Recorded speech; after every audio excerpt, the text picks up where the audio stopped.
I know that you think I'm a junkie, it's why you can't trust me, it's why you don't love me, yeah. I've been all alone on my own, that's actually a joke, but none of this fuck should be funny. And I'm double sipping Patron, stinging my throat, I feel that shit all in my tummy. And I'm always walking alone, there's nowhere to go, I'm feeling straight dead like a mummy. And I'm never tripping for hoes, I'm driving the boat, don't come to me unless about money. I guess it's the way life goes, so dead, so cold, can't count on nobody for nothing. Too lost in my head, I'm unknown, roll up in smoke, because I swear it's never sunny. I get high to bounce a low, just sick getting old, these people around me fucking judge me. Constantly I'm faded to forget about the hatred, not apparent to the public, cause my mind's too fucking dangerous. Just display myself in music, this is a picture I've been painting. I can never talk shit out because I get too fucking anxious. Fake love, internet text and a breakup, break trust. Tell me why the fuck I fucking hate us. Hate love, damage in my brain, I just need patience.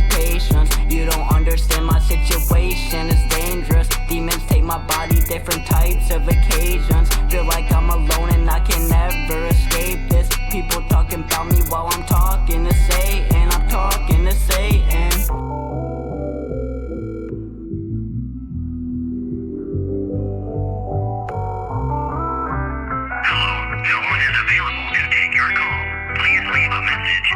I know that you think I'm a junkie, it's why you can't trust me, it's why you don't love me, yeah. I've been all alone on my own, that's actually a joke, but none of this fuck should be funny. And I'm double sipping Patron, stinging my throat, I feel that shit all in my tummy. And I'm always walking alone, there's nowhere to go, I'm feeling straight dead like a mummy. And I'm never tripping for hoes, I'm driving the boat, don't come to me unless about money. I guess it's the way life goes, so dense, so cold, can't count on nobody for nothing. Too lost in my head, I'm unknown, roll up in smoke, because I swear it's never sunny. I get high to bounce a low, just sick getting old, these people around me fucking judge me. Every day I gotta say that I'm fine, every day I gotta live through a lie, acting like I haven't been through a lot, acting like I'm superhuman and stupid. I don't wanna do it, I'm not gonna fake. Don't even ask if I'm feeling okay. I don't really wanna deal with today. I don't want nothing to do with nobody. You don't know me just cause you've been around me. I just be letting you think it's that way. Yeah, I might show you a smile today. Bet you tonight I'ma drown in my pain. Nobody's there for me when I need help. I deal with all of this shit by myself. Can't think of anyone who's really there. Where the fuck are you if you really care? Cause you ain't around when I'm down on my luck. You don't give a fuck, it ain't nothing new to me. I know that I ain't the person I used to be. Constantly deal with depression, abusing me. Sad part about it is that I got used to it. Now I'm expecting this shit. This ain't how I wanna live, but I think this is as good as it gets. But maybe I'm wrong, maybe one day I'll wake up and I'll really believe I belong. But until then I'll pretend that I'm strong and just put all of my pain in my songs, hoping that somebody play it and hear what I'm saying and feel all the pain in my thoughts. I hope they feel all the pain in my thoughts. I feel like I'm talking to Satan, devil on my shoulder, think that angels on vacation, all with no consent from me. I hate this conversation, my brain's been invaded, demons in my thoughts all day. And now I feel like I'm talking to Satan, devil on my shoulder, think that angels on vacation, all with no consent from me. I hate this conversation, my brain's been invaded, demons in my thoughts all day.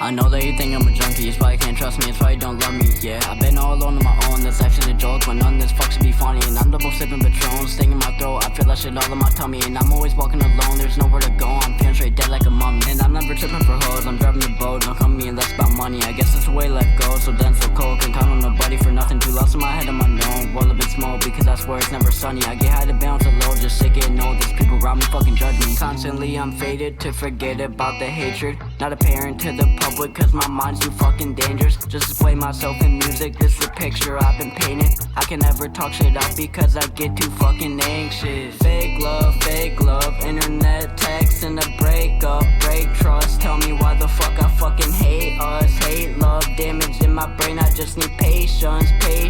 You don't understand my situation, it's dangerous. Demons take my body, different types of occasions. Feel like I'm alone and I can never escape this. People talking about me while I'm talking to Satan. I'm talking to Satan.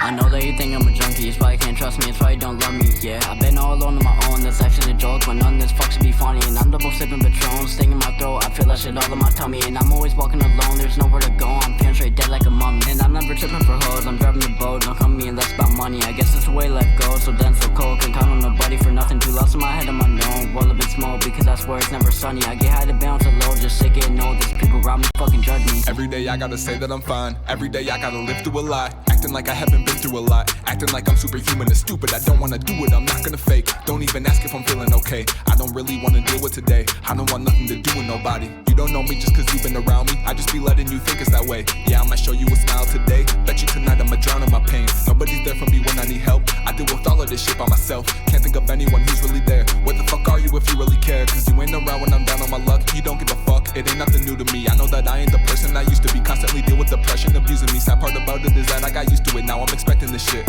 This ain't how I wanna live, but I think this is as good as it gets. But maybe I'm wrong. Maybe one day I'll wake up and I'll really believe I belong. But until then I'll pretend that I'm strong and just put all of my pain in my songs, hoping that somebody play it and hear what I'm saying and feel all the pain in my thoughts. I hope they feel all the pain in my thoughts. I feel like I'm talking to Satan. Devil on my shoulder, think that angels on vacation. All with no consent from me, I hate this conversation. My brain's been invaded, demons in my thoughts all day. And now I feel like I'm talking to Satan. Devil on my shoulder, think that angels on vacation. All with no consent from me, I hate this conversation. My brain's been invaded, demons in my thoughts all day.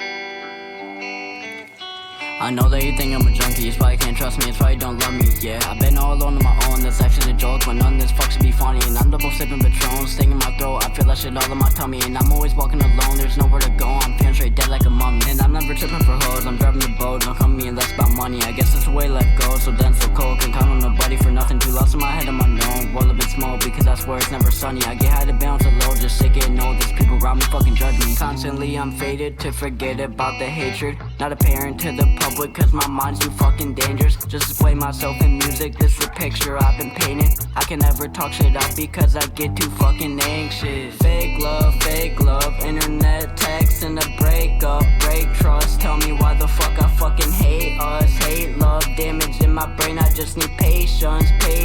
You don't understand my situation, it's dangerous. Demons take my body, different types of occasions. Feel like I'm alone and I can never escape this. People talking about me while I'm talking to Satan. I'm talking to Satan.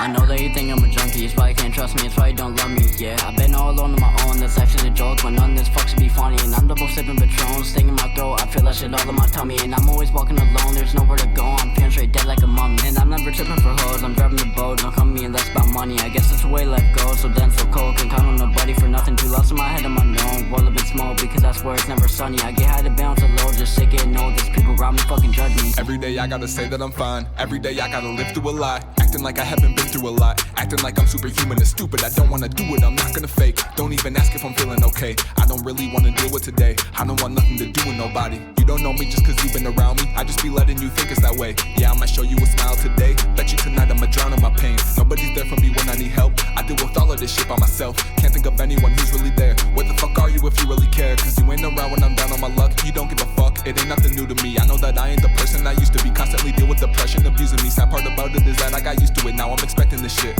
This ain't how I wanna live, but I think this is as good as it gets. But maybe I'm wrong. Maybe one day I'll wake up and I'll really believe I belong. But until then I'll pretend that I'm strong and just put all of my pain in my songs, hoping that somebody play it and hear what I'm saying and feel all the pain in my thoughts. I hope they feel all the pain in my thoughts. I feel like I'm talking to Satan. Devil on my shoulder, think that angels on vacation.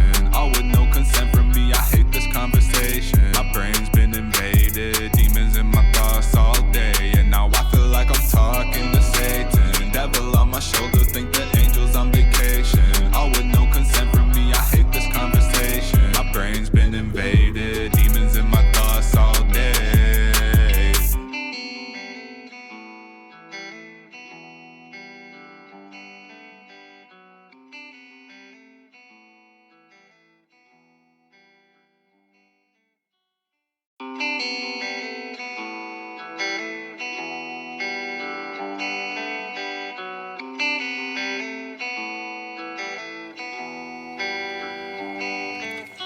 I know that you think I'm a junkie, it's why you can't trust me, it's why you don't love me, yeah. I've been all alone on my own, that's actually a joke, when none of this fuck should be funny. And I'm double sipping Patron, stinging my throat, I feel that shit all in my tummy. And I'm always walking alone, there's nowhere to go, I'm feeling straight dead like a mummy. And I'm never tripping for hoes, I'm driving the boat, don't come me and that's about money. I guess it's the way life goes, so dense, so cold, can't count on nobody for nothing. Too lost in my head, on my known, world a bit small, because that's where it's never sunny. I get high to bounce a low, just sick getting old, these people around me fucking judge me. Constantly I'm faded to forget about the hatred, not apparent to the public, cause my mind's too fucking dangerous. Just display myself in music, this is a picture I've been.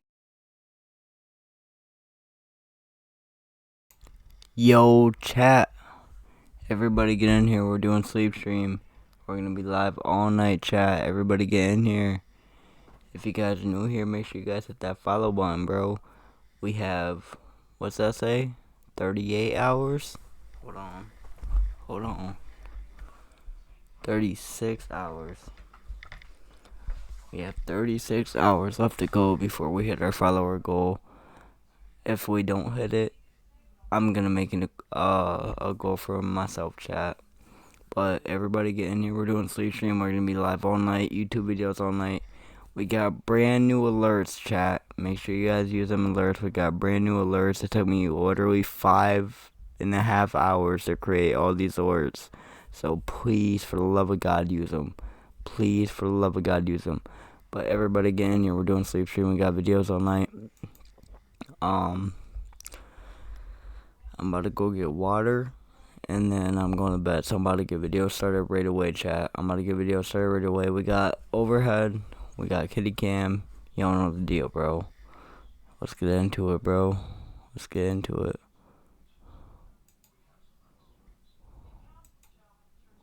Before I do get into it, though, I am going to adjust this cam. So be patient. Be patient. Be patient. Just give me 1 second, and then we'll get started.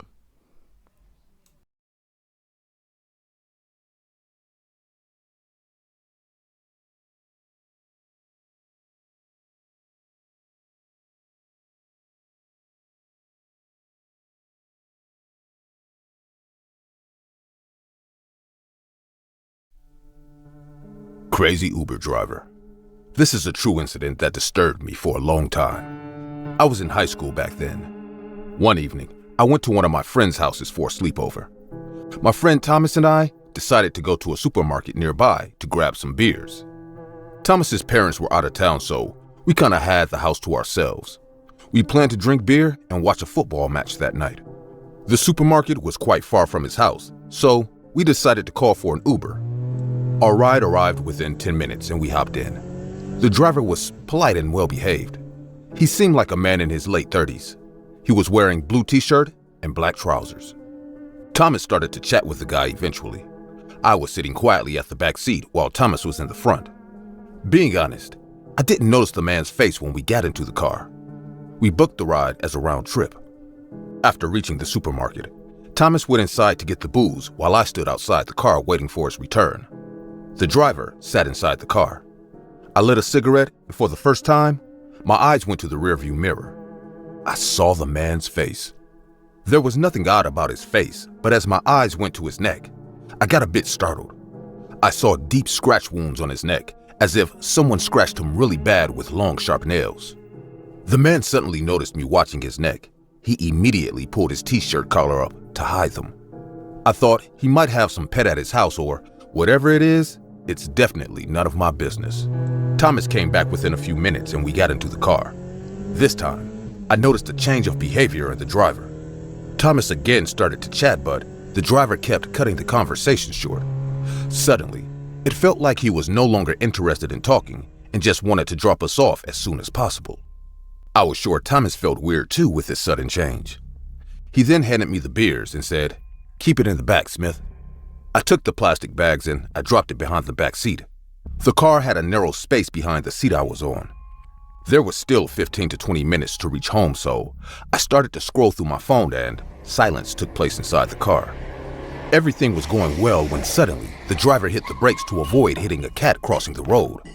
It created a little jerk and I heard the bottles clink to each other. I wanted to make sure that none of the bottles were broken, so I decided to check the plastic bag. But this time, as I lifted the bag to see inside, something unexpected happened. I saw that the bottom of the plastic was wet with a liquid-like substance.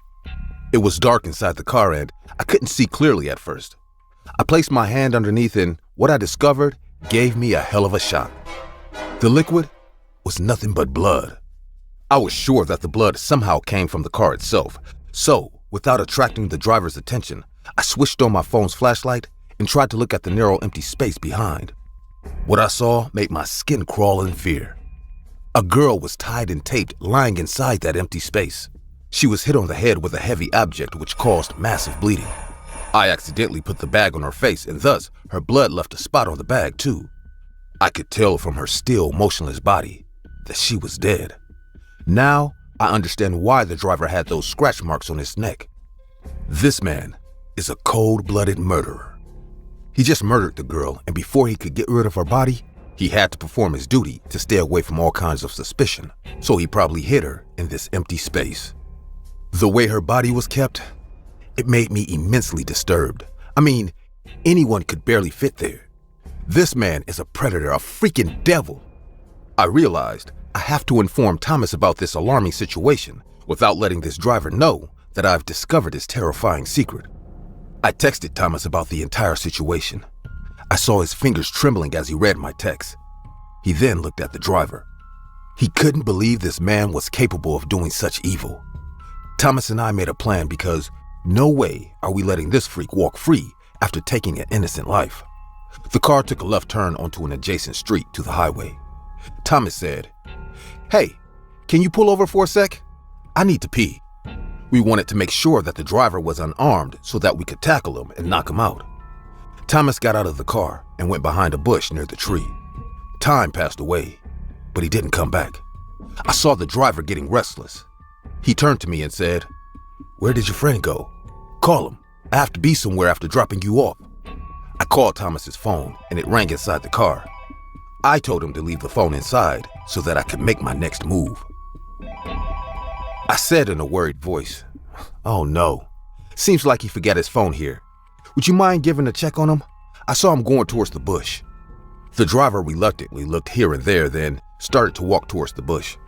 As soon as the man went behind the car, I jumped outside and held him by the neck. The man grunted in surprise and Thomas jumped from the bushes. He tackled him and he started to throw kicks and punches like a jungle cat trapped in a cage. Then he took out a knife from his pocket and slit my hand. I wasn't at all ready for this sudden attack. I screamed in pain as blood started to drip from my hand. Thomas kicked him between his legs from the front and the man fell on the ground in pain. The knife from his hand dropped onto the floor. Thomas then punched him hard on the face.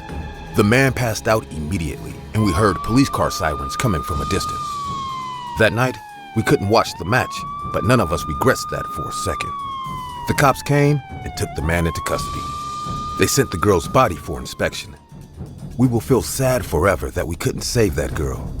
Later, we came to know that this Uber driver picked up this girl from the road. The girl was a drug dealer. The man tried to take advantage of her. This would have led to a big argument, and in the rage of the moment, the man hit the girl with a rod. He couldn't handle the fact that he had killed this girl. He decided to get rid of her body after dropping us off. I still think this man would have escaped if Thomas and I didn't decide to man up about this situation.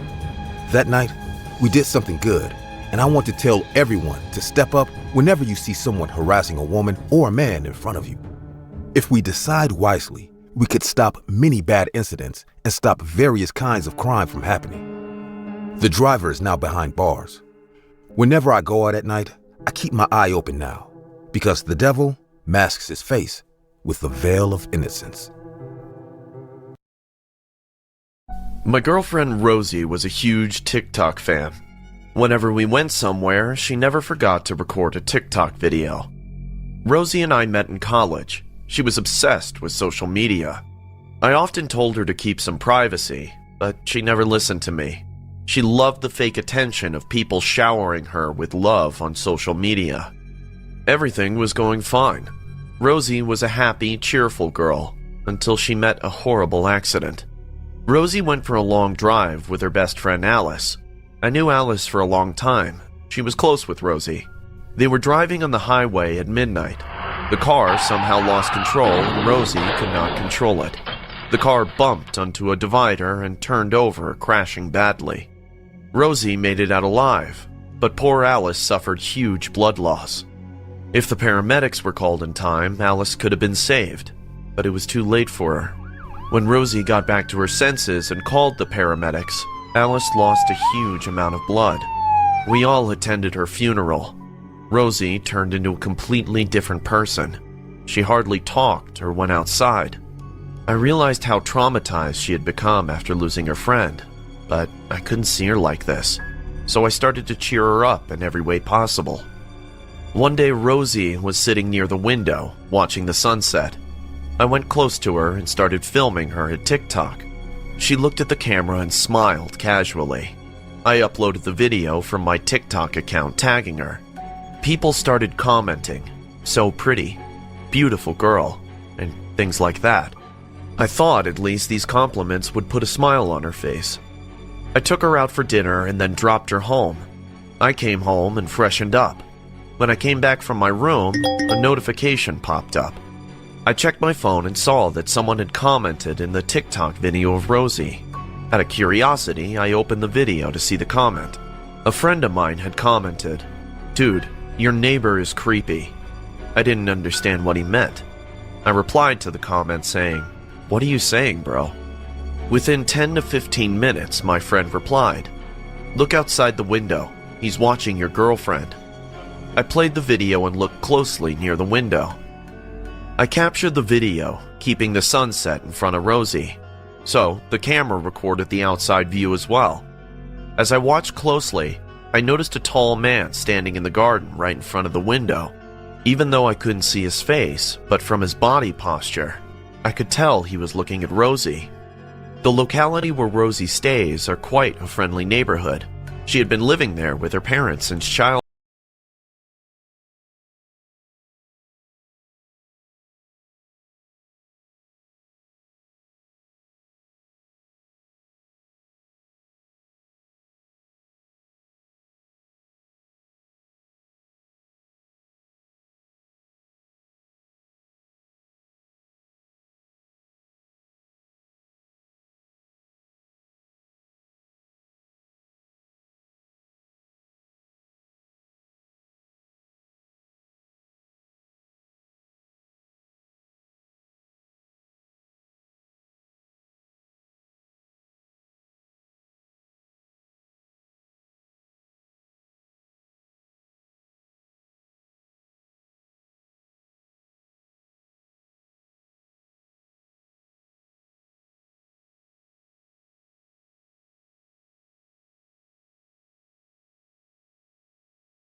I almost knew every person close to her house, but I didn't recognize this man at all.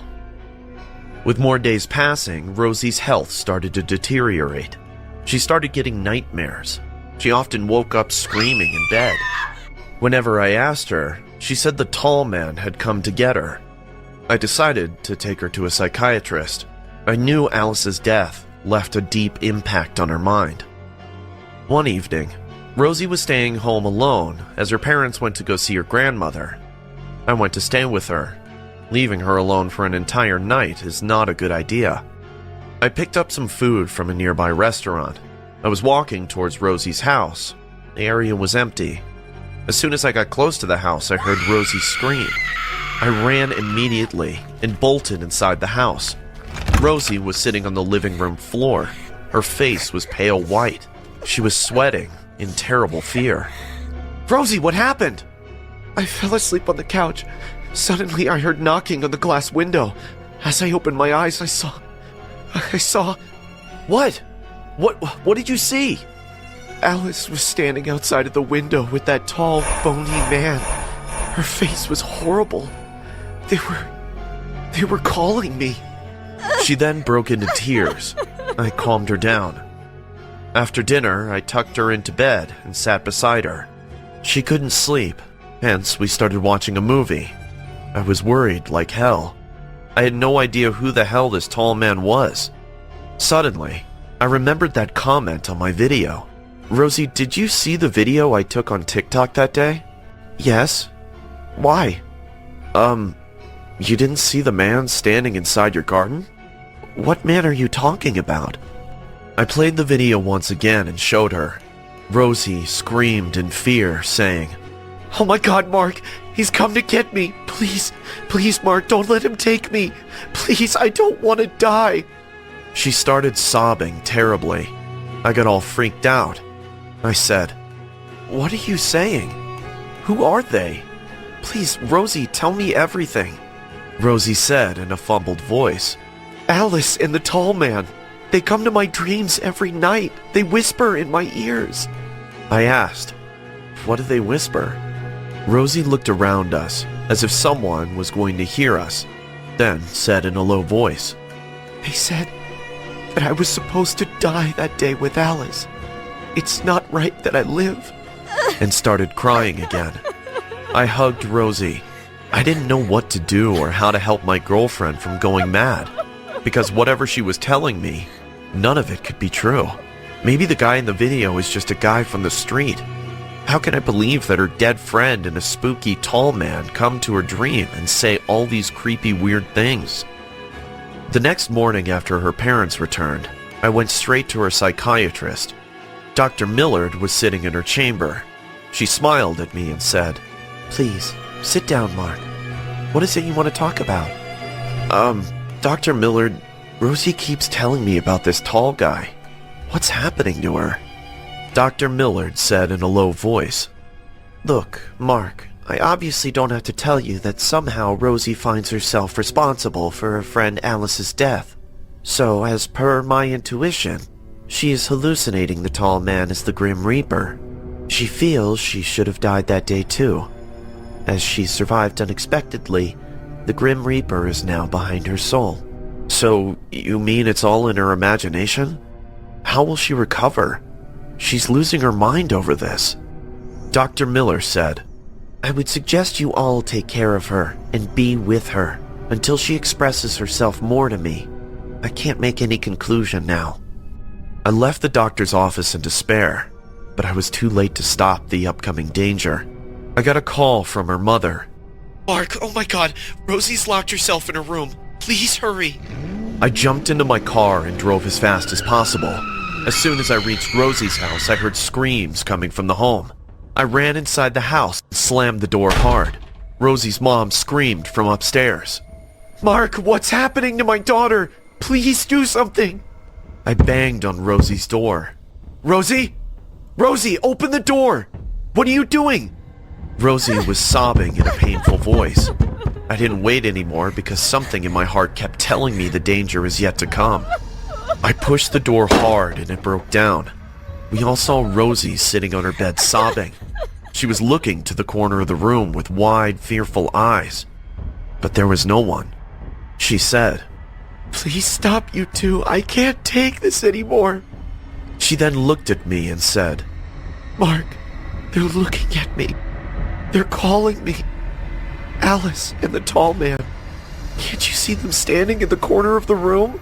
I saw nothing except darkness in the corner of the room. An idea sprung to mind.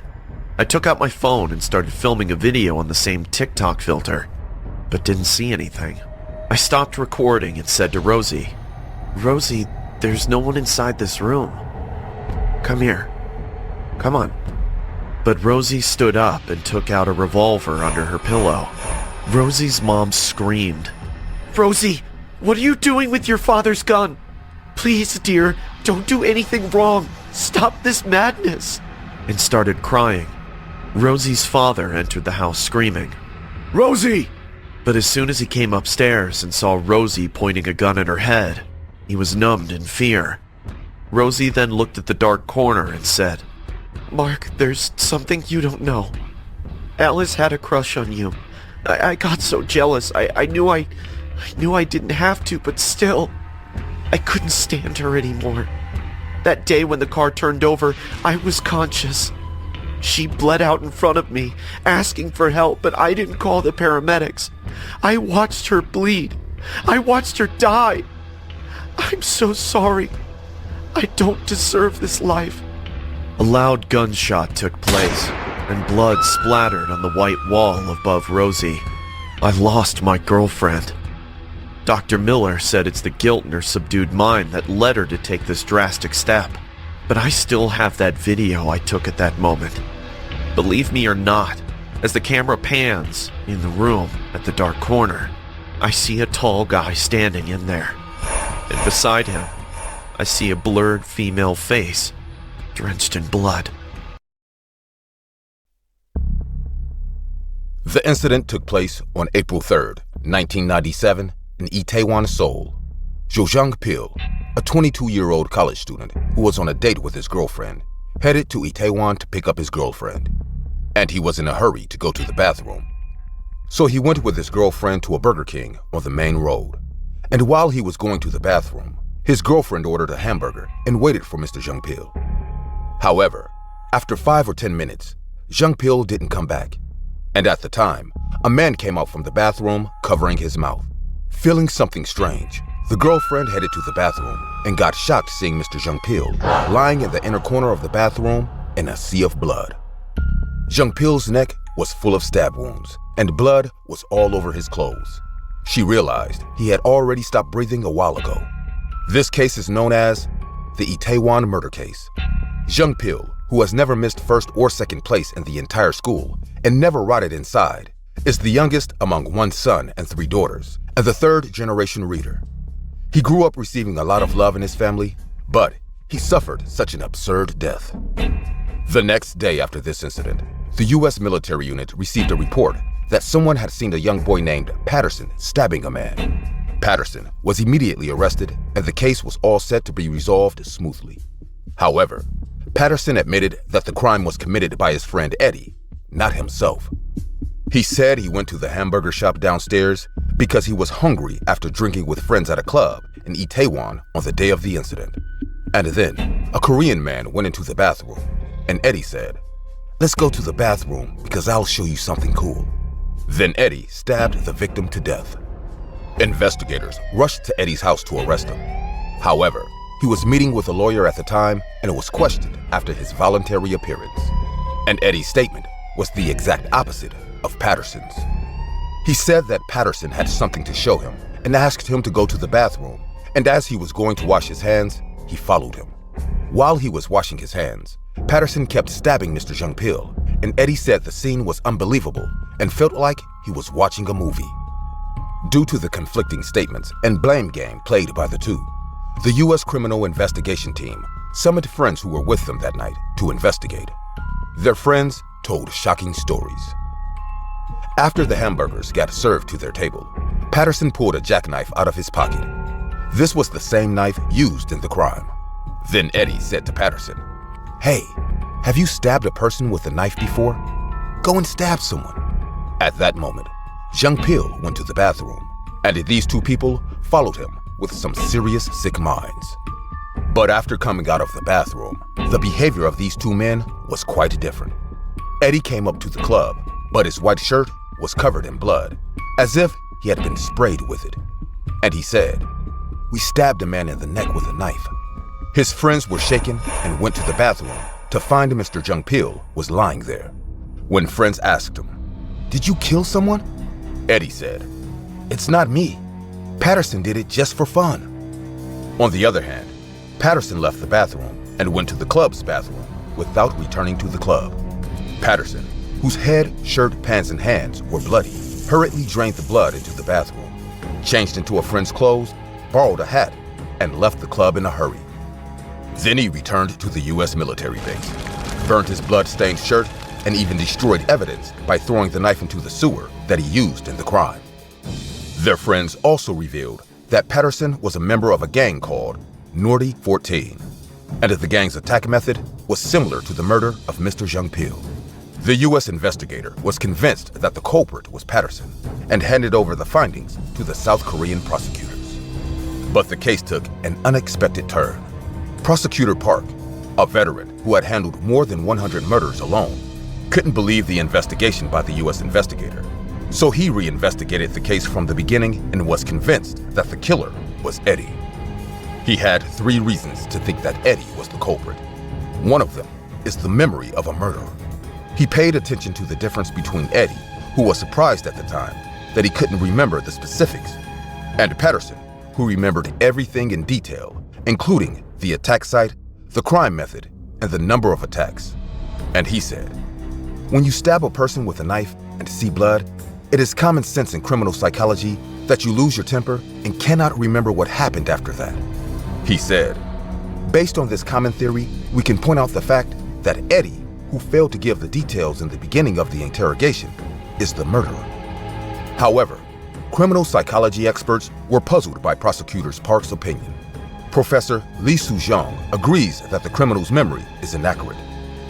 He further added, "I am making such statements because I have sensory information that I feel in my fingers. Eyewitnesses do not make such statements." Prosecutor Park paid attention to the opinion of the forensic scientist who was in charge of the autopsy, saying, "The perpetrator is likely to be taller than the victim. Also, since there are no signs of defense, the perpetrator seems to be strong enough to subdue the victim."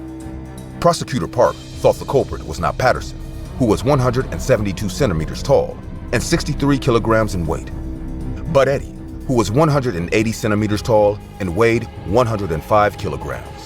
The forensic scientist said, "I was talking about the possibility, but Prosecutor Park's thoughts were already tilted." And finally, the reason that Prosecutor Park had no choice but to be sure was the lie detector. He asked Patterson and Eddie the same question. "Are you the one who stabbed Jo Jung-pil?" And both denied the crime and pointed out the other as the culprit. But the polygraph's results were different. Agitated Eddie and stable Patterson. The detector revealed that Eddie lied and Patterson told the truth. If you are nervous, you may get a false reaction even though it is true. And in the case of a sociopath, the results of a lie detector that could not be detected was not accepted as evidence in court. However, Prosecutor Park believed this result 100% and concluded that Eddie was the murderer. Prosecutors charged Eddie with murder and Patterson with possession of a weapon and destruction of evidence. Even in court, the two statements continued to contradict each other, two people claiming to be the culprits. However, as a result of the first trial, Eddie was sentenced to life in prison and Patterson was sentenced to only 1 year and 6 months in prison for destroying evidence. However, much has been said about this verdict. Patterson and Eddie are 17 years old, with a maximum sentence of 20 years in court. But the judge sentenced them to life in prison. However, it was revealed that this was an error caused by ignorance of the law and not for any other reason. This was corrected in the second trial. Eddie was sentenced to 20 years in prison for murder, and Patterson was sentenced to 1 year and 6 months in prison. However, this decision was again overturned by the Supreme Court. The Supreme Court held a trial again, saying that there was insufficient evidence that Eddie was a murderer, and Eddie was acquitted at the trial again. If Eddie isn't the culprit is Patterson. However, Patterson, who had to be held captive, had already been released after serving his sentence. Patterson, who received a suspended sentence, was released before Eddie's trial was over. Suspension of execution is possible only when life in prison is impossible, and the reason for this permission is determined. But Patterson was nowhere to be found. In response, the National Assembly asked the Minister of Justice why the sentence was suspended for him. However, he could not give an accurate answer, saying, "I think it was best based on the behavioral record." In this situation, the injustice of the victims' families only worsened. Jung-pil's mother filed a complaint asking Patterson to be punished, but he had already left Korea. Patterson, who had been suspended from departure, took a flight confidently at the airport and departed in August 1999. How the hell did this happen? The prosecutor was unaware of Patterson's departure from the country. In particular, he was shocked when it was announced that he only found out about it 3 months after leaving the country. And this fact was covered up by the prosecution. To relieve the sorrow of their son who died unfairly, the victim's family repeatedly asked for help from the country and the law.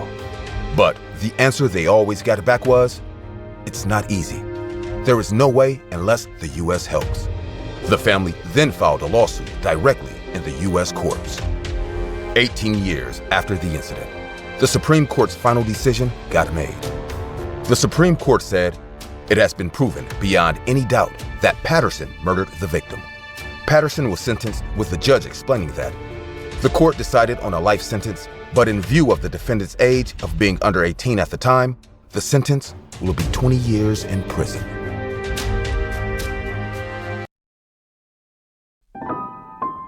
I was always a bit of a party animal.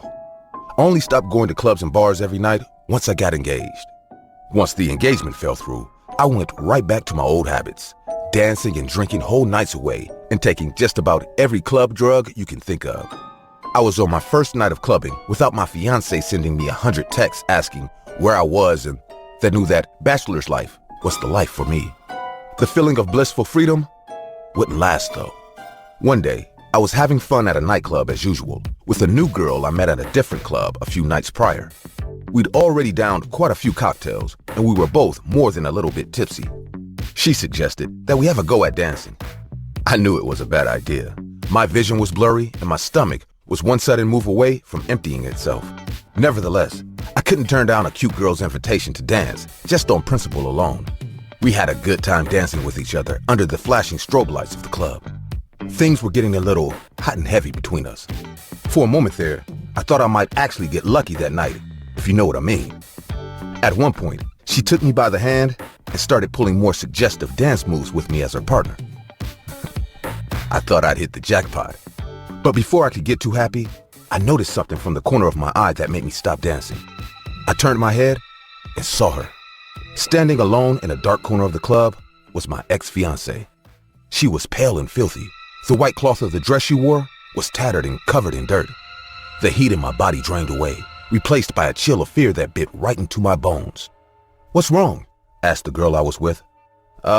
It's nothing," I told her. "Just had a little too much to drink, that's all." "Aw," she sounded disappointed. "Well, that's a shame. I was hoping we could dance for a bit longer. You want to call me a cab?" "No, I'm good. I'll just walk back. I could do with some fresh air anyways." I stumbled out of the club while the girl I was hoping to go home with stayed behind to keep drinking alone. A girl like her probably won't stay alone for long in a place like that though. I cursed myself for missing my chance to score just because of something that happened in my past. It seemed like my ex-fiancée was still holding me back even after I cut her out of my life. I walked through the empty streets, the alcohol still not fully flushed out of my system yet. My blurred vision made it hard for me to see anything around me, while my splitting headache made it hard for me to care much about it. I must have looked like the sort of wandering drunkard parents would warn their teenagers about when going outside at night. The sort of guy you'd cross the street to avoid. At one point, I tripped over an uneven towel on the sidewalk. I managed to steady myself in time not to fall on my face, but all the booze I'd drunk splashed around in my stomach. I felt a burning sensation rising from the pit of my stomach and up into my esophagus. I lurched forward with a retch. I kept my hand over my mouth to keep my mouth from vomiting as I fought back my own gag reflex. I couldn't hold it back at the end and scrambled towards the closest trash can to throw up. I ran into an alleyway that led to a dead end and threw open the lid of the nearest trash can. My headache somewhat subsided after I emptied everything I drank that night into that trash can. Slowly but surely, my normal vision returned to me as well. I brushed myself off and got ready to leave the alleyway. I wanted to take a good long nap at home to forget what I'd seen at the club. Maybe then I could actually enjoy the next time I went to the club. I turned around to walk out of the alleyway only to see something that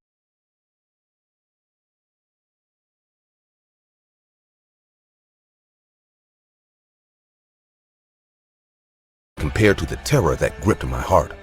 With no options left, I backed up against the wall of the dead end and closed my eyes. Tears trickled down my cheeks. I prayed that I was just on a bad trip from something I took back at the club. I don't know how long I was there, but by the time I finally gathered the courage to open my eyes, it was morning, and my ex-fiancée was nowhere to be seen. I hurried back to my house that day and went straight to the backyard. I grabbed a shovel from the shed and started digging, determined not to let the memory of my ex-fiancée hold me back from living my life. I told myself that was all she was, a bad memory meant to be forgotten. My drunken mind must have conjured her up back at the club. There was no way it could have been her stalking me at the club because I knew exactly where she was. After all, I was the one who buried her. The blade of my shovel hit something hard within the dirt. I tossed my shovel away and raked away the dirt with my bare hands. Still lying there in the shallow grave I dug months ago was the rotting corpse of my ex-fiancée. She was still wearing the dress she bought for our wedding, though it was riddled with holes made by hundreds of withering worms. Maggots had eaten away most of her head and face, exposing the cracked open skull she got the night I killed her. I breathed a sigh of relief. If she was still here rotting, there was no way it could have been her stalking me out at the club, right? My blood ran cold when I felt the foul breath of something dead and rotting brush against the back of my neck. I didn't dare turn around for fear of what I might find. Although I was holding my dead fiancée with my bare hands, I heard her raspy voice.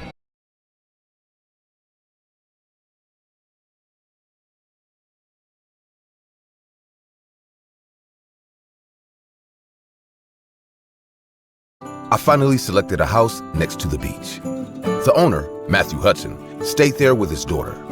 They had another house on the same premise. I have stayed with families before, so I didn't think twice before booking it. The date got fixed, and my excitement grew every day. I hopped into my car and drove towards my long-needed break. One of the craziest things about long rides is you start enjoying the trip even before arriving at your destination. The view was breathtaking. The tall, rusty hills stood on one side, and the unending blue ocean on the other side. I stopped at a gas station to get the exact direction, as GPS started to malfunction after a point. The empty gas station stood like a deserted island. A man came out. He had a rough beard with a very bad odor. His clothes were very dirty, and he stared at me like a petty thief. Without getting out of my car, I asked, "Can you help me with this address?" He looked at the address on my phone, and then his face changed. He smirked in a very creepy way and said, "Take the next left, and then to your right." "I see. Thank you." "Have fun." The way he said "have fun" made me cringe. The rest of the way I kept thinking, this guy has surely given me the wrong direction. But when I arrived near the beach house, I realized I was wrong. The property stood like a fairy tale for travelers. I honked the horn, and a man in his late 50s came rushing to the gate. He opened the gate, and I parked my car inside. "Welcome to my beach house. I am Matthew Hudson, your host. Thank you for having me." He escorted me to the house. The small wooden house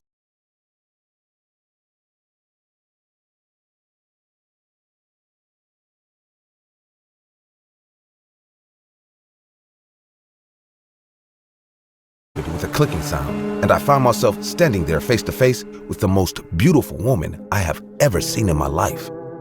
"Yes. Mr. Hudson invited me?" "Oh, you must be Jacob. Please, come in. Dad is in the basement. I am Molly, by the way."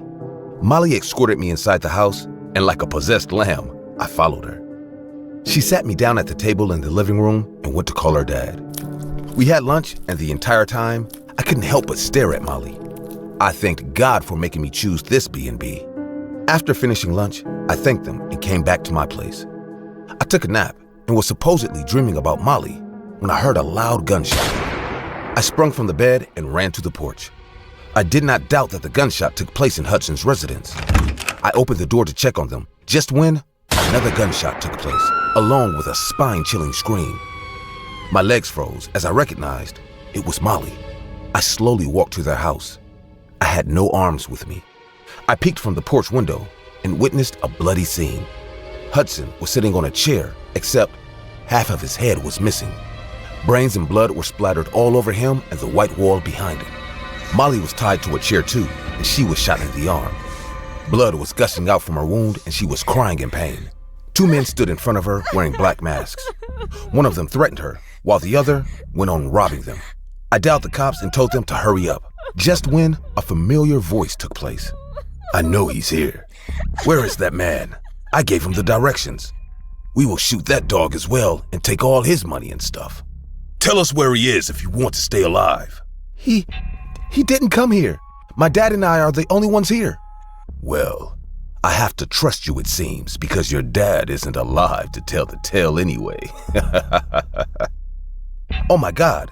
This is the guy from the gas station. They were planning to rob this place even before my arrival. That's why this freak told me, "Have fun," back then. I couldn't believe how disgusting this man was. I saw a shovel lying on the ground. An idea came to my mind. I threw a rock on the porch and ran to the back of the house, taking the shovel. I heard the man yelling, "You stay here. I will go check the other cottage. I think this bitch is lying to us." As soon as the man came out, I entered the house from the back window and beat the shit out of the other guy. He fell on the floor with a massive head injury and fainted. I then freed Molly and slowly took her upstairs and locked the bedroom door. "You should leave. You can't save me. That guy had a gun. He already killed my dad. He's going to kill me as well. You should not be part of this trouble. Just go from here." But as I said, I fell for her the first time I saw her, and not just that. I wouldn't have left if there was anyone else in her position. I was thinking about what I could do when I heard footsteps storming inside the house. "You knocked down my partner. I will shoot you both to death." His running footsteps started to come upstairs. I knew I won't be able to stop him for long, but there's nothing I could do. We were trapped. The man began banging on the door while screaming, "Open the door. I know you are inside. I said, open it." Molly was trembling and losing a lot of blood at the same time. I knew if I don't take her to the hospital soon, she will bleed to death. I grabbed the shovel once again and went straight to the door. "What are you doing? Are you going to open the door?" Sometimes, simple is the best way. And luckily, it worked for me. I grabbed the shovel tightly, took my position, and opened the door in a wink. The man on the other side never expected the door to get open, so he wasn't ready to fire at the time. I didn't give him a chance either, and bashed his head with a strong hit of the shovel. He fell on the floor holding his bleeding head and accidentally dropped the gun. I picked it up immediately and pointed at him saying, "One move, and you will be gone forever." Next to what happened, you can all guess. The cops came and arrested those two robbers. It even came to know that he wasn't the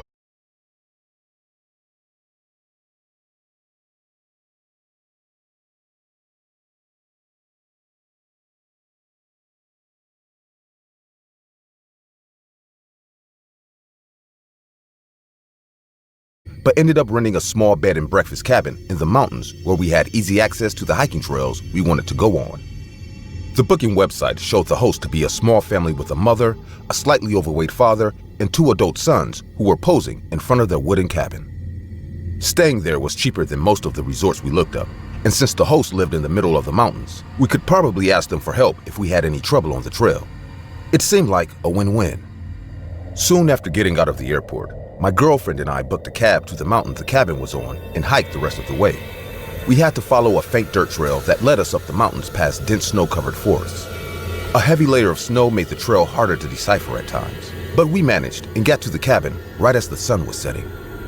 As much as we appreciated the views we got to see during the hike, it left us panting with exhaustion by the time we finally arrived. I knocked on the door to the cabin while my girlfriend caught her breath and waited for the hosts to arrive. About a minute later, the door opened to reveal the 2 adult sons we saw posing for the cabin on the website. They looked a little worse for wear than they were on the website photo. There were wrinkles on their face, and they weren't there before, and they seemed a little bit thinner than they should be.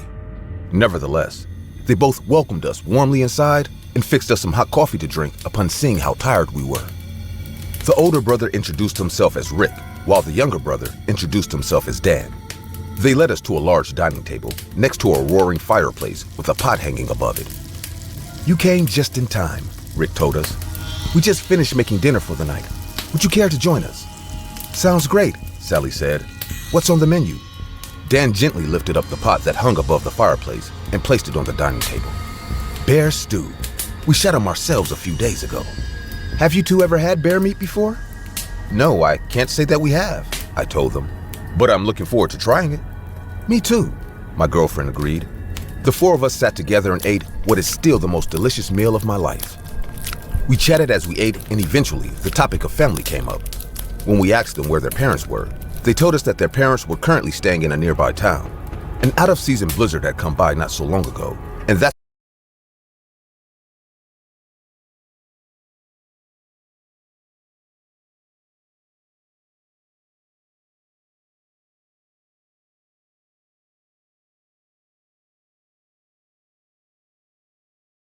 was. I was shocked by the news, but at the same time, I was overjoyed at the thought of becoming a father. We spent all night talking about names we'd want for our children until we fell asleep. I woke up in the middle of the night to the sound of Rick and Dan arguing to each other. I was confused because it sounded as if they were talking right in front of our bedroom for some reason, and only caught brief snippets of their conversation. "No, we can't," I heard Rick's voice say. "That was a one-time thing. We can't risk doing it again." "Come on," replied Dan's voice. "You're curious too, aren't you?" I didn't bother to listen on the rest of their conversation. It was probably just them fighting over normal brotherly stuff anyway, so I fell back to sleep. The next day I woke up and decided to go on a hike in the mountains. My girlfriend wanted to join in, but she still seemed tired and I was worried for our unborn child, so I told her to stay put in the cabin for a little while longer. She reluctantly agreed, and we both had breakfast with Rick and Dan before I left for my hike. We ate the same delicious stew from the other day. All of us agreed that the bear meat was to die for. Then I was off for my hike to appreciate the outdoors. I tried to enjoy myself and take in the beautiful scenery, but my mind couldn't help but wander back to the thoughts of my pregnant girlfriend. I was afraid that she'd need help while I was out and I wouldn't be able to help her. What kind of man would I be if I wasn't there?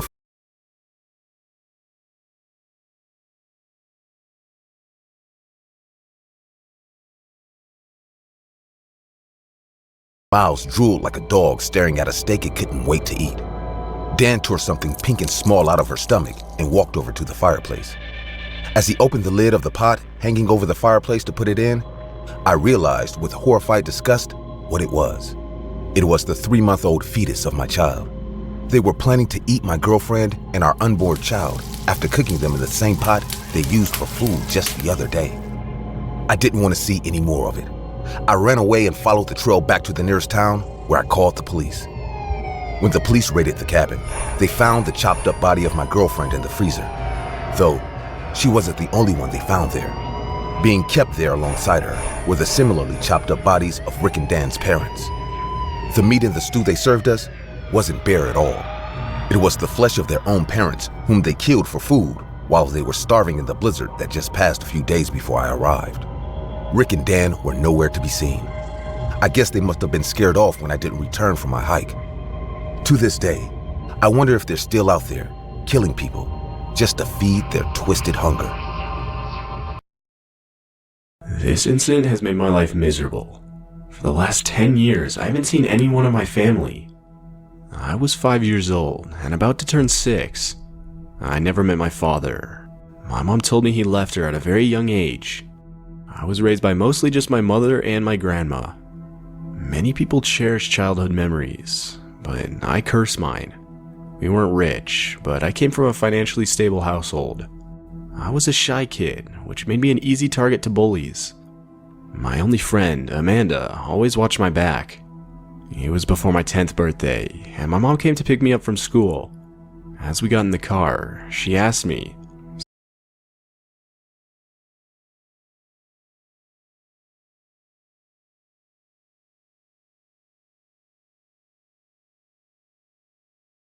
there were balloons everywhere. Amanda and I were playing when a kid from our neighborhood said in a loud voice, "Look, there's a clown here." I looked over, and sure enough, I saw a man dressed in a clown costume standing in the distance. His red-colored hair and funky clothes made him look funny. He had a big red smile on his white-painted face. His eyes were big and shiny. He said in a squeaky voice, "So where's the birthday boy?" Amanda said, "Jeremy's here." The clown suddenly looked at me and our eyes met. He smiled even bigger than before and walked towards me in a very weird way. He leaned in towards my face and I got a bit creeped out. He said in the same voice, "So Jeremy, you're a big boy now. I have a special gift for you." And then laughed. I wasn't happy to see this guy at my birthday, but I guess clowns are common at birthday parties, so I didn't think too much about it. If I'm being honest, I had no fear of clowns whatsoever, but this guy gave me some really weird vibes. And I said in a hesitated tone, what gift?" He put his hand inside his pocket and then took out a wooden box. As I opened the box, I saw a set of colored pencils. It was a generous gift, and I thanked the clown. The clown laughed again and said, "I guess we're friends now, Jeremy." I stood there silently with an uncomfortable face. I didn't know what to say. That's when my mom came in and patted my back, saying it was time to cut the cake. The clown looked at my mom, and his face changed. It was clear he didn't like the interruption. Anyways, everyone gathered.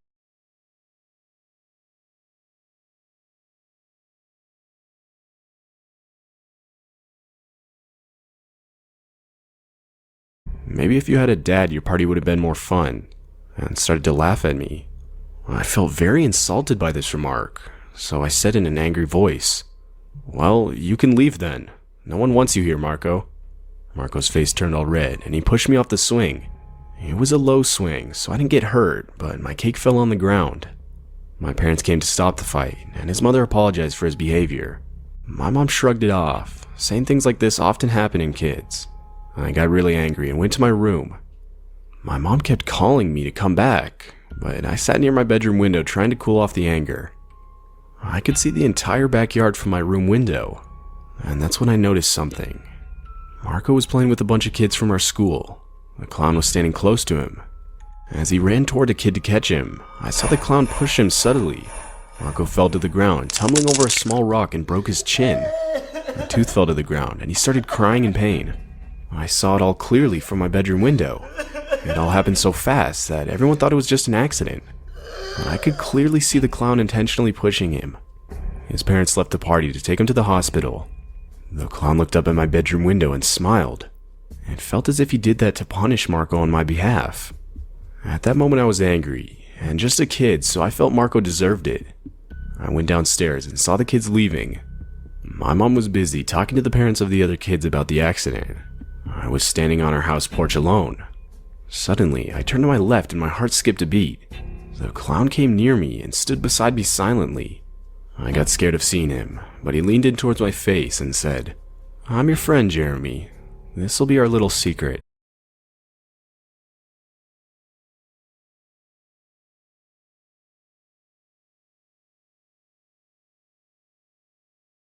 Candies and said, "How's your friend Marco?" I looked at Amanda and said in a fumbling voice, He's fine now." The clown seemed interested in spending time with us, but suddenly my mom rushed towards us. "Why don't you leave these kids alone, huh? I know what you did to poor Marco. Jeremy told me you pushed him. Listen, you freak. If you don't leave now, I'm gonna call the cops on you." The clown took a few steps back. I saw his joyful smile change into a mean, evil grin. He then looked at me and said, "Don't be afraid, Jeremy. I'll always be your friend." He then walked away silently. I knew my mom was pissed at him, and in the back of my mind, something told me he wasn't going to sleep on the insult. The day was the 10th of March. Yeah, I'll never forget this date. I came home from school. Amanda and I often walked home together. When we arrived at my house, I waved to her goodbye and walked towards my house porch. I twisted the doorknob and got inside. Usually, my mom watched TV whenever she was home taking a day off, but that day the entire ambience of the house was awfully quiet. I said, "Mom, I'm home," but no reply came. I said again, "Mom, where are you? I'm hungry." Still no reply. A shiver ran down my spine. A feeling surrounded me, telling something was not right with our house. I slowly walked towards the kitchen, and what I saw made my skin crawl in fear. The clown was sitting on the kitchen.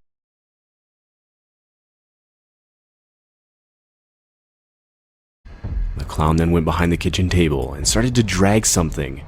I was out of words, completely shocked by what was happening with my life. But the ultimate horror flashed in front of my eyes as the clown dragged my mom's body.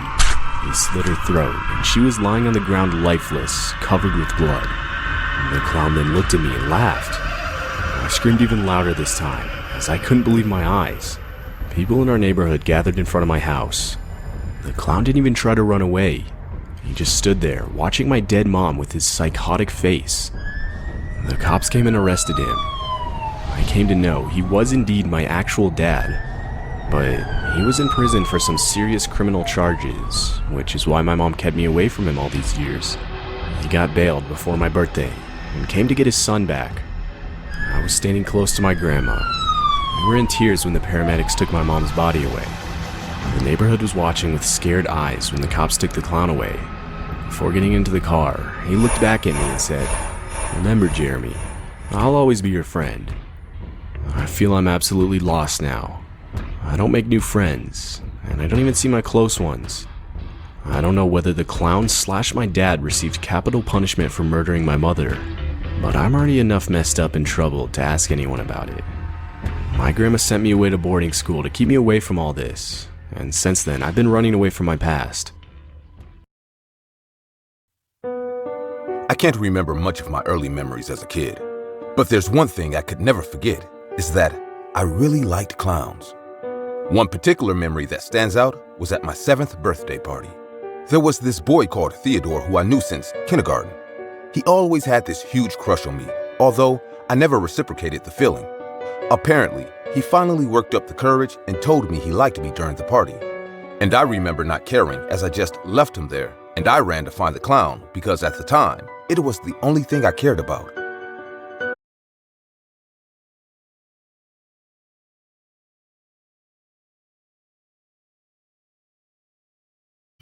There were no cars or taxis coming around. I began to feel really scared as I stood there waiting for at least one taxi to show up. So I began texting my friend Molly, and I told her I was scared, and I remember her telling me, "Don't worry, you'll probably see a taxi soon, and if anything happens, you can bet I'll find you."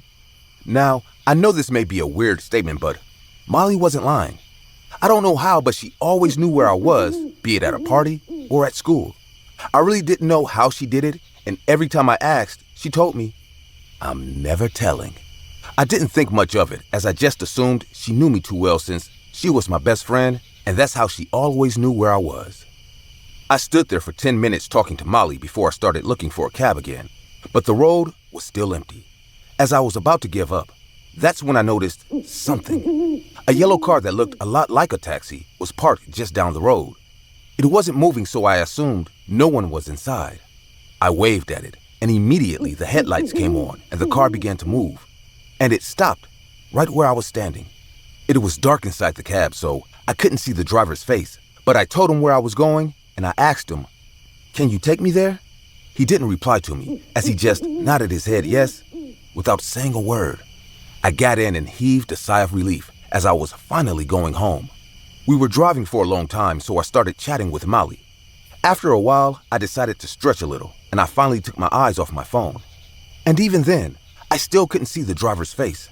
It wasn't till we passed another streetlight when I finally noticed the bright red ball on his face. I remember thinking to myself, was that a clown nose? We passed another, and I finally got a really good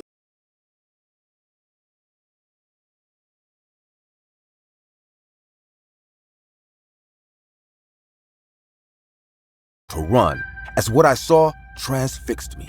It was what seemed to be a shrine decorated with numerous pictures and dolls of me. There were pictures from my childhood, pictures from me in high school. There were also little wooden dolls with face carvings that resembled mine. And I also saw numerous things that went missing through my childhood. I saw my pink bicycle that was stolen, some old diaries I couldn't find, my hairbrushes, and even some of my clothes and underwear. As I looked around more, I also saw all the clown-themed posters I used to design my room. The same ones I threw out when I was 12. They were plastered now, all over the wall. I can't put into words how I was feeling at that moment, as all my life, I literally thought I was just a clumsy person who always lost her things. And as I slowly began to have a breakdown, he finally spoke. "You like it, don't you?" I remember being too scared to speak. He then continued, "I spent most of my life trying to make this perfect for you. I bleached out my skin to make myself more paler for you. I dyed my hair red, and I constantly wear the clown makeup. What do you think, my sweet Tracy?" He said as he came closer and presented himself with a big smile.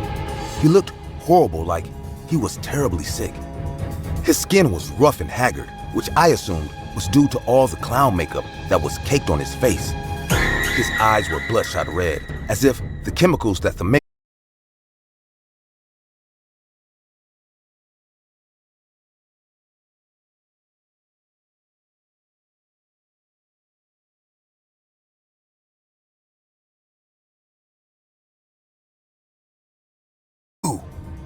That's when my mind started putting the pieces of the puzzle together. "Theodore?" I said. "You finally remember." "Yes, it's me, Tracy. I've come for your heart once more, and this time, I've come prepared, as I have become what you love most. I felt my heart beating in my chest, as I knew what I said next will determine whether I get out of here alive. I then took a deep breath and said, "Look, Theodore, we can talk about this more calmly. Just let me go, and then we can talk about being friends." The look on his face told me I had said the wrong thing, as he smacked me again. "I didn't wait for you all my life just so we could become friends. You like clowns? You got a clown!" He shouted at me before he proceeded to tear my blouse. I kept on fighting, but my mind told me it was futile, because even if he looked sick, he was really strong, and it was only a matter of time before he'll overpower me. I suddenly let up, and he began to rip my clothes. I then began to think of my family, my mom in particular. My mind drifted off to my friends, and I began to remember Molly. I thought to how she always knew where I was, and I said to myself, too bad she couldn't find me today. And as Theodore was about to have his way with me, the door bust open, and cops grabbed him off me and held him down. They began to surround me, and the following hours seemed like a blur. They took me to the car. They drove me to the station, and right there in the police station, the first person I saw waiting for me was Molly. I immediately rushed to hug her with tears in my eyes. Two cops then entered into the room. They sat me down and asked me questions. I told them everything. Once they finished their questions, the cops told me,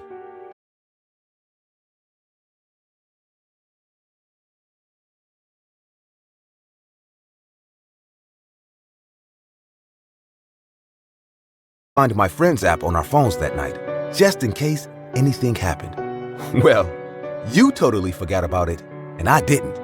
And as the years went by, that's how I always knew where you were. I actually only used it to find out where the coolest parties and hangouts were, as you were always at those places. Never in a million years did I think I'd use it to save your life.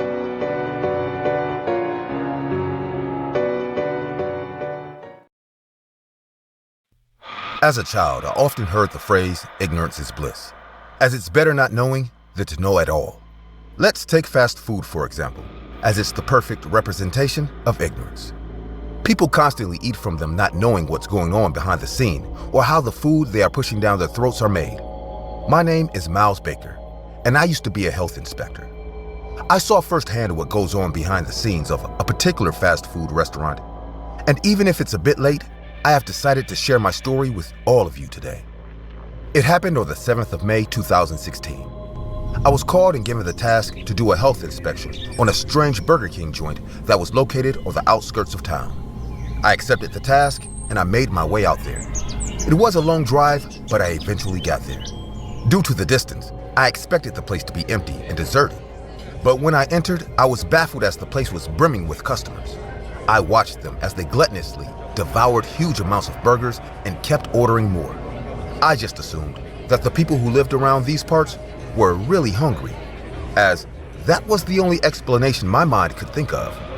A man then walked up to me and said, "Good morning, Mr. Miles. My name is Maxwell Adams. I'm the manager. We've been expecting you." He had a huge smile on his face as he introduced himself, but I could tell that he was forcing it. It was also pretty obvious that he didn't want me here, but I didn't care, as I knew I had a job to do, so I shook his hand and we began the inspection. The manager, Mr. Maxwell, began to take me around the building while assuring me that the restaurant was as safe and sanitary as it could be. I don't know why, but I didn't believe him, and as I could tell that there was something wrong about the place. So I began to dig deeper as I continued to look around. I walked into the kitchen and something caught my eye.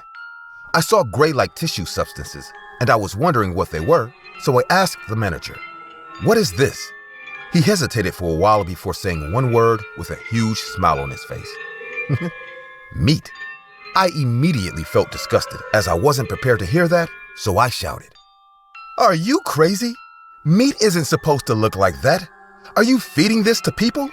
Where's this from?" Mr. Maxwell looked at me calmly before replying, "Regardless of the color, I can assure you that the meat we serve is pristine. And if you would calm down, I can personally take you to where we make our meat. The farm is just around the corner." I was baffled to hear that they produced their own meat nearby, but I figured since the restaurant was on the outskirts of town, it would be possible.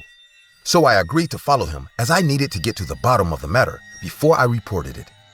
It was a pretty quick drive as the farm was very close. The farm was really huge as again, it was built on the outskirts of town. As soon as we arrived, I immediately asked the question. I want to see the animals.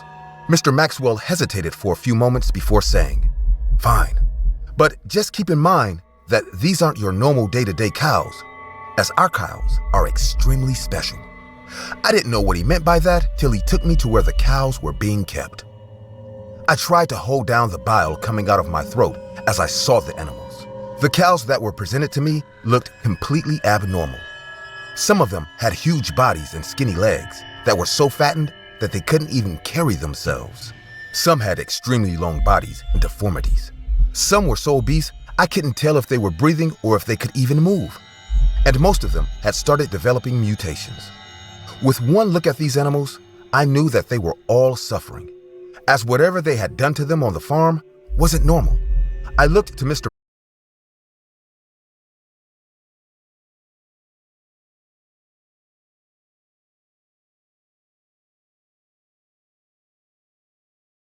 was wrong when the words homemade were added to it. Still confused, I looked at him and asked, "What do you mean by homemade?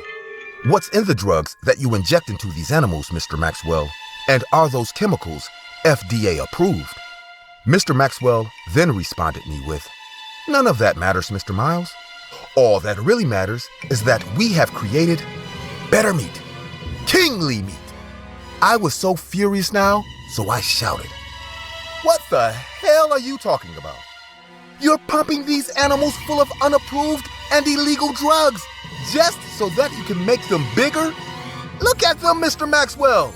These animals are suffering. You fattened them up to the point of explosion. And do you use their contaminated, discolored meat to feed people? Indirectly putting dangerous chemicals into their systems and threatening their health. This is wrong on so many levels. Can't you see that?" "Unfortunately, I can't, Mr. Miles. I don't know why you don't understand and see the beautiful thing we've accomplished here. By our hands, we have evolved these creatures, made them better than what they used to be.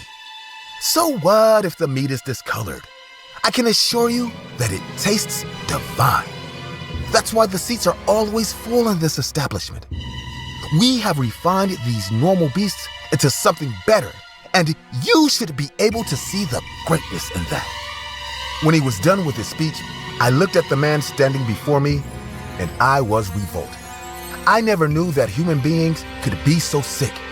I then sternly said to him, "This is animal abuse, Mr. Maxwell, and I'm going to report it immediately."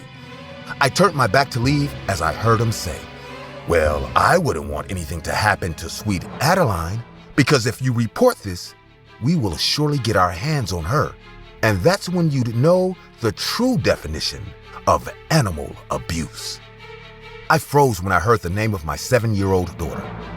I was about to lunge at him when he said, "You don't think we'd do our homework on you before you came here?" "Oh, please, Mr. Miles. We know everything about you, and if you ever decide to cross us, we will act in our own interest. You're just a lowly health inspector, and you must be stupid if you think you can go against a huge corporation. So keep your mouth shut and remember, ignorance is bliss. Have a good day, Mr. Miles." And with that, he walked away from me. I knew my hands were tied as everything he said was true. So I kept my mouth shut, and I didn't tell a single soul. Due to the threats, it took me 2 years before I finally gathered the courage to tell my story. I took the necessary measures to keep me and my daughter safe, as I asked for me and Adeline to be put under witness protection. I told them everything, and later during the weeks that followed, the closing down of a shady Burger King restaurant was all over the news. And for the first time in a long while, I finally felt at peace. I took a huge risk doing all this and sharing my story because I knew that even though ignorance is bliss, People always deserve to know the truth.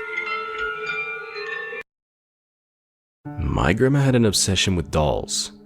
The obsession went to such a level that she basically turned the house into a doll museum. She collected dolls from anywhere, and I mean literally anywhere. One time, I went to the grocery store with my grandma. We were coming home, and on our way, my grandma saw a broken doll laying on the roadside. She picked it up and brought it home. So yeah, I grew up amidst a lot of dolls, and not all of them were nice. My grandpa was popular.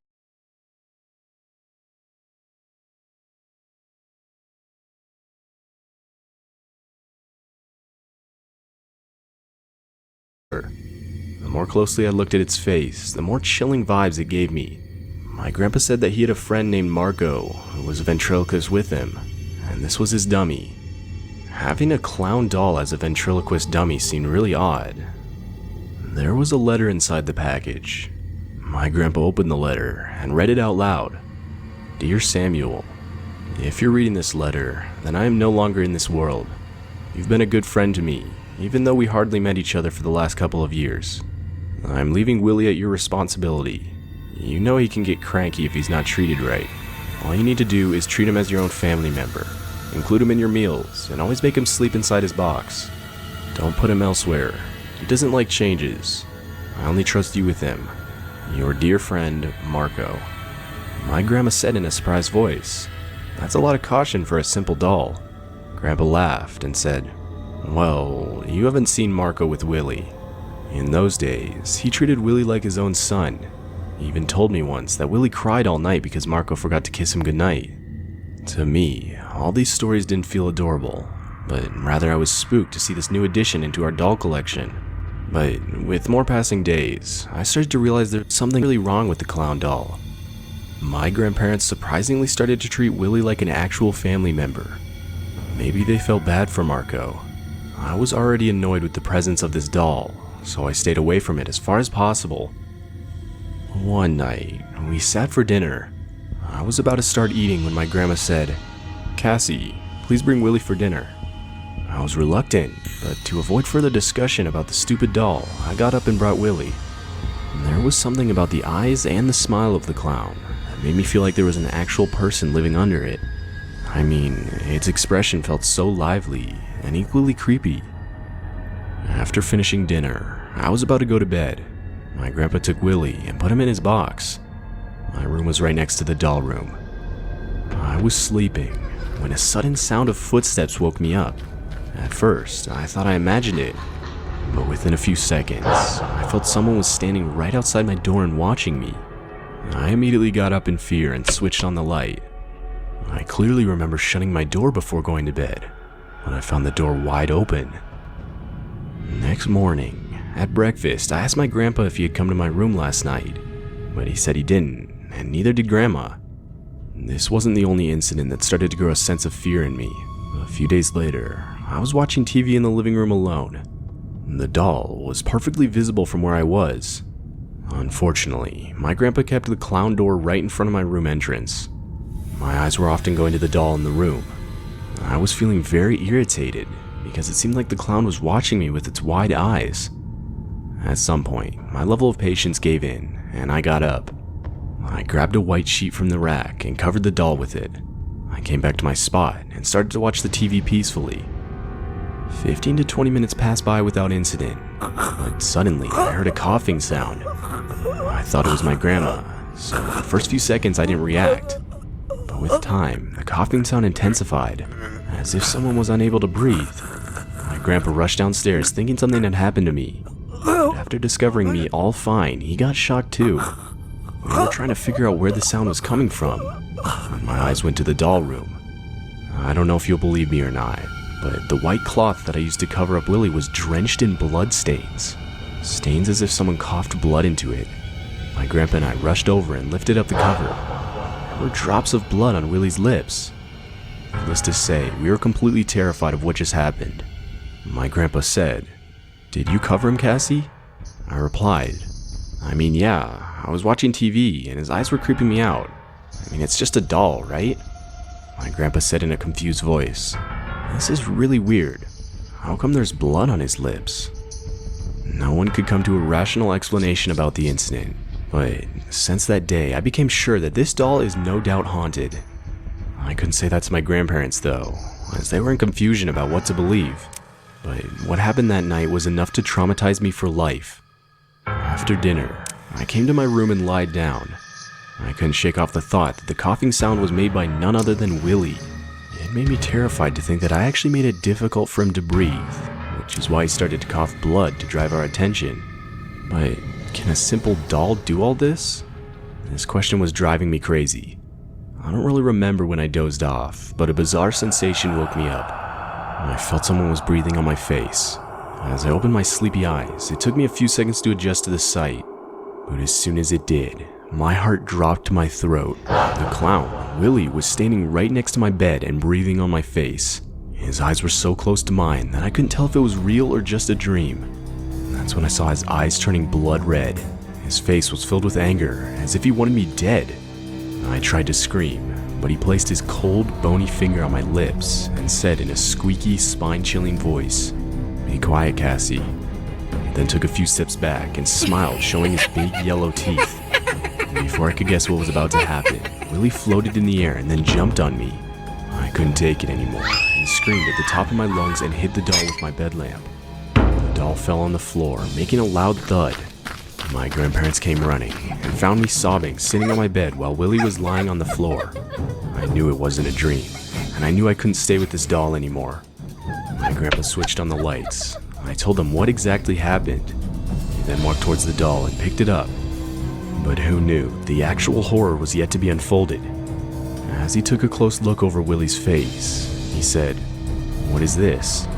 Looks like there's something underneath this doll." He then sat down on the chair nearby. My grandma and I stood quietly with scared eyes. Due to the strike of the lamp, Willie's forehead got cracked in the left side corner. My grandpa started to take out the fiber coating. After some time, we discovered a terrible truth. There was a small, weary skeleton lying under the doll. There were remains of a dead human being inside the doll. My grandpa went to the cops with the doll. The cops found out that Marco had a son, but his son passed away with black fever. But to keep his son with him forever, Marco stuffed his son's skeleton inside the clown doll. The cops burnt the doll, and since then, my grandparents stopped bringing any dolls into our house.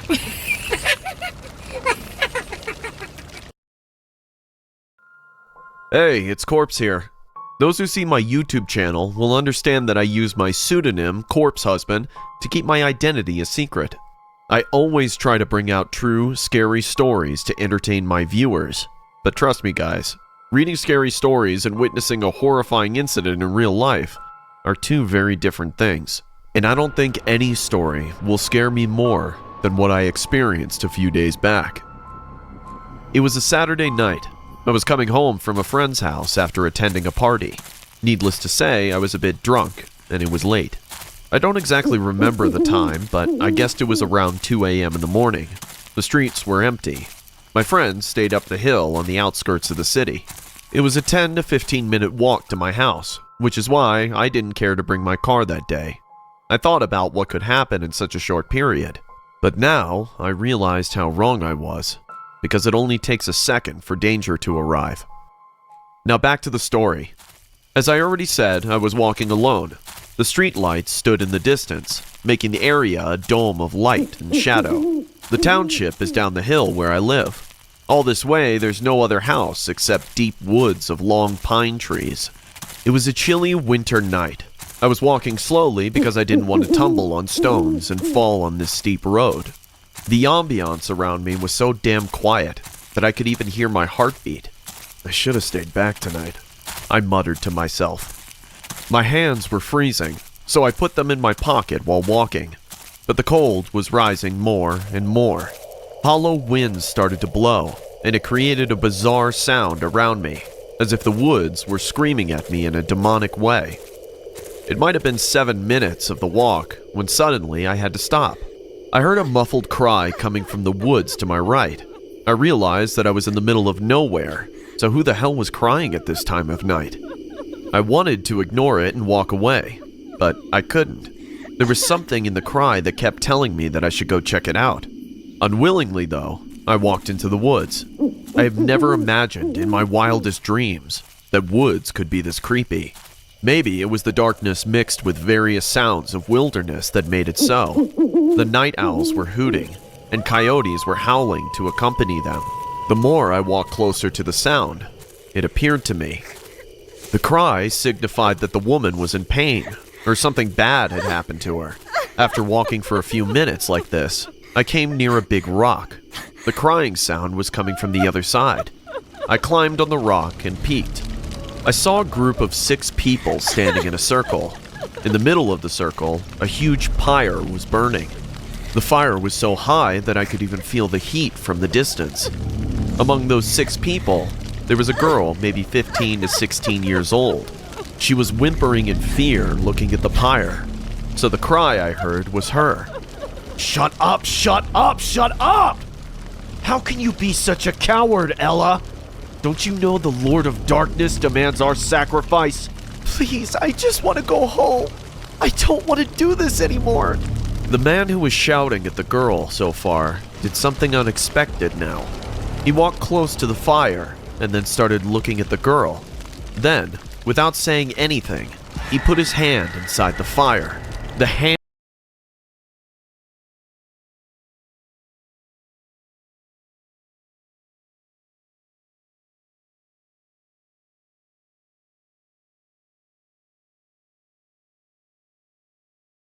soft voice. "You have nothing to fear. All you have to do is submit yourself to the fire. The fire will cleanse you, and you will rise from your ashes. You will die only once tonight, and then you will be immortal forever. We will all live forever, Kelly. Don't you want to free yourself from this silly circle of life and death? Think about it. We will all live forever. We won't age. No disease will be able to touch us. We will be invincible." Oh my god. This guy is fucking insane. He's gonna commit mass murder by brainwashing these young boys and girls into taking their own lives. I immediately called 911 without wasting a single second. I told them the address of the location and told them to hurry up. I was talking over the phone in a very low voice. I didn't want them to hear me or the man would throw me into the burning pyre first. I just finished talking when a spine-chilling scream took place. I peeked and saw a boy among them had set himself on fire. He had apparently jumped in right when I was talking to 911. I couldn't help but wait for the cops to arrive. The horror was happening right in front of my eyes. The boy was screaming while burning in terrible pain. All I could see was a human figure covered in fire from head to toe. The girl started to sob, screaming, "You guys are sick! You're killing him! Stop this madness!" The man looked at her and said, "Stare into the fire, Kelly. You will see the Dark Lord is staring back at you. I am only here to do the devil's work, to help him build his army." The air of the forest was filled with the smell of burning flesh. Clouds of black smoke started to come from the pyre. Slowly, the boy's scream faded away. I saw his body disappearing inside the raging fire. "Now, it's your turn, Kelly. Go in." "No! Never! Let me go! Let me go!" A girl and a boy grabbed Kelly and started to drag her towards the pyre. Right at that moment, I heard cop car sirens in the distance. The cops were here. They are here. "Police!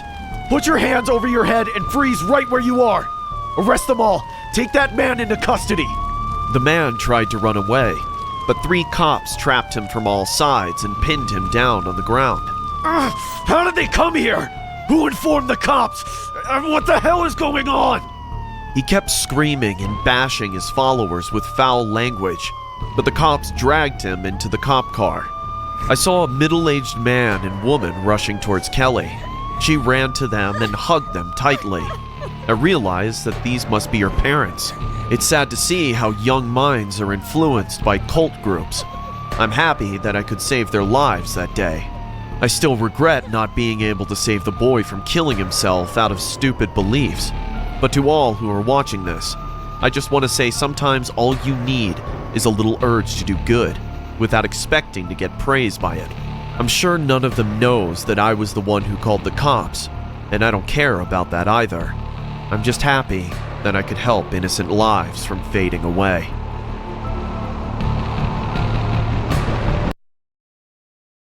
I grew up in a doomsday cult.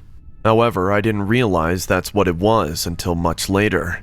Since I was born and raised there, I just assumed that all the messed up stuff I saw growing up was the way things were supposed to be.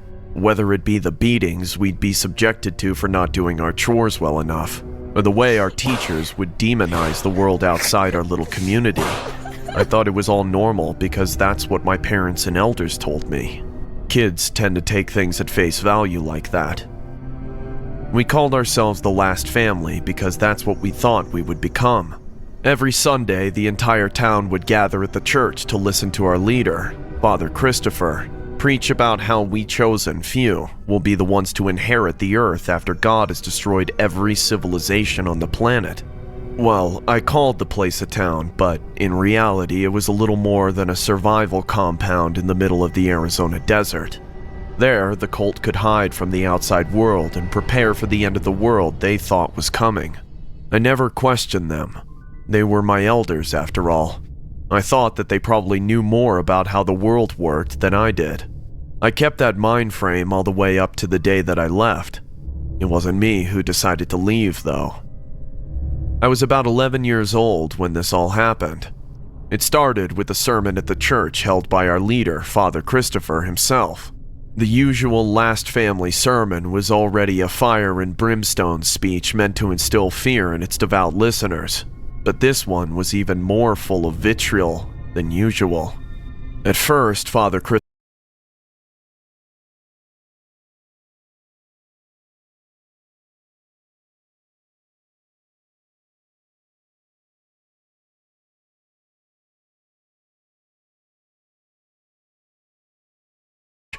Nobody wanted to say anything, or rather, nobody could. We all knew Father Christopher was quick to punish anyone who interrupted him during a sermon, so we kept our mouths shut and our questions to ourselves. It felt like an eternity before Father Christopher finally broke the silence. The unwitting servants of the devil may come to take us away from our home any day now. Their earthly leaders have deemed us to be a threat to their tyrannical authority over men's souls. They could not possibly understand that we are merely trying to protect the soul of humanity from the end of days. They shall be forced to die 1,000 deaths in the pit of fire, while we die only once, and be welcomed by the Lord's embrace. Father Christopher dismissed us early that day, but only the children. The adults had to stay behind for the rest of the sermon. Despite the foreboding tone of the sermon, I remember feeling glad to have more free time that time. Over-exaggeration wasn't new to Father Christopher anyways. He must have predicted the exact date of doomsday that obviously didn't happen like 3 times before already. Given his track record, I thought the sermon was just another case of him making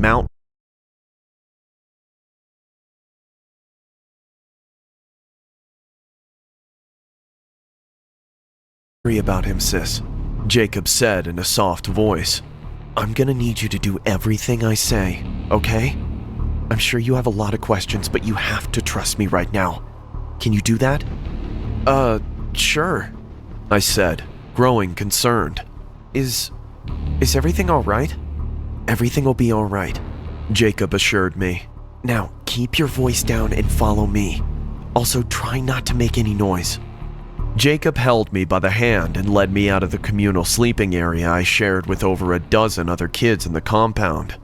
I couldn't see very well in the pitch darkness, but Jacob didn't seem to have any trouble guiding me. I guess he must have allowed his eyes to adjust to the dark already. He opened the door and eased it closed behind us, as if he were handling dynamite, careful to not make any excess noise with the way he moved. No sooner had he closed the door We saw the beams of multiple flashlights approaching us from the direction of the church. "Shit," Jacob cursed under his breath before lowering his back to me. "Hurry, hop on my back." I was confused but did as I was told and kept quiet.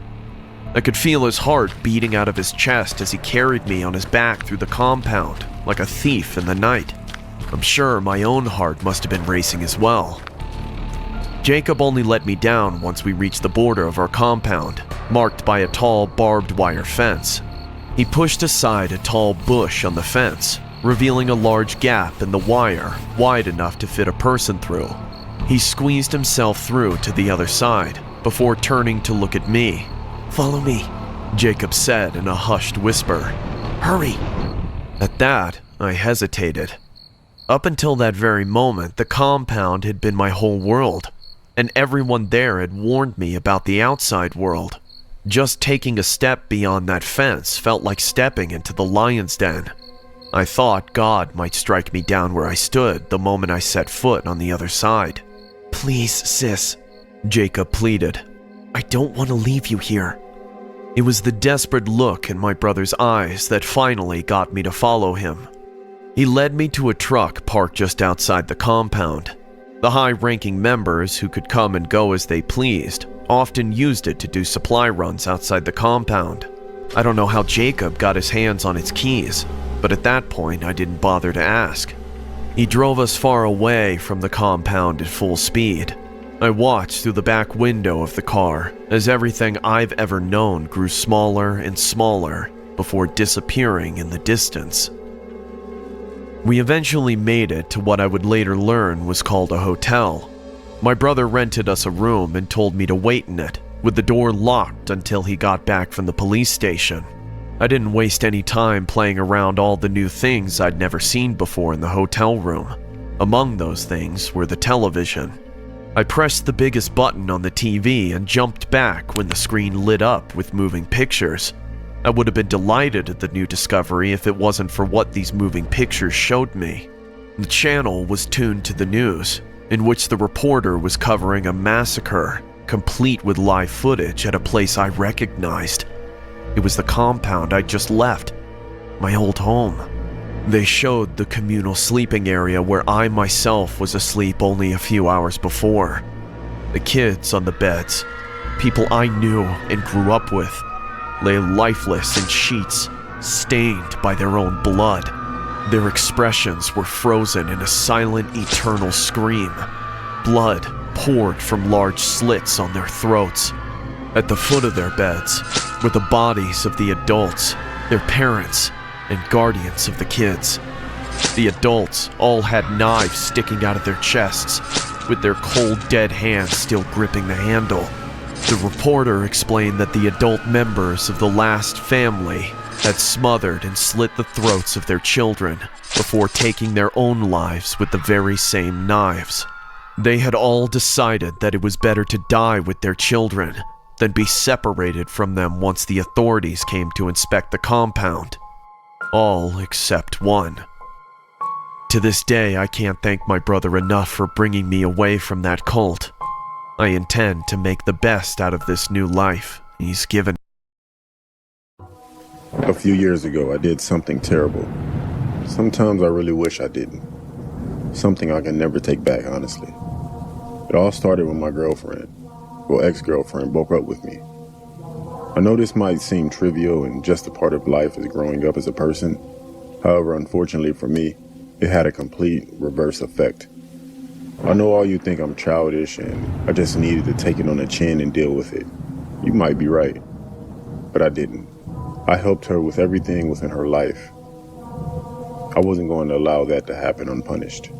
I know it was petty and it was wrong, but you have to understand I was desperate. I was hurting. It honestly felt as though my heart was aching. It was throbbing so hard I honestly thought at any point I would explode. I know that sounds dramatic and I'm honestly not looking for sympathy.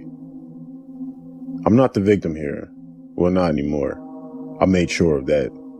I honestly could feel my body shaking with rage, so I got up with hatred and darkness in my heart and I booted up my laptop. I wasn't a stranger to the dark web.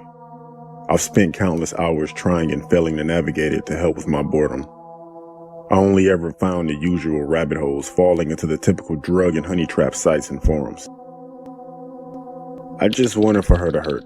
I wanted her to feel the embarrassment I had felt and suffered at her hands. My original plan, although very distasteful and wrong, wasn't malicious. It wasn't violent in any way. I just wanted to humiliate her. I still had photos and videos from our time together. Personal videos and photos of her. And in my pent-up anger and depressed state, I thought it was a good idea to use these against her. I see now I was wrong from the start, but I wish I had only done that. As awful as it seems, that was nothing to what I actually did. I kept digging and digging, clicking link after link until eventually I clicked on the link and I found something that caught my attention. It was a forum called the Naughty List. On the site was a question. Do you know someone who has been bad? If so, maybe you should put them on a naughty list. Perfect, I thought. This has got to be it. I'll upload all my personal photos and videos on there, and maybe link her social media, and we'll see who's laughing then. I thought about adding her address, but she was back living with her family, and even I drew the line there. The forum wasn't what I expected, though. You couldn't just upload to their homepage. There were different sections on it, or punishments as they called it. I remember thinking how dramatic it was, how dumb and naive I was. There were several different sections: Elf on the Shelf, Crumpets Cramps, and Frozen Fields, among others. It kind of made me chuckle, I guess. That's why I just didn't think it was anything serious. Anyway, with the sections, Elf on the Shelf kind of made me crack a smile. But that's not what I went with. I chose something called Slay Snatcher. I don't know why, I just did. It was kind of funny to me. After clicking on it, I had to wait a good minute and a half before this bright white page loads up, filled with a few black text boxes, and a text that read, Santa is waiting for this write-up. Write up his naughty list. Please fill in the details and he'll do the rest. I thought to myself, that's cute. I just thought it was kind of stupid, but I filled it in regardless. It was name, age, and birthday, and links to the person's social media. It was all there. Everything I was so desperately looking for, and of course, photo uploads. Jackpot, I remember smiling to myself, halfway cackling in the process. It wouldn't allow me to upload any videos, but the photos were more than enough for me. It was hot girl summer type pictures, if you know what I mean. It also asked for the person's address, but as I previously said, I wasn't really about to go that far.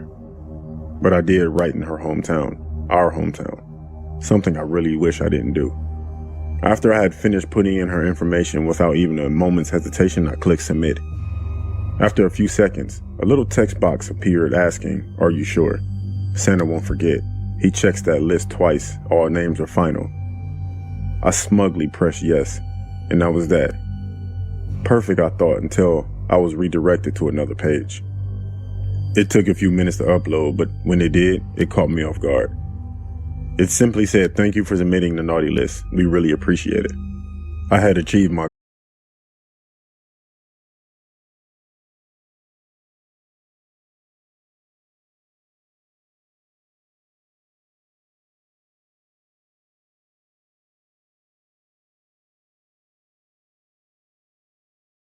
potential troll or creeper. I mean, surely it worked, right? I mean, there's no way I could check. I couldn't find that link again, even if I tried. Anyone who surfed the deep web or dark web would know this is true. It's just not cataloged, it's a mess. And I only stumbled across it by chance in the first place. I wish I hadn't.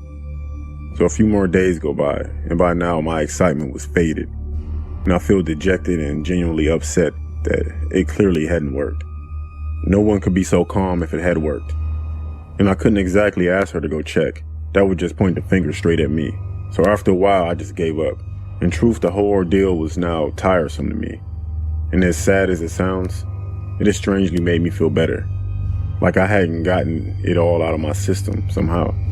A few more days later, I was awoken to a loud knock on my door. Previous drama of my former relationship had completely escaped my mind at this point. And just for some context, I live alone and don't get many visitors at all. So I was more annoyed than curious to see who was at my door. So you can imagine my shock when I flung open my door to be greeted by the stern faces of 2 police officers. Shit, I thought to myself. This is it, I'm going to prison. Everyone is going to think I'm some kind of freak, which I guess in all fairness, I was at the time. They asked to come in, and I of course obliged. I said, come on. I remember thinking at the time, they've only asked me to come in. As of right now, I'm not under arrest or anything, so I better see what they want. But what they asked me completely and utterly knocked the wind out of me. When was the last time you saw Katie?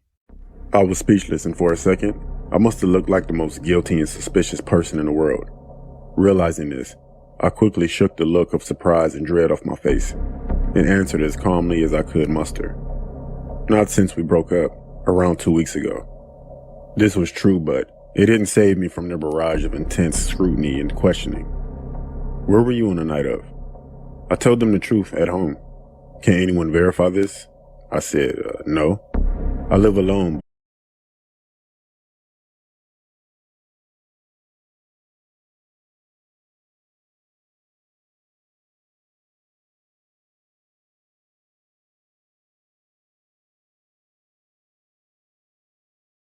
Officers left soon after that and actually thanked me for my time. They did check the CCTV and with my boss and colleague who confirmed my story and that I was telling the truth. Days turned into weeks and still nothing. It seemed as though she just had vanished into thin air. I couldn't believe it. It couldn't have been because of me. I thought maybe it's possibly some creep stalked her socials and found her address after I posted them along with the images, but surely it had to be a coincidence. That stupid forum couldn't be real. It said Santa's naughty list. That definitely couldn't be real. The longer it went on, the more horrible I felt. I know I wasn't physically responsible, but in one way or another, I had caused this, or at least put the wheels in motion. I felt just as guilty as if I had done something to her. I mean, this is the girl I once loved, the girl I still love, and I had done this. I had caused this, and her poor mother, they had been estranged for years. I tried to get on normally with my life, but it was hard. I couldn't sleep. I couldn't eat. And you know something? I knew I deserved it. I would cringe every time I caught myself feeling sorry for myself. I took to drinking to make myself sleep. Anything to numb the pain, anything to get the image of her face and the sounds of her screams out of my head. I couldn't go to the police, but how could I? If I confessed, my life was as good as over. As selfish as it was, I just didn't believe it would even help to find her if I did. Maybe I was just being a coward, but it was hopeless. She was gone. I waited every morning for an update. I would always call the police station to get an update. It was torture until one day. They did find her. But as I'm sure you all can already tell, this story doesn't have a happy ending. But she was eventually found in an old abandoned factory in the outskirts of the next town over. I just couldn't believe it. I could feel my throat tighten to the point I was struggling to breathe when I heard the news. In my head, I was begging and pleading with whoever or whatever. It must be some kind of mistake, a mix-up. It couldn't be because of me. But unfortunately, it was no mix-up. She was found stuffed in a chimney. Her body was inside a sack, a toy sack. I couldn't believe it. I felt sick. This must be some kind of sick joke. I kept trying and failing to convince myself. I felt my body tremble. She had been there for a while, and you could tell by looking at her. They knew it was her because stuffed into her eye socket was a small piece of paper that read, "Naughty list. Katie, you should have been good." I blacked out, and I collapsed where I was standing, and I hit my head pretty hard. When I regained consciousness, I hoped, I prayed it was just a bad dream. But of course it wasn't. It was real. It was all real. I'm a simp. Nothing will ever make up for the torture I subjected a girl I once loved and cherished. All because of my own ego and misguided sense of pride and self-worth. I wish I could take it all back. You deserve justice, Katie. You deserve to be able to rest in peace at the very least. Maybe confessing will bring you and your family closure. Maybe ending my own life will make us even. But regardless of the answer, I'm far too much of a coward for either. I won't go on the dark web again, just because of this situation.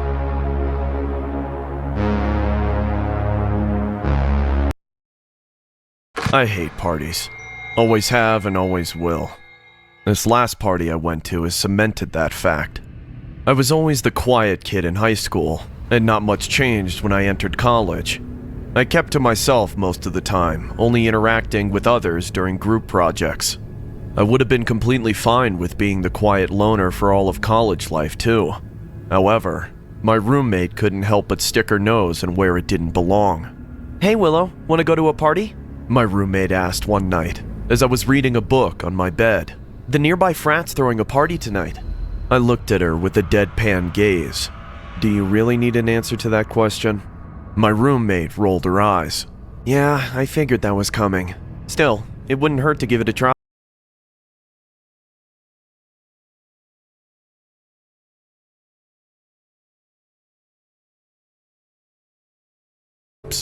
My roommate went to get 2 full cups and handed one to me.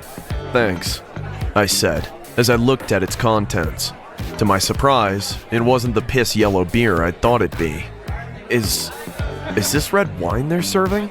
"Sure is," said my roommate. "House Delta Psi Omega is classy like that." Immediately after saying that, she went to chug God knows how much of said wine through a hose while upside down. Where the hell the frat got their hands on a wooden wine keg, I still have no idea. I took one sip of the wine and my face scrunched up in disgust. It was wine, all right, and I hated wine. And all alcohol for that matter.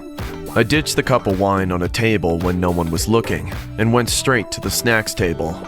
I may not like frats all that much, but I gotta hand it to them. They knew how to choose their party snacks. Within the hour, I became the only sober person left in that frat house. A pink, drunken blush pervaded everyone else's faces. For a moment, I thought the party might not be so bad after all. At the very least, I'd get to see a bunch of frat boys and sorority girls making fools out of themselves.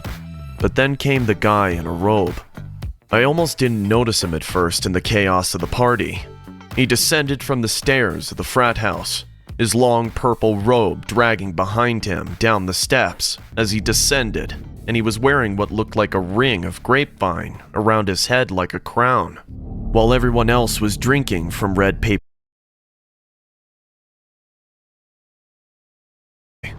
Someone started playing music, and without any prompting, the people in the party started to dance. I kept to myself in a corner of the room while everyone else flailed their limbs around like in a drunken bliss. The dance went on for hours, or at least felt like hours to me. The disorganized dancing formed into a cohesive ring of people dancing next to each other, hand in hand, without a care in the world. The dance all surrounded one person, the guy in the purple robe, who looked on approvingly. The more I looked on, the more uncomfortable I started to feel. I always knew frats were kinda like cults, but this was getting way too obvious. I wanted to leave, but didn't want to risk pushing through the drunk dancers and breaking the ring they'd formed. Something about the looks of crazed ecstasy in their eyes told me that they wouldn't take too kindly to being interrupted. I was literally saved by the bell when someone rang the doorbell. "Pizza delivery!" yelled the pizza guy from the other side of the door. Every head in the room turned towards the door. The stuporous joy on their faces warped into an insane rage. A horde of college girls stormed to the door, opened it, and dragged the hapless delivery boy inside. In 100 other scenarios, this would have been a dream come true for any guy. Not this time, though. They pinned him onto the ground as he squirmed under them in a futile struggle. He yelled at them to let him go, but nobody was listening. Everyone's eyes were fixed on the man in the purple robe. "Sparagmos!" he shouted. "Sparagmos! Sparagmos! Sparagmos!" repeated the drunk college students over and over again. I watched in horror as they tore the delivery boy apart. They tore him limb from limb, starting with his arms and legs, before the robed man ripped off his head whilst the partygoers held back his torso. The poor bastard screamed all the way, right up until his head was separated from his body. I escaped the party through a back window in all the confusion and called the police. When they got there, The drunk partygoers were feasting on the dismembered body of the murdered delivery boy. The robed man sat above them all on the top of the stairs, tearing off and eating strips of flesh from the delivery head. Needless to say, I'm never going to another frat party again.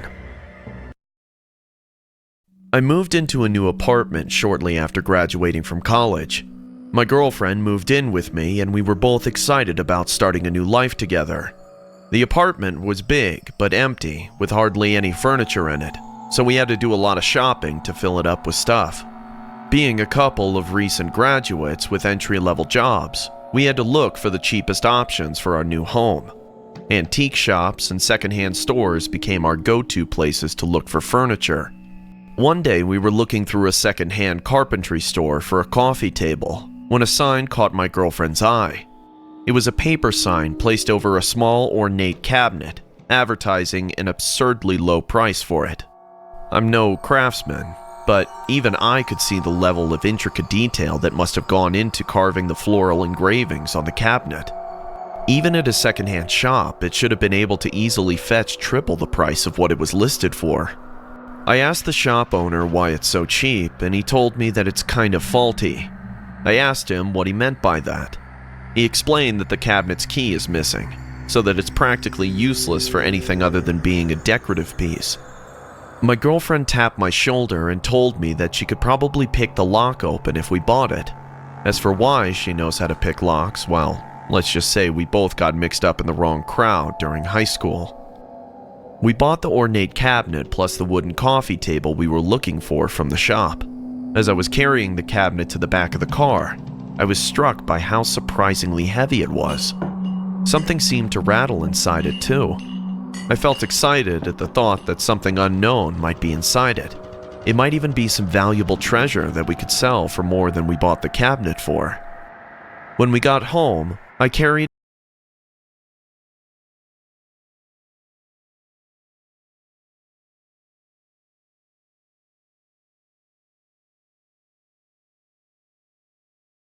for cash.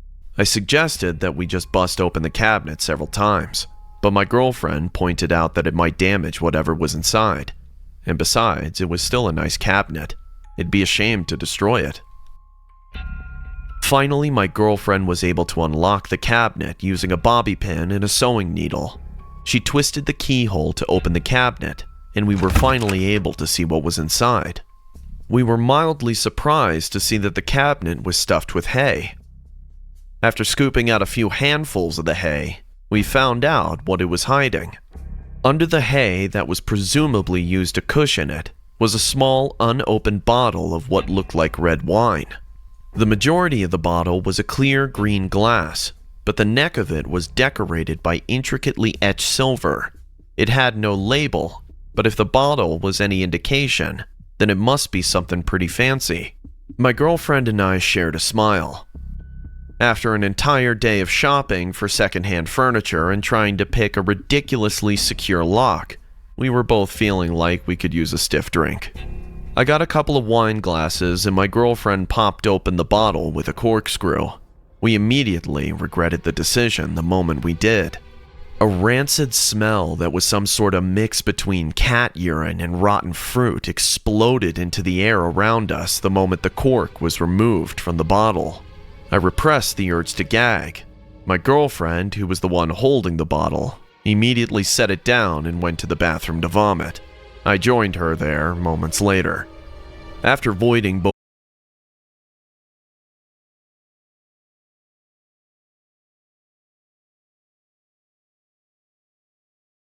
breath of fresh air from outside and went back to wash the bottle from the inside out. Contents aside, the bottle was still pretty. I was sure that the silver decorating its neck would be worth something if I took it to a pawn shop. I told my girlfriend when the coast was clear. We set the now empty cabinet on the kitchen counter.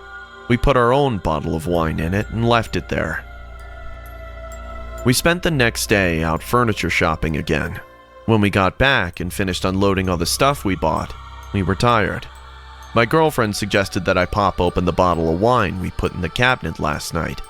The moment we popped open the bottle, The same rancid smell from the day before returned with a vengeance.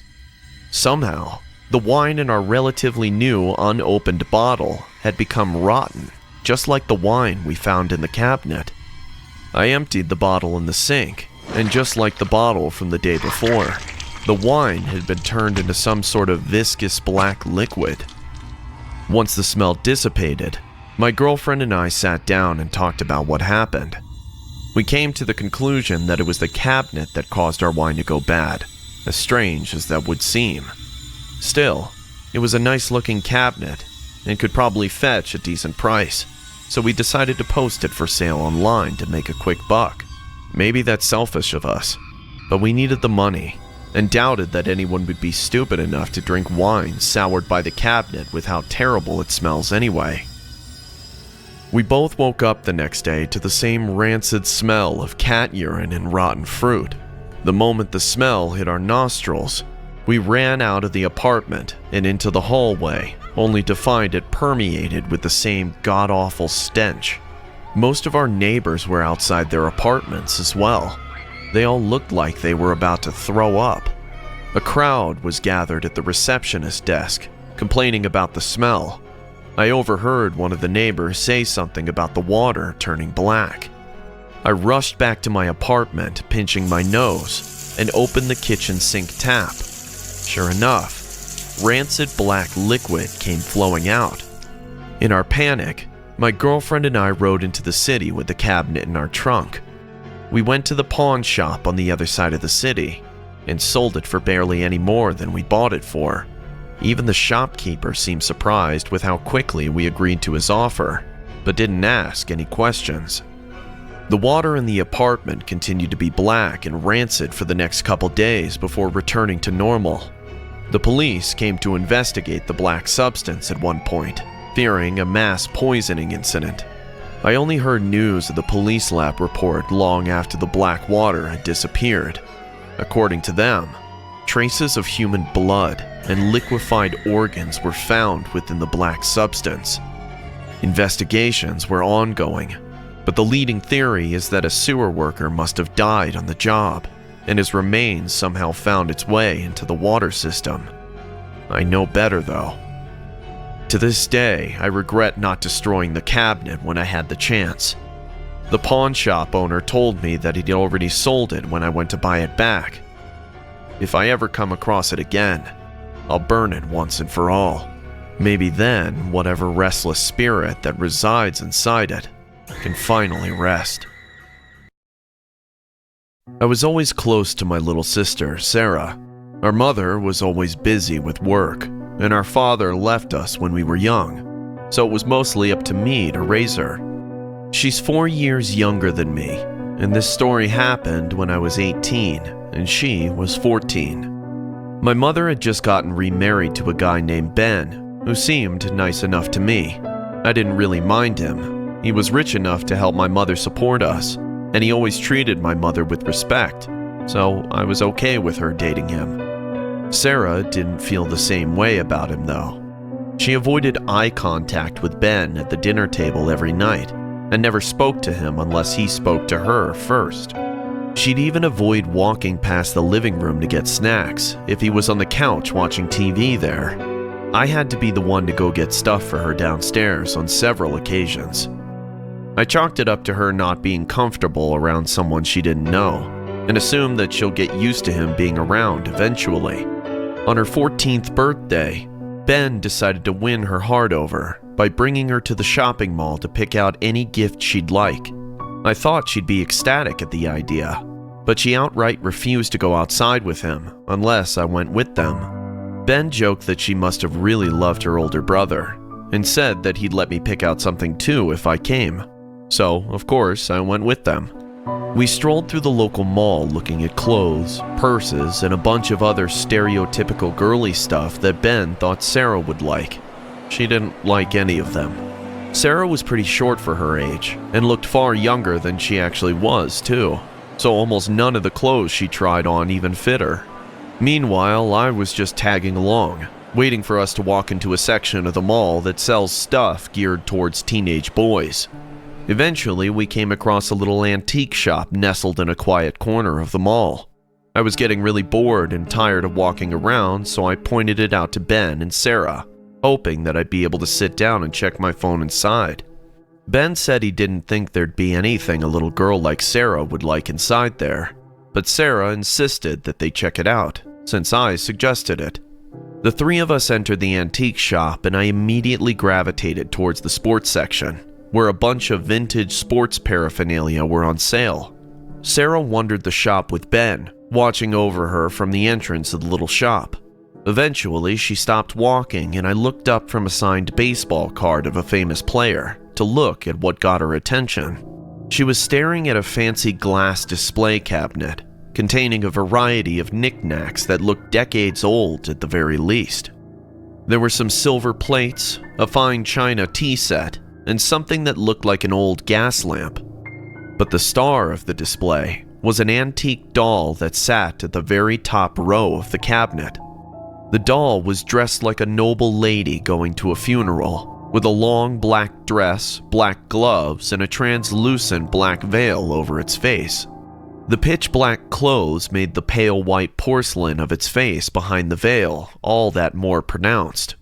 When Sarah picked it out of the cabinet and lifted the veil from its face, it revealed a sorrowful frown, accompanied by large blue eyes that seemed to bore into my soul, even from a distance. I told Sarah that that was one dour-looking doll she's holding there. To my surprise, she told me that she thinks she wanted to buy the doll. I asked her why on earth would she want a depressed-looking thing in her room. She said that she couldn't quite explain why she liked it. Something about the doll just resonated with her, according to her, anyways. Sarah was always weird like that. I thought she was a little too old to still be playing with dolls, but I kept that to myself and let her ask Ben to buy it for her. The moment the old shopkeeper saw the doll she was holding, she told her that she could have it for free.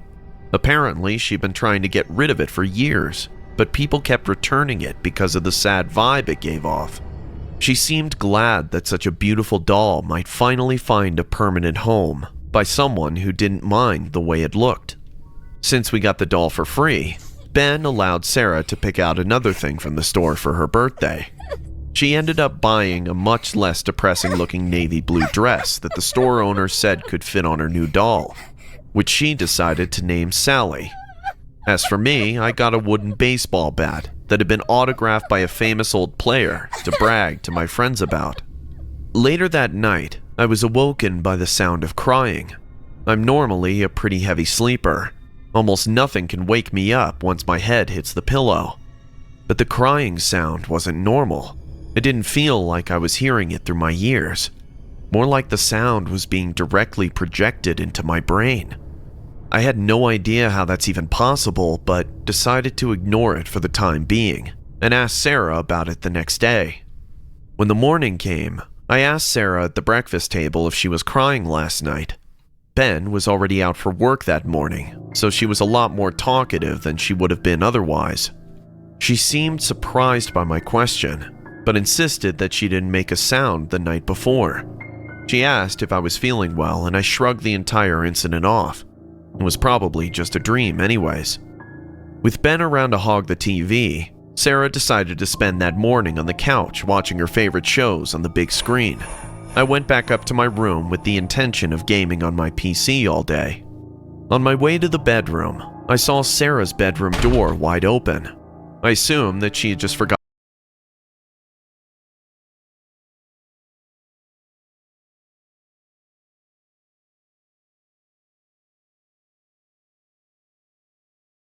the weight of something on the bed with me. My eyes flew open, and I looked down to see Sally sitting at the foot of my bed, her blue eyes still crying tears of blood, with a mournful frown. I push-kicked her out of my bed on instinct. She fell off my bed, but instead of the sound of shattering porcelain, I heard a loud thud, followed by the currying of tiny feet, leading out of my open bedroom door. I grabbed the baseball bat Ben bought me and bolted out of my bedroom door. I was just in time to see the skirt of Sally's black dress disappear behind the slightly cracked open door of Sarah's bedroom. I threw Sarah's bedroom door open, baseball bat in hand, and intending to shatter the little doll into a million pieces. Instead, I was met with a sight that will haunt and shame me for the rest of my life. Ben was in Sarah's bedroom, sitting right in bed with her, touching her in ways I don't even want to remember. Ben's eyes widened in surprise when he saw me, and my eyes saw red when I saw what he'd been doing to my sister without me knowing. The autograph on the baseball bat was hardly legible underneath the bloodstains after I beat the living shit out of Ben with it.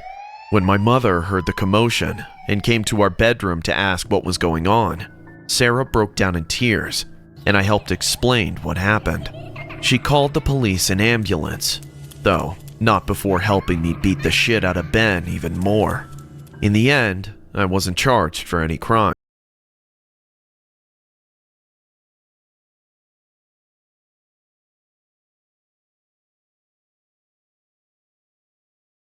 Asking, why would anyone not like the sight of cute dogs and cats?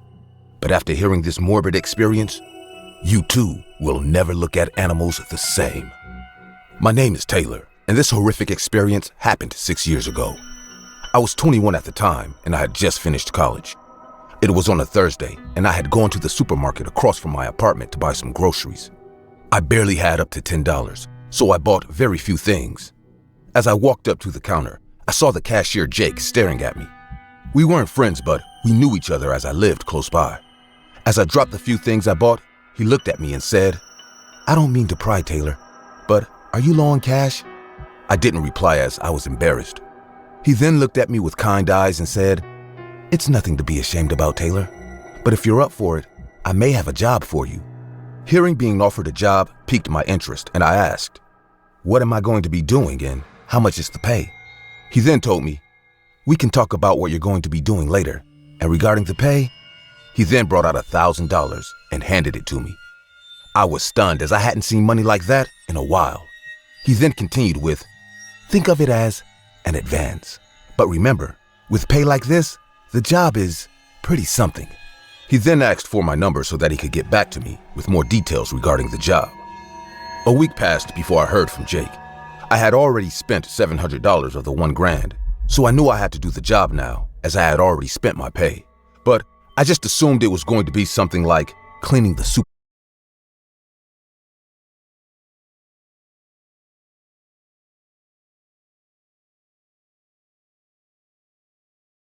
week. And with that, he went offline. Now, a little feeling of dread began to creep up as he was acting so weird. And as I clicked the link, I finally understood what he meant as a horrific realization dawned on me. The link took me to a site called All Natural. The first thing I saw was a slogan that read, "Welcome, fellow true eater." I was asked to pay $20 to see the content, which I did.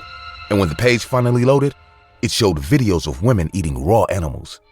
The first video I played showed a huge man holding a cage, seemed to be filled with kittens. I could hear the animals whimpering like they were scared. The woman in the video sat on a chair and she had a sick, devilish grin on her face, which displayed her blood-stained, rotten teeth. She looked like she was terribly ill as she looked pale and feverish. The man then took one of the kittens, and what he did next made me throw up on myself. With his huge hands, I watched him tear the kitten apart. It happened so fast that I couldn't hear the kitten squeal. He then tossed the carcass of the dead kitten towards the woman, and without hesitation, she began eating it raw. The sight was otherworldly as she ate it whole. I could see the little organs of the kitten spilling out of her bloody mouth as she ate it. It didn't take long before there was nothing left and the video ended. I screamed and I threw my phone away when the video was done. The noise had garnered the attention of my neighbor, who knocked on my door asking, "Taylor, are you all right?" I didn't want him to know about what just happened, so I quickly replied, "It's fine. I just thought I saw something." And with that, he left. I didn't fall asleep that night as I was deep in thought. I finally understood why Jake didn't tell me about the job before paying. And I understood why it paid so much, as over 15 million people paid to watch each video. I knew I had messed up, as I couldn't do it, and I also couldn't pay back the money. So the next day, I started avoiding Jake and the supermarket. After a week, I thought I had gotten away with it. But as I walked to my apartment that night, I was attacked by two huge men. and the last thing I remember was a white handkerchief being forced onto my nose. I woke up in front of a camera. I was surrounded by bright standing lights, which made it impossible for me to make out my surroundings.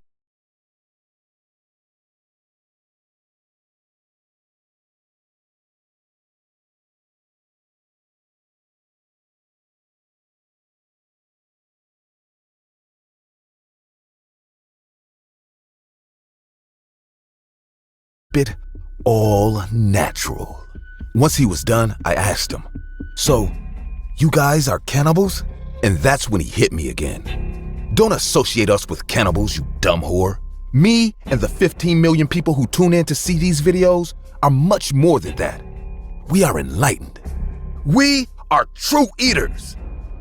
I didn't speak as I was scared to be hit again, and that's when he gestured to the huge man that was standing in the corner of the room. "Ivan, it's time to begin." And as the huge man picked up a cage, I started to count down the last moments of sanity I was going to have that night. The creature in the box squealed as it was taken out, and when they brought it closer, I could see that it was a huge gutter rat. The animal struggled, but it was hopeless as the man began to pull it apart. It didn't take long before it tore in two. The man walked up to me with the carcass of the dead rat. I tried to run, but that was when I realized I was restrained. He finally reached me and tried to force the carcass down my throat. I screamed and resisted, which led him to hit me. My vision had become blurry, and I felt them force my mouth open and force the furry carcass down my throat. No words can ever describe what I felt, but I felt like I was tasting hell itself, as different things that I assumed were the organs of the animal rolled down my throat. I began to vomit profusely, but that didn't stop them, as they just continued right after. It took 30 hellish minutes for it to be over, and I just stayed there quiet, as I had lost all zeal to fight. They untied me and took me to a small room where they kept me. I threw up all night, and I laid there in my vomit. Every night for the next week, I was taken to eat another animal, from sloths to puppies to little birds. Each one was worse than the last. It didn't take long before I began to feel ill. It was on what I assumed to be Friday. I started hearing loud noises from outside, followed by, "It's the police!" Hope filled me, and I was about to say, "I'm here." I began to convulse. The last thing I remember that night was being surrounded by cops as I finally passed out.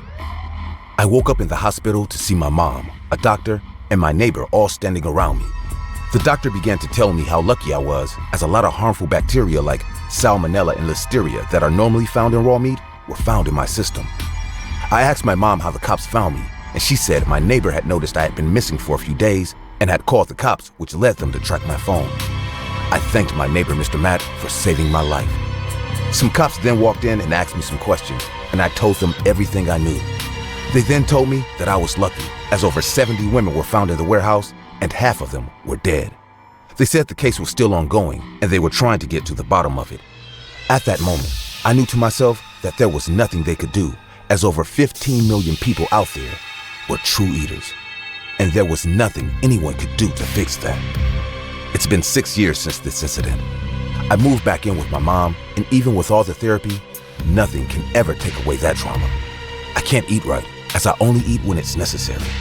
I also can't look at animals right because every time I see a dog or a cat, while people see the beauty and the cuteness of these animals, all I really see are their insides.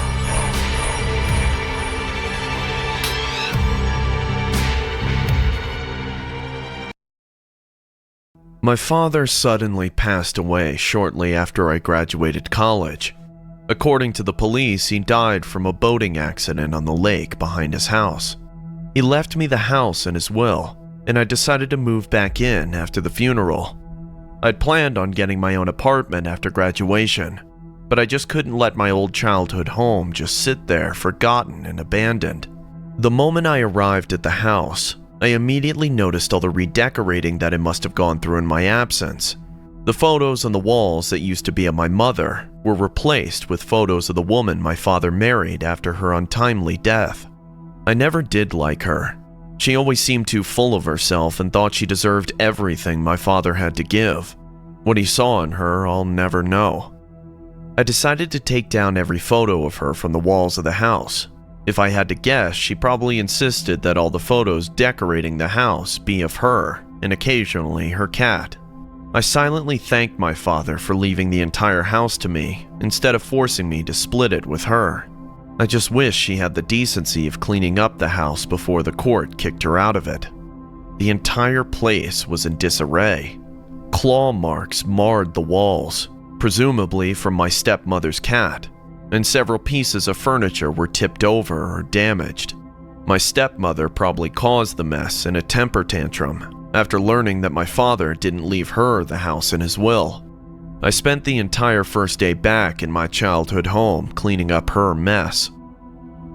That evening, I opened the door to a room that used to be a guest bedroom and was surprised to find it turned into a miniature homemade art studio. There were racks still lined with tubes of paint and several paintings lining the walls. I knew my father had taken up painting in recent years, but I didn't know just how good he'd gotten at it until I saw his art studio. Most of it was landscape paintings featuring familiar-looking scenery. A lot of them were of the nearby forest, the local park, or even neighboring homes. But the indisputable star of the entire collection was the one that hadn't been framed yet. It was a gorgeous painting of the house from the back that included the enormous lake that my father had died in. Floating on the lake in the distance, too far to clearly make out, was the very same blue boat that my father was on when it capsized and killed him. I felt sad seeing it, both because it reminded me of my father's death and because it was proof of his incredible artistry that never got the chance to shine when he was alive. I decided to frame the painting and put it up in my room to remind me of my father and the talent he discovered far too late in his life. I fell asleep that night while staring at the blue waters of the lake and my father's painting. I kept thinking about what I'd call the painting, and before I knew it, it was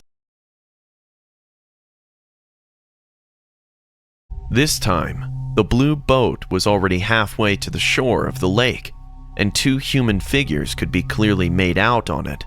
One of them was my father, and the other was my stepmother, leering at him behind his back. I thought that I must have been going mad, and went downstairs to get myself a drink. The stress and grief must have been getting to me, I thought. I concluded that I may have to take a couple days off work for the sake of my mental health. I called my boss to tell him that I'd be absent the next day. He was understanding and said that I can take all the time I needed to mourn. That night, I dreamed of what I'd do the next day to relax. When I woke up, I saw that the painting had changed yet again. All thoughts of relaxation left my mind when I noticed what had changed in it. My father was in the middle of walking out of the lakeshore. My stepmother stood behind him. The red oar of the boat gripped tightly in both hands and raised high above her head. I realized with horror what she intended to do with it. I rubbed my eyes trying to convince myself that I was seeing things, but when I looked back at the painting, it had changed yet again. My father was lying dead on the shallow lakeshore, his head cracked open and bloody. Behind him was my stepmother holding the oar, dripping with blood that was almost impossible to make out against the red paint.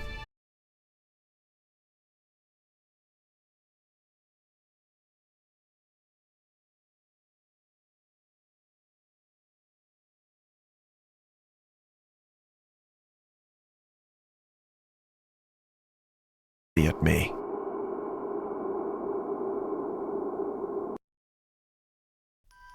I am Eva, and this is my story. I have a sister named Ivy. We have always been active kids since childhood. We often took part in sports during high school. My sister Ivy is a professional gymnast. Needless to say, she has a strong build and can be quite competitive to many grown-ups. Last year, I applied to the same college where my sister is now a senior. Our father died when we were very young. We have been raised by our grandparents and our mother. Ivy and I have always been the adventurous types. I still remember when I was just 5 years old and Ivy was 7. We used to roam around on our own. One night, we went to the woods and a wild dog chased me. Instead of running away and crying out loud, Ivy and I scared it off by throwing stones at it. We have always been a team, But sometimes, too much of curiosity can ruin your life. This is exactly the kind of incident that taught both of us a lesson to remember forever. On my first day of college, I was super excited, like every other young girl. Especially, I was relieved to have my sister to watch my back. Our college was really big. Young boys and girls were roaming in the entire college with joyful faces and a heart full of dreams. Ivy introduced me to her friends and her boyfriend, Mark. I made a couple of friends on my own, too.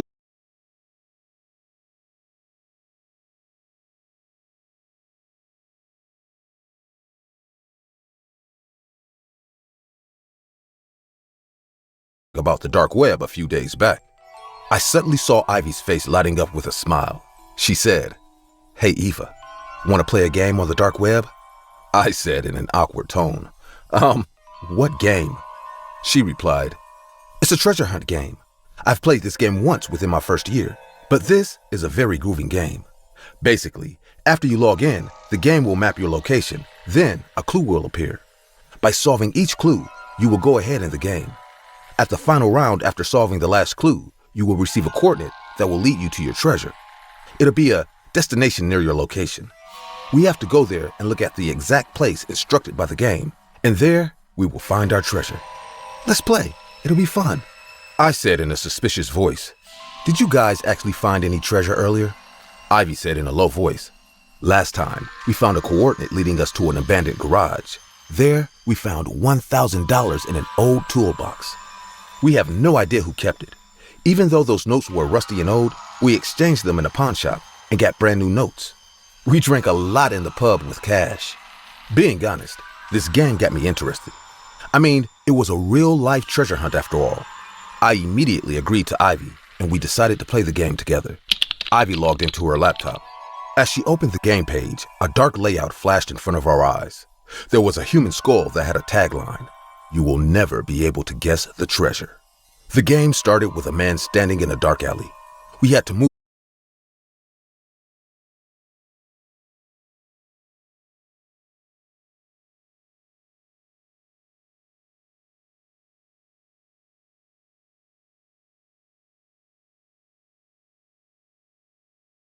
for half an hour more, and we finally reached the last character, which was a ram-like figure sitting on a throne.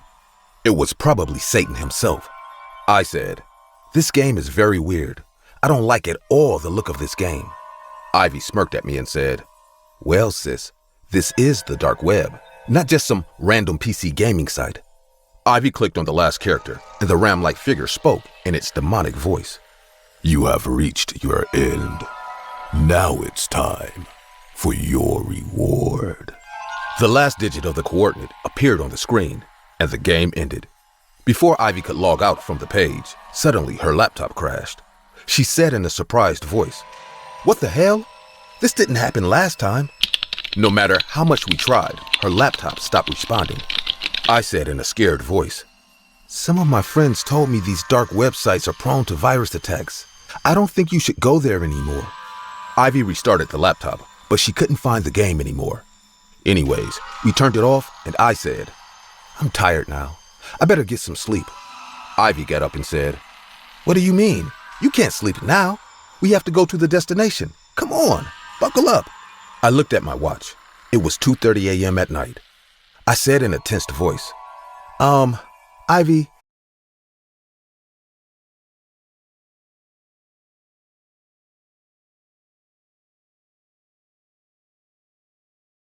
what? So I secretly texted Ivy's boyfriend, Mark, who happened to live nearby our house. Luckily, Mark was still awake. He texted me back saying he will reach there soon. After a small bridge, we came near an abandoned farmhouse. There were vast fields around us, and the old farmhouse stood like a haunted house from a freaking ghost movie. Ivy got out and lit up her flashlight. I had no other choice than to follow her. We locked the car and started to walk towards the farmhouse. As soon as we reached near the door, we heard car horns honking nearby. I was relieved to see Mark's car.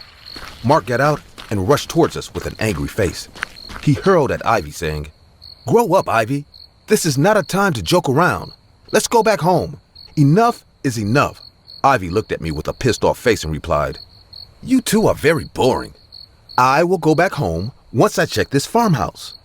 As I already said, My sister was adamant at that time. We got inside and realized this farmhouse has faced a severe fire.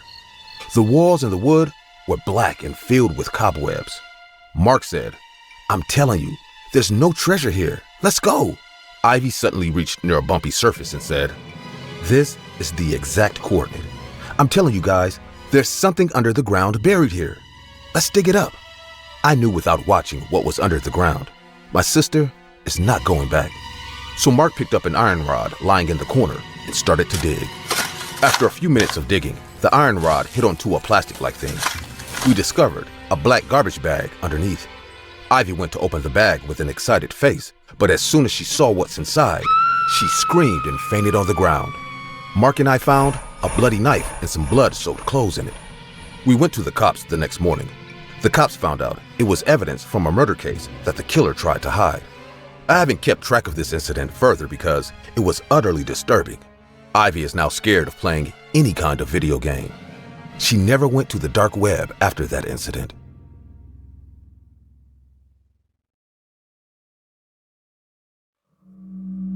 When I woke up this morning, I had no idea my life is going to change forever, soon. For the last few months, I'm struggling to earn a single penny.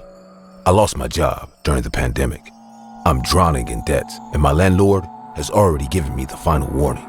If I don't manage to collect $200 rent today, he will throw me and my pregnant girlfriend out of this house. Till now, we're living on Twinkies and vendor machine snacks. But now, I don't even have money to buy that as well. All of our furniture is gone, as I had to sell them to sustain ourselves in this tough time. My girlfriend Kelly needs proper care and medication in this condition, but I can't do a thing for her. Being disgusted with myself and my life, I left home early today. Now, I am wandering in the streets, looking for one opportunity to earn some cash so that we don't end up in these streets. But fate is not looking up. I am exhausted. I can't tell if I have a fever since last night. After walking for 3 hours straight, when I didn't see any ray of hope, I sat down on the sidewalks. I felt like I'm going to faint soon. Suddenly, my phone rang. It was Kelly. I picked up and heard her sobbing voice from the other side. "Jimmy, the landlord said he'll be coming around 7 p.m. and throw me out of this house. Where are you? Please come home and do something." I could hear the bundled up pain choking her voice, but there was nothing I could do to save the day. I put my hands into my pocket, and a damp cigarette, a matchbox. There's no cash in my hand, and only $50 are left in my bank account. I don't remember when I passed out. I probably lied on the corner of the sidewalk for hours like a garbage bag. When I woke up, cars passing by the daylight was gone. I quickly looked at my phone and saw it was 6 p.m. already. An hour more, and my pregnant girlfriend will wander in these streets like a beggar. Such a man I am. Throbbing pain in my head made me nauseous. I vomited on the street right away. Somehow, I still managed to get myself up and look for some water. I took a dingy alley on my left and found a tap. I drank as much as I could. Water is now my only option to suppress hunger. My phone kept ringing. The screen lighted up with missed calls from Kelly, but I didn't pick up once. What will I say to her? I don't have any money, any food, anything. After washing my face, my eyes went to a broken bottle lying on the ground. Yes, that's the only way out now. I can't tolerate the pain anymore. It will be a relief if I end my life and set free. I broke the bottle to get a piece of glass. I said to myself, one deep cut and all my pains will be gone. This is the only way out. I sat down in the dark alley and lit up the last cigarette I had. It tasted a bit funky, but beggars can't be choosers, right? Also, I'll cut my wrists once I finish this smoke, so it doesn't even matter. But what about Kelly? How will she survive on this street without me? Should we commit suicide together? No, I can't say that. She's with my child, a life growing inside of her.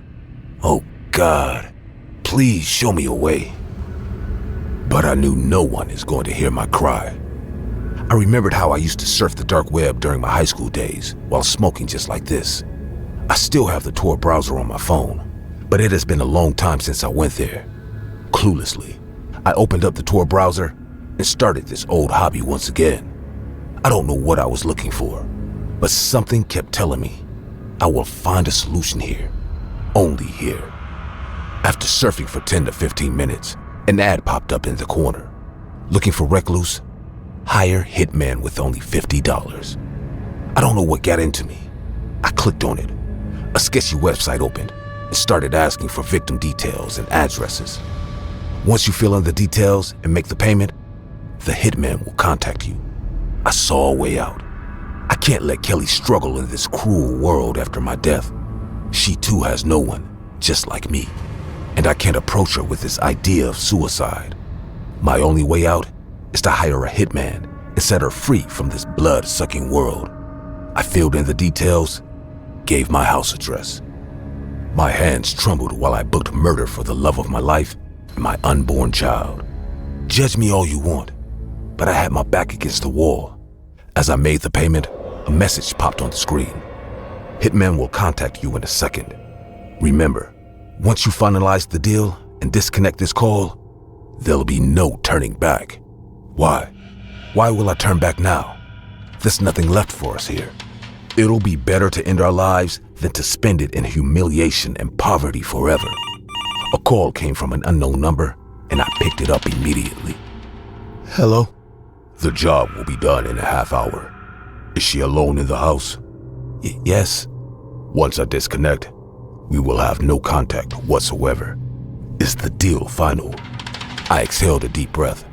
Tears rolled down my cheek as I tried to say yes. The man with a dense voice spoke again. Is the deal final? I took one deep breath and replied. Yes, the deal is final. The phone got disconnected, and I noticed the time was 6:30 p.m. Kelly might be sitting home, waiting for me to come back with money and save the day. I put the cigarette butt in the dirty ground and picked up the broken glass to bid goodbye to this world. Life is not the same for all in this world. I looked at my phone one last time. Once the clock strikes 7 and our doorbell rings, Kelly will rush to answer it, thinking I've finally returned home. Poor Kelly. She won't be able to guess death is waiting for her on the other side. I wiped my tears and went to slash my wrists with a sharp piece of broken glass. Just then, my phone rang again, but this time it was from my bank. Out of confusion, I picked up saying, "Hello?" A female agent said from the other side, "Mr. Andrews, we are happy to inform you that you have won our lucky draw this month. Congratulations. Your account will be credited with the prize money within hours." What? How much money is that? $10,000. You'll be getting the update soon. Thank you for banking with us. Have a nice day. The call disconnected and the broken glass fell from my hand. What? I have won $10,000? Finally, all our worries will be gone. I sprung up in joy. I couldn't believe this. I looked at the sky and screamed. Miracles do happen. Thank you, God. Thank you. But then, my heart dropped into my stomach. It's 6:45. The hitman is on his way to my home. Holy shit. I started to run like a mad dog. What have I done? What was I thinking? I cursed myself while making my way through the busy street. I have to reach home before him or else everything will be over. A few moments back, I had a family, but no money to take care of them. And now, when I have money, my family's life is at stake. I bumped into people while running. Some of them hurled at me with anger, but I didn't care. I need to reach home before 7. I have to. I was sweating like hell. My heart was beating in my throat. I knew the end is near. Each second is a step closer to doom. Oh, Kelly, my love, I can't let you die because of my incompetencies and failures. I was almost near my house when I accidentally tripped on a rock and fell hard on the floor. My ankle twisted and I entwined in pain. I tried to get myself up just when I heard a loud bang and a scream from a woman from my house. I took up my phone with shaking hands. The time was 7 o'clock sharp. I saw a guy wearing a hoodie coming quickly from my house and jumping into a camper van parked on the side of the road. The lines of the hitman echoed in my ear. Once the deal is done, there'll be no turning back. I started crying as my world broke apart. I had no guts to walk up to the house and witness Kelly's bloody body lying on the doorstep. I lied there hiding my face into my palm, sobbing like a lowlife when I heard a familiar voice. "Jimmy, what are you doing here? Thank God you came home." I looked up and saw Kelly standing in front of me. Fear was all over my face. I got up in extreme shock and said, You're all right? But that gunshot!" "I was packing bags when the landlord came. He was pestering me to leave right now, so I went upstairs to get my stuff when suddenly the doorbell rang and the landlord answered it. I heard a loud bang and now he is lying dead on the porch. I don't even know what happened. We have to call 911. Cops came and took our landlord's body. They interrogated us, and I didn't mention a single detail about the hitman. I'm glad instead of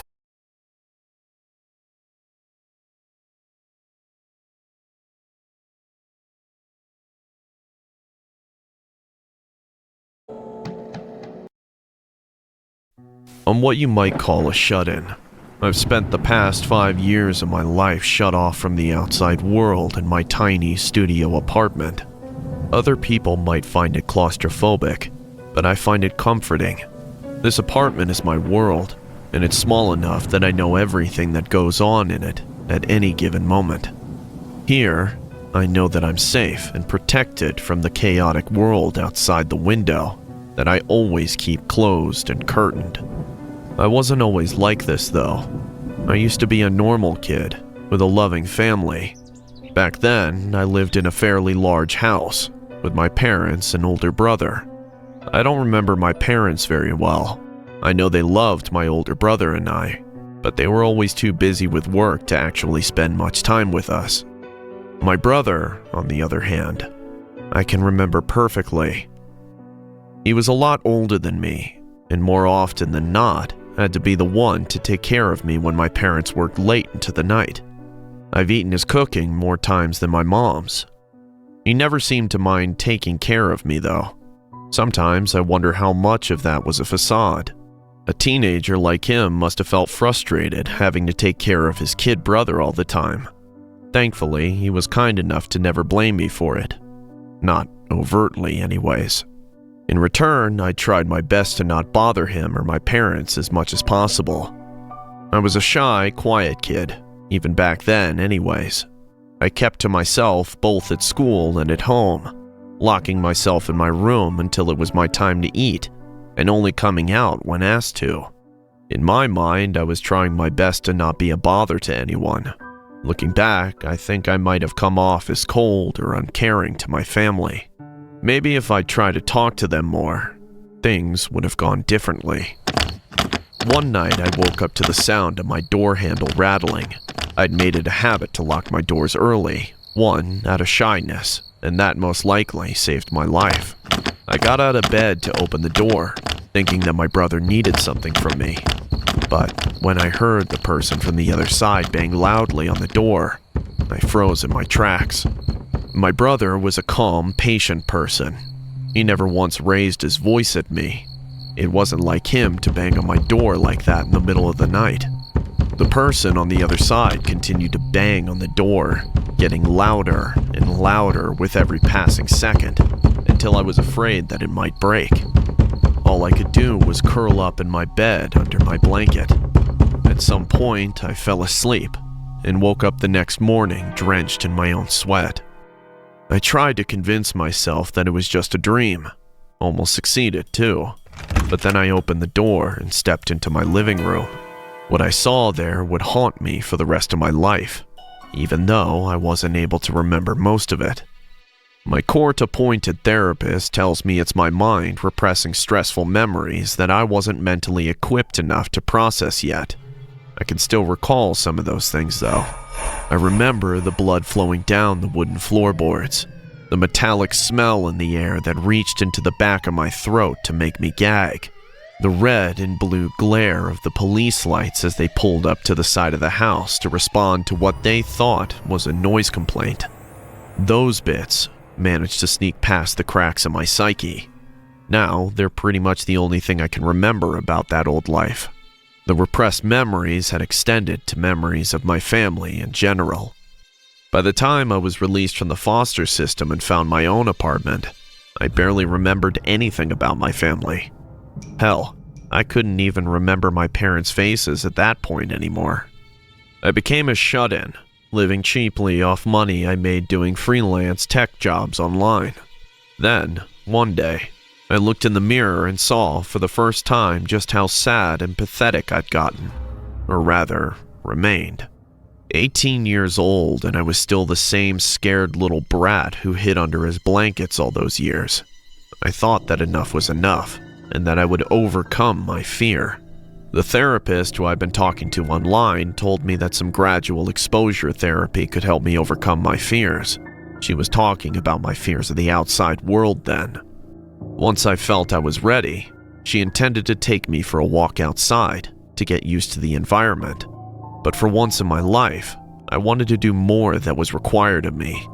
I was impatient after years of being trapped by my own mind, and wanted to take action while I still felt the determination to do so. That was the biggest mistake of my life. Instead of gradually exposing myself to the outside world to get used to it, I decided to confront my fear of death firsthand, and the only way to do that was to witness it. I logged on to the deep web using a Tor browser and over a dozen security features. I may be a shut-in, but I was also a freelance techie with more than one working brain cell. If I was really going to explore the deep web, I wasn't going to take any risks. I went to several gore sites to see people after accidents or natural disasters. A soldier with his leg torn apart by an explosion, its bits scattered on the dirt around him. The sight of a car crash where the driver had been crushed in their seat, with their entrails spilling out of their eviscerated belly. And a person who'd been struck by lightning that fired their skin into a blackish blue hue with dark bulging veins beneath them. Some of the people in the pictures I couldn't even tell whether they were dead or alive. It might have been more merciful had they been dead. I wanted to close the browser so many times while browsing that site, but even as the tears filled my eyes alongside memories that I'd been trying to forget, I kept clicking on links and looking at the terrible photos that popped up without averting my gaze. I was determined to let myself not be scared by stuff like that anymore.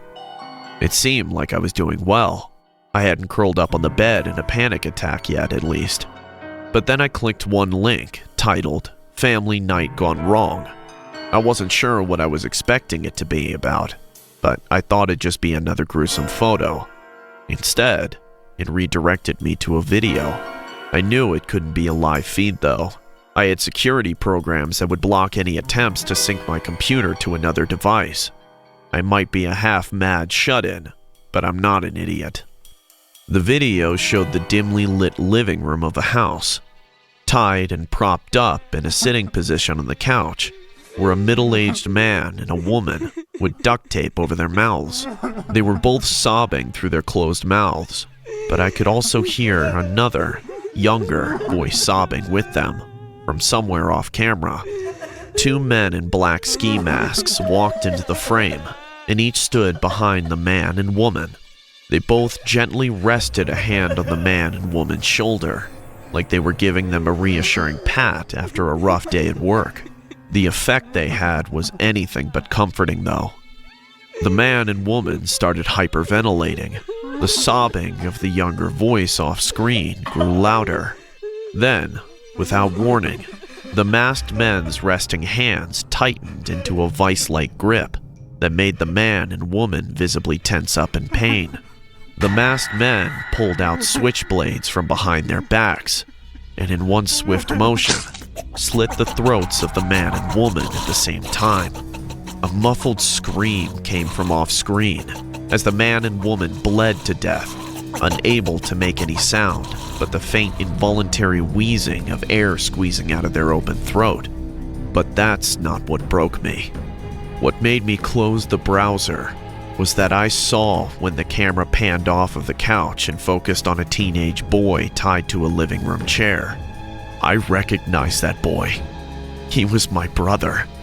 That living room was my living room. The faces of the man and woman on the couch instantly became more familiar to me. They were my parents, and I was watching a recording of what happened in my house the night my life changed forever. I immediately called the police. The new evidence helped reignite the unsolved case of my family's murder. It's the only good thing that came out of my dark web trip. I've given up trying to overcome my fears of the outside world, at least for now. But maybe, just maybe, if the police can catch the men responsible for my family's murder, I'll be able to muster up the courage to go outside again.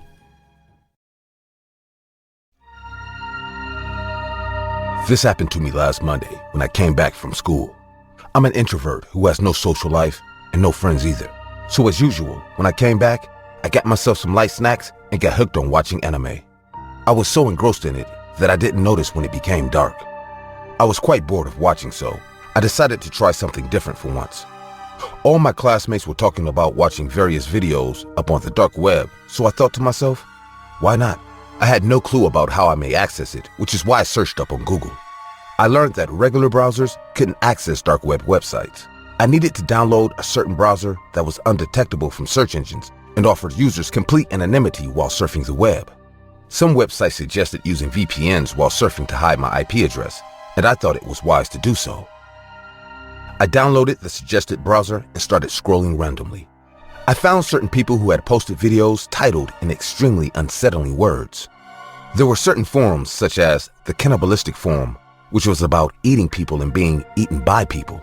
Some members even chatted and arranged meetups there to eat each other like, I need someone to eat my fresh meat. I am juicy and tender. I then found a site that was about a woman who couldn't deal with the fact that her babies had been stillborn. It was filled with pictures of dead fetuses dressed up and placed in baby cots. I dug in deeper. My curiosity had gotten the best of me. Disturbing images and videos played before my eyes. I then realized that it was legitimate child porn and rape and torture content, and it was all over the dark web. It was terrifying. They had live cams too. This was all too much for me. I wanted to stop right away, but instead, I scrolled unconsciously. I saw certain chat rooms of various titles that had unsettling words such as midnight stalking, the morgue, live gore. I didn't believe that these were actually real. I was curious, so I clicked on one. The live stream opened up. It was a dark room, and there was a guy tied to a chair in the middle. Beside the chair was a table. It had various items on it, ranging from weapons to tools like hammers and axes. I didn't know what was going on until a man appeared in a mask.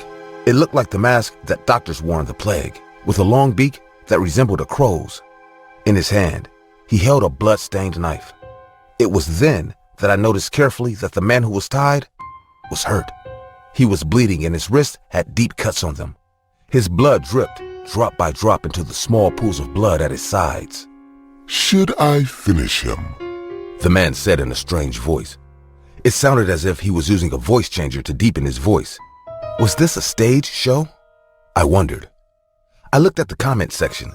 Everyone was telling him to finish him. There were comments which were extremely brutal, like, shoot him in the head, put him in boiling water. But most of the people wanted him to use the axe on the guy. I saw the masked man pick up the heavy axe. My body froze as he raised it above his head and brought it down on the guy who was tied up. The axe got stuck in his head and there was a shower of blood spraying out of it. The man was presumably dead, yet the one with the axe kept striking him over and over again. I could hear his dying screams. I could hear the mushy meat sounds that the axe made where it touched him. The floor was splashed with blood. He did not stop there. He went lower and struck at his abdomen. It was sharpened to an extent where only one strike made his organs spill out into his lap. I actually saw his guts flowing out of him. I was frozen in place, unable to move a finger. I then realized that I had just seen a man get killed. I felt sick and closed the stream. I regretted that I clicked on it. I wanted to close the tab, but it wouldn't close. Instead, it redirected me to another page where there were loads of other disturbing and horrible videos. There were several rows. In each row, there were 4 to 5. What was really disturbing about them was that they were like a series. I kept scrolling, hoping there'd be an exit button at the end, which was stupid. When I finally reached the end, I saw a familiar face in one of the videos of the last row. It was that man, the one I had just witnessed being killed. The first image was just him staring at the camera and completely normal. After that, there were pictures of him on the street, then of him sleeping. Finally, there was the video that I had just seen. It had been uploaded just now. When I looked under it, I saw a new row had been formed. The first picture was me, staring into my webcam, in the same clothes I was wearing now. I got scared and began to press the power button. Then I heard a beep and a notification popped out of nowhere, which said, "We see you." Finally, my laptop shut down. It had been there 3 days since then, and I couldn't help but look over my shoulder every now and again. One night, while I was trying to sleep, my phone buzzed, and I grumpily checked who it was at that time of night. It was a message. It was a video of me. A video of me asleep in the exact same clothes I was in right now. I was frozen in place and couldn't breathe. Then came the sound. From right beside my bed, heavy footsteps went running out in the hallway and eventually faded. Startled, I got up and flipped the lights on. My heart raced and my body was shaking because of the adrenaline rushing through my veins. I was scared to death because someone had been standing right beside my bed while I slept unaware. I hurriedly grabbed my phone from where it had fallen. Quickly dialing 911, I peeked outside to see who it was. There weren't any signals, and I had 0 bars. Frustrated and scared, I ran outside, conscious of the other person, sneaking my way to the lounge. I picked up the telephone as quietly as I could, but all in vain. It was dead. The wire had been cut. What were the odds, I asked myself. The best thing to do, perhaps, was to run out of the house for help, which I immediately did. To my horror, there was a padlock instead of the regular lock. I had never seen it before in my life. "What do you want?" I shouted at the top of my lungs, half angry and half scared to death. Someone grabbed me by my hair and started dragging me. I screamed in agony and told him to let me go. He was huge, and I was thin and weak. I stood no chance. He dragged me towards the basement and ruthlessly dragged me down the steps. I felt like that broke every bone in my body.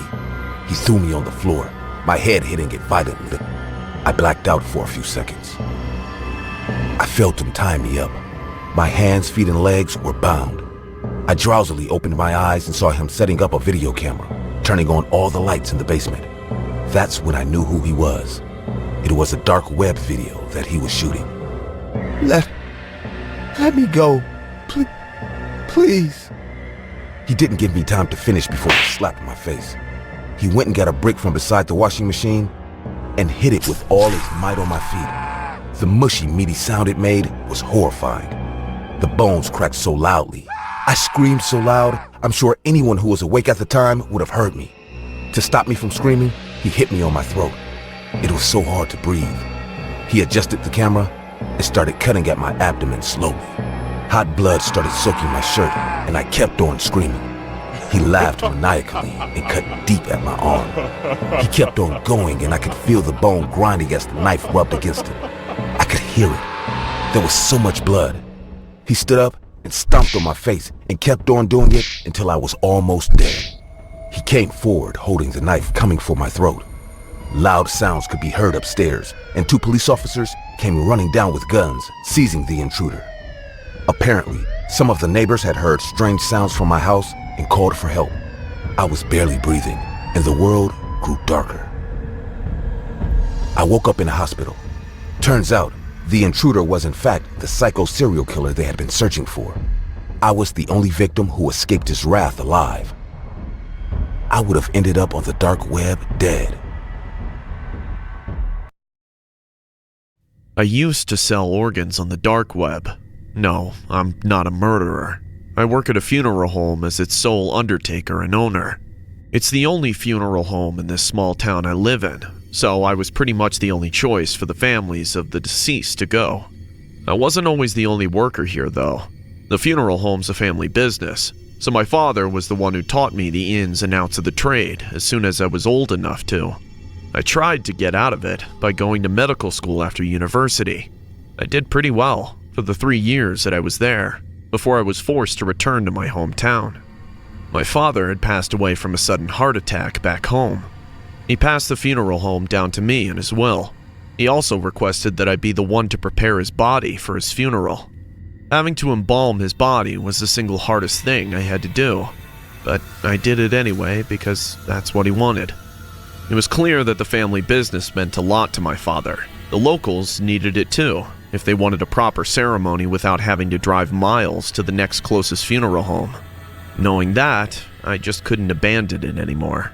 It's not like I was going to be able to pay off the student loan now that my father isn't around to help support me either. I had no choice.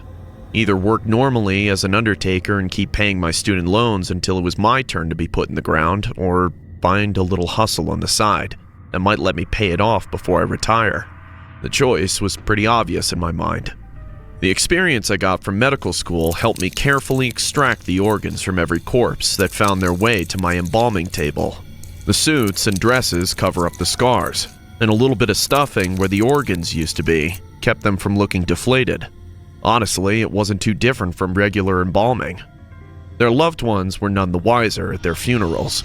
They often thanked me for making their families look alive one last time, not knowing that I had their organs stashed in a freezer in the back of the funeral home.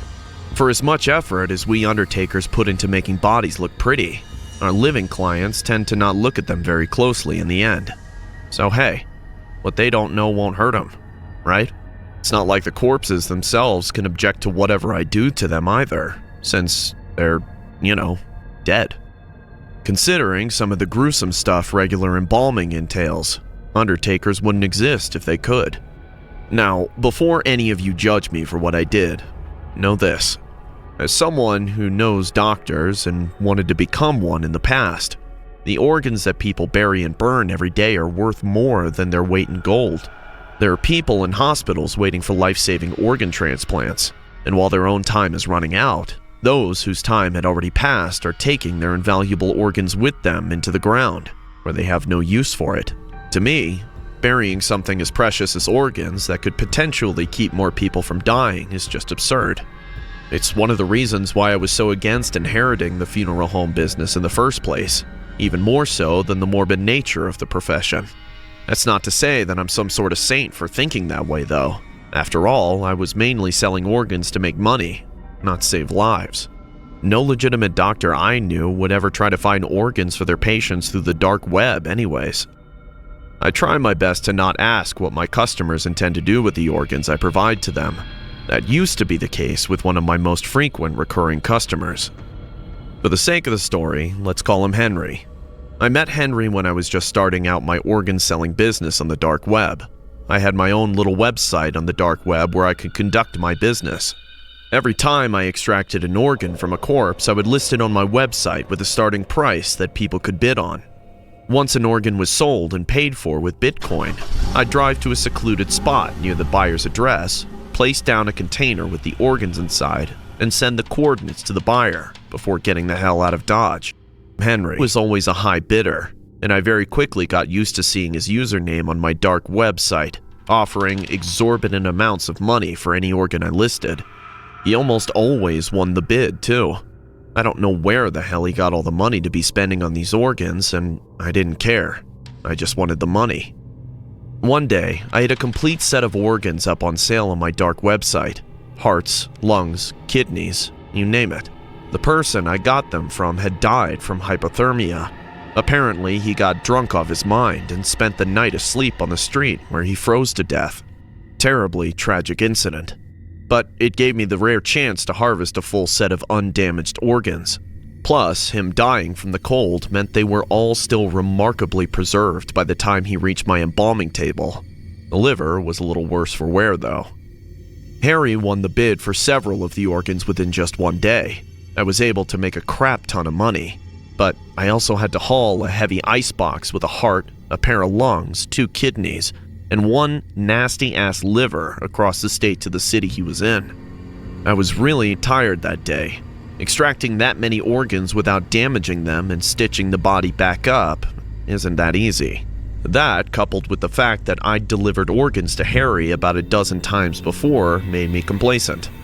I didn't notice the black car that was tailing me from behind until I was already in a secluded part of the city.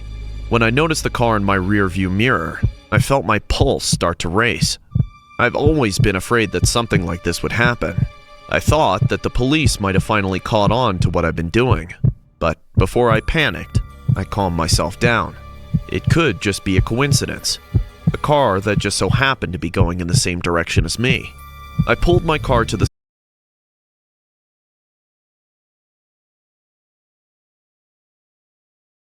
average-looking man in a white dress shirt. I kept my window shut, still pretending to be on the phone, when I got a text message on it. It was from Henry, and it simply read, "Look beside you." I realized that the person beside me was my buyer.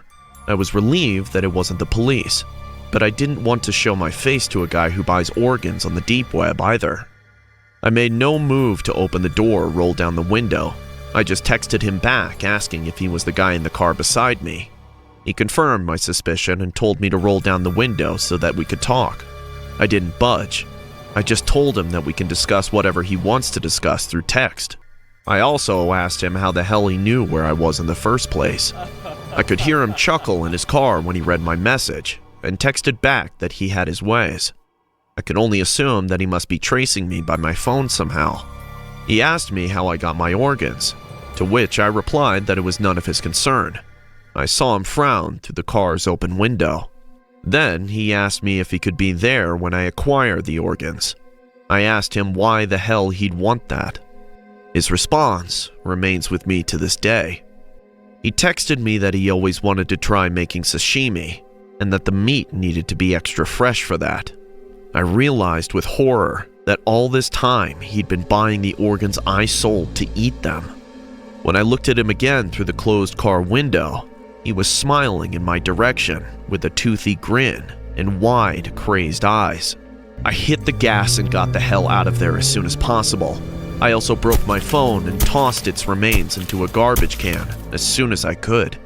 Deep down, I always knew that it was possible that my customers could be eating the organs I gave them. There are a lot of sick people on the dark web. But there's a difference between knowing there are cannibals out there and coming face to face with one yourself. I no longer sell organs on the dark web. Instead, I encourage my living clients to willingly donate their loved ones' organs. Maybe by doing that, I can make up for all the disgusting things I've enabled on the dark web. I became a shopaholic in my high school years. Like most girls my age, I was interested in clothes, boys, and clothes that'll get me noticed by boys. One boy that I really wanted to get the attention of was one of the rich preps who wouldn't turn to look at you if you weren't wearing brand name clothes that cost more than what any high school student could make in a month from part-time jobs. Let's call him Dick, because that's what he was now that I look back on it. To be honest, I can't remember why I was crushing so hard on him, other than that he was rich and moderately good-looking. I must have been a weird, stupid kid back then, especially considering the lengths I resorted to in a desperate bid for his attention. I wanted to get my hands on some exclusive limited edition clothes to impress Dick. You know, the kind that prospective customers have to line up and camp in front of the brand name's store the day before it's released for a chance of buying it at a higher price than what most people make in a month. It's stupid, and I knew it was stupid, but it was the sort of thing that Dick liked to see, so I was willing to put my better judgment aside just for him. Still, I had neither the time nor the money to do what needed to be done to get stuff like that. My parents sure as hell wouldn't let me use their money for such a stupid reason anyways, so instead I tried looking for them secondhand online for a price that I could afford using what I made at my part-time babysitting job. I didn't have much luck with that. A lot of the sellers were trying to make money by selling the items for more than they'd bought them for, so the prices were even more ridiculous than they would have been fresh off the rack. I remember once reading that stolen goods could be found being sold on the dark web for cheap, since the sellers wanted to get rid of them as quickly as possible. So I decided to try my luck there once I've exhausted every other option. I logged into the deep web using a Tor browser and immediately went to find a website for stolen goods on sale. I was able to find some of the exclusive clothes that I was interested in. The prices were only barely any better than the retail price, though, and some of them had stains that I didn't want to think about too much. After a while, I was just about ready to give up trying to impress Dick with clothes I clearly couldn't afford.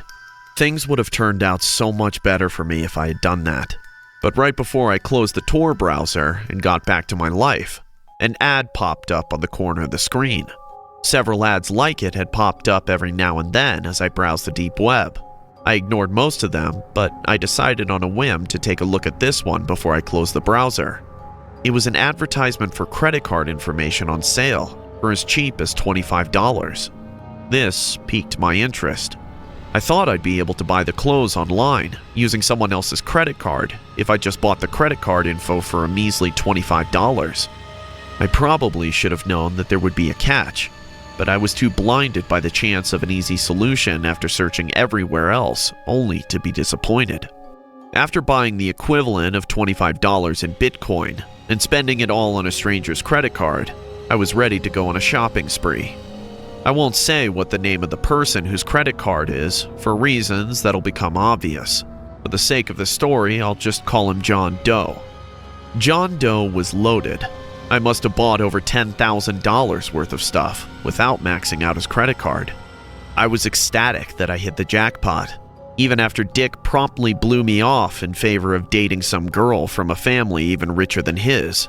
I kept using John Doe's credit card to buy just about whatever I wanted online. I never had them sent to my house, though. There's an abandoned house in my neighborhood that I used as the billing address for stuff I bought.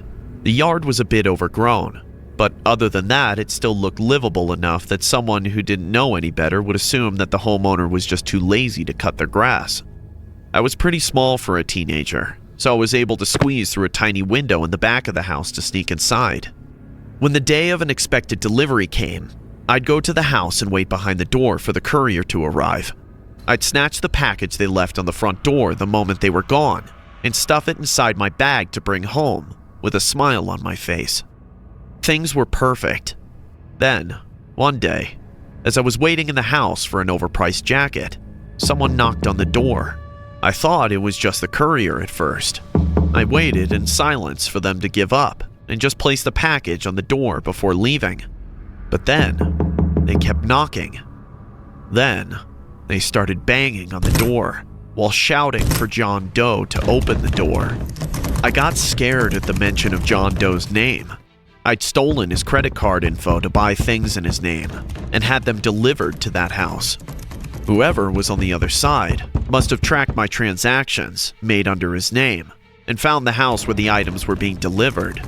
They thought that I was John Doe, and they did not sound happy with him.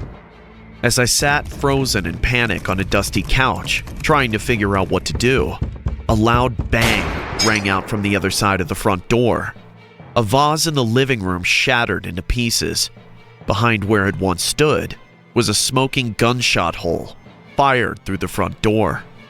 I immediately booked it out of the house, jumping out of the back window and into the streets. I ran back home as fast as I could, the sound of gunshots fading behind me the further I got from the abandoned house. A few days later, I read on the news that a man by the name of John Doe had died in a hit for stealing money from the mob. I had no way of confirming it, but I knew it was the same John Doe whose credit card I'd been leeching off. I never went back to that abandoned house to receive the jacket I ordered. After what almost happened to me there, I don't think I'll ever return to that house, or the dark web, ever again. I entered the train carriage and immediately forgot why I was there. "Welcome back," greeted a voice I'd never heard before. I turned to the direction of the voice and saw an unfamiliar man dressed like an old-timey train conductor. Although I was sure it was him who spoke, he didn't bother to look up from the newspaper he was reading to address me. Hi," I said awkwardly. "Good day to you too, Joe," the train conductor said, his eyes still fixed on the newspaper. "Joe?" I asked. "Is that my name?" "That's what I've been told, so it must be," the conductor said casually. "Excuse me, but who told you?" The guys who put you here, obviously. I took a moment to examine my surroundings. It looked like the interior of an old train from when trains were just invented. The walls and ceilings were all carved from wood. The windows were all covered up in red curtains, and every seat looked like it was made from comfy leather cushions. Where is this place exactly? Look outside and find out, said the conductor casually. I cautiously approached the nearest window and peeked past the curtain. I let out a scream and stumbled backwards the moment I saw what lay beyond it. The outside of the train was engulfed in red and orange flames, and within the fire, I could see the melting faces of people, their faces twisted in perpetual agony as the flames licked the flesh off their bones without killing them. What is this? I shouted. It's a giant lake of fire, the conductor said dryly. What do you think it is? I stared at him with an incredulous look on my face. Am I in hell? Not quite yet, the conductor replied. Please, you gotta get me out of here, I pleaded. I don't belong there. That's what everyone there thinks, the conductor said. Isn't there a way out of here? I started to panic as realization dawned on me. I turned around to open the door I'd come in, with only to find it locked tight. Wrong door, buddy, the conductor said. For the first time, I saw him. He put his newspaper down and pointed down the hallway. Try that one. Is it a way out? I asked hopefully. The conductor turned to look at me, and I was able to see his eyes for the first time. His eyes were pitch black pits, though I could see the flicker of a flame somewhere deep inside him. Keep going in that direction, and never look back, the conductor said, and you'll forget all about everything that's happened here. You'll be able to start everything over from scratch again. Thank you for telling me, I stuttered. I'll get out of here and be a good person. I promise. You won't regret this. Thank you so much. You shouldn't be thanking me, said the conductor. But you're welcome anyways. I opened the door out of the carriage and forced myself through. The fires outside burned my skin and clothes, but I pushed through the pain. For a torturous few minutes, I felt the flames scorch my flesh as I fumbled on the bridge between carriages to open the door. Finally, I managed to open the door to the next carriage and immediately collapsed inside. The door behind me mercifully slammed shut by itself and shielded me from any more fire. I laid there for what felt like minutes, waiting for the pain of my burns to subside.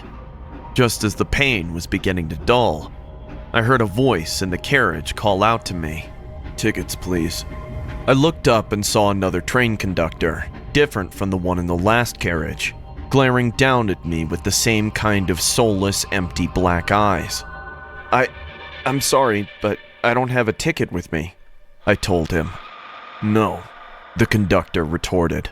I believe you do. He reached into his shirt pocket and took out a pair of scissors, the short, thick kind with a sharp, curved blade you see being used to cut tree branches. Confused, I picked the scissors up with one burnt hand and looked at the conductor. What am I supposed to do with this? The conductor tapped on his left pinky finger with his right index finger. Your ticket, please. My eyes widened when I realized what he was asking me to do. You can't be serious. I am, the conductor said solemnly. You must provide a ticket or be forced out of the train. I'm sure you know what that entails. The prospect of getting kicked out of the train and into the hellish fire outside pushed any hesitation out of my mind. I took the scissors and put my pinky finger in between the curved blades. I held my breath and quickly squeezed the blades close. The blades easily tore through my already burnt flesh and crunched through my bones. I screamed in pain until my vocal cords were hoarse. The conductor simply picked up my severed pinky from the floor and put it in his pocket. You may proceed, he told me, and you may keep the scissors. You will be needing them again. He wasn't kidding. I rushed to the next carriage, getting even more burns as I did, and was met with another conductor blocking the door to the next carriage. My heart dropped when I heard what he had to say. Tickets, please. Every carriage was the same.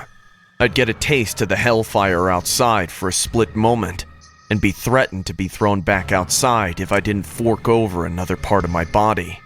The fingers on my left hand were the first to go. They only allowed me to keep 3 fingers on my right hand so that I could snip off my ears and toes for the conductor's tickets.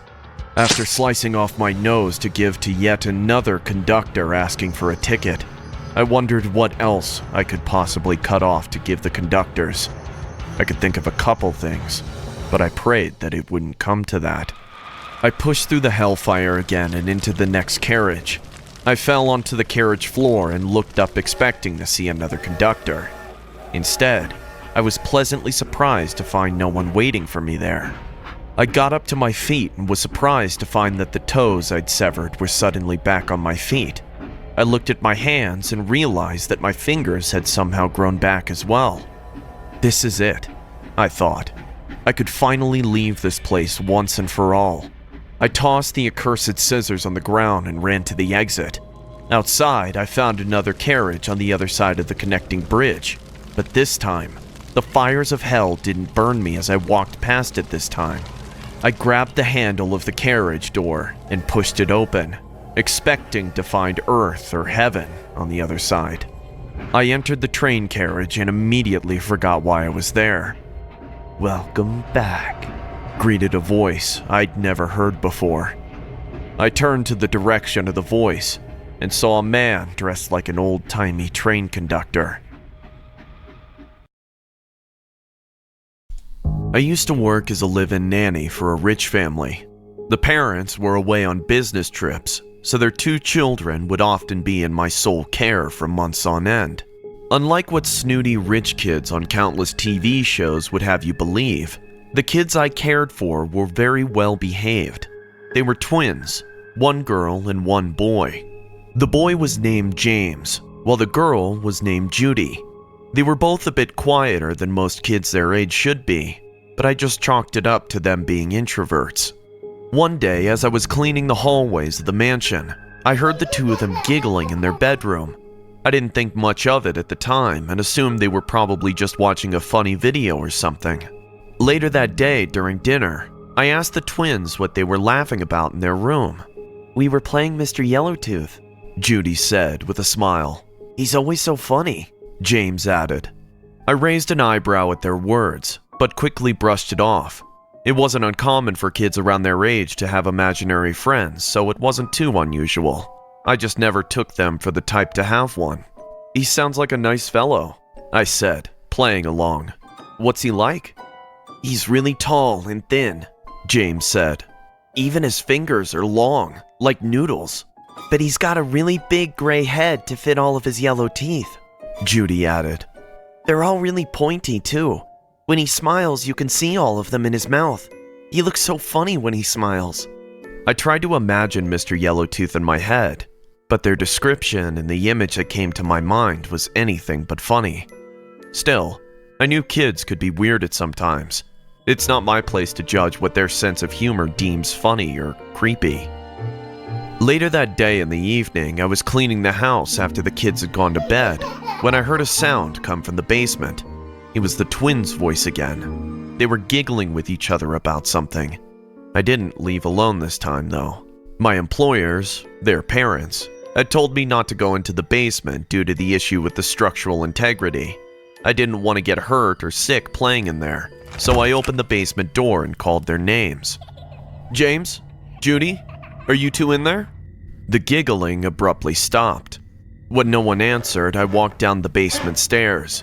Each wooden step creaked under my weight. I thought that it would give way under me for a few moments, but I managed to reach the bottom of the stairs without issue. There I saw James and Judy standing with their hands behind their backs, their gaze fixed on the floor. "Kids," I said calmly, "what are you doing here? You know your parents don't want you in here for your own safety." "I'm sorry, Miss Jenny," Judy said. It's just, That Mr. Yellowtooth told us to come here and play. Yeah, James confirmed. He promised to let us visit his home if we come down to the basement. Well, Mr. Yellowtooth will just have to play by himself today, I told them. You two should be in bed by now anyways. But Mr. Yellowtooth will be mad if we don't play with him tonight, James said. He gets kind of scary when he's lonely, Judy added in a soft voice. Don't worry, I assured them. I'll talk to Mr. Yellowtooth myself now. So you two head straight to bed, okay? Okay, Miss Jenny. I watched as the twins walked up the cricket stairs out of the basement. I couldn't help but smile. They were a little odd, but they were good kids. If I ever had my own, I'd want them to be like James and Judy. Once they left the basement, I pulled out my phone and started scrolling. I'd planned to stay there for about a minute to sell the illusion that I was talking to their imaginary friend. But just as I was about to leave, I heard a creak come from somewhere within the dark basement. I used the light on my phone screen to illuminate the area. To my surprise, I saw a trap door right in the middle of the basement that I could have sworn wasn't there before. My curiosity won over, and I approached the trap door. As soon as I got near to it, the trap door popped open, and a long, gray arm with dirty yellowed nails sprung from it to grab my ankle. I didn't have time to react and could only muster a shrill scream as it dragged me inside the trap door. I felt my back hit something hard like wood. When I looked up to see what had grabbed me, I saw what the twins had described earlier that day. It was Mr. Yellowtooth, though he was 1,000 times more grotesque than I'd imagined him. His body and limbs were stick thin, so much that it should have been impossible for him to have any organs. And yet, he had a disproportionately bulbous head that his scrawny body shouldn't have been able to support. I screamed and kicked him hard in his bony shin. Surprisingly, it worked, and he toppled over onto the ground. His grip on my ankle released as he struggled to bring himself back up, and I made a run for it. I was in a large house that looked exactly like the one I'd just left, but the walls were dirty and covered in reddish-brown stains that gave off a stale, coppery stench. I ran past where the kitchen should be, hoping to find some sort of knife to defend myself with. I found one lying on an empty cutting board beside a boiling pot on the stove, though there were no ingredients around to cook with. After grabbing the knife, I turned around and waited beside the open doorway to the kitchen for Mr. Yellowtooth to walk in. As soon as he scuttered into the kitchen to look for me, I brought the knife down on his oversized head. He turned his head towards me just in time for the blade of the knife to bury itself in his left eye. The inhuman thing let out a loud scream of agony, though the smile never left his face. I let go of the knife handle and pushed past him out of the kitchen while he was busy trying to get it out of his eye. I ran to where the twins' bedroom should have been and locked the door behind me. It looked almost exactly like the twins' actual room in the real house, albeit a lot dirtier. In my panic, I scrambled into the wardrobe to hide. I stuffed myself in and closed the door. I leaned back in the wardrobe, hoping to make myself scarce. The moment I did, the wooden panel behind me gave way, and I fell backwards. For the second time that day, I felt my back hit a hard wooden floor. But I wasn't in that dirty house anymore. I was looking up at the familiar ceiling of the twins' bedroom, and when I turned my gaze to look at where I'd fallen through, I merely saw their open wardrobe. Miss Jenny? I heard Judy say within the room. She sat up on her bed and rubbed her eyes before looking at me with confusion on her face. What are you doing here? What did Mr. Yellowtooth say? I still work as a nanny in that house, though the twins have thankfully stopped talking about Mr. Yellowtooth. I guessed I must have left quite an impression with the knife to his eyeball. Every now and then I'd still hear scratching coming from the basement, but I kept it locked up at all times and put the keys somewhere the twins can't reach. A part of me knows I should be afraid, but after a couple of restless nights, I've come to realize that they were probably a reason why Mr. Yellowtooth was targeting the kids. because he can't target anyone else. I guess that's what monsters really are in the end.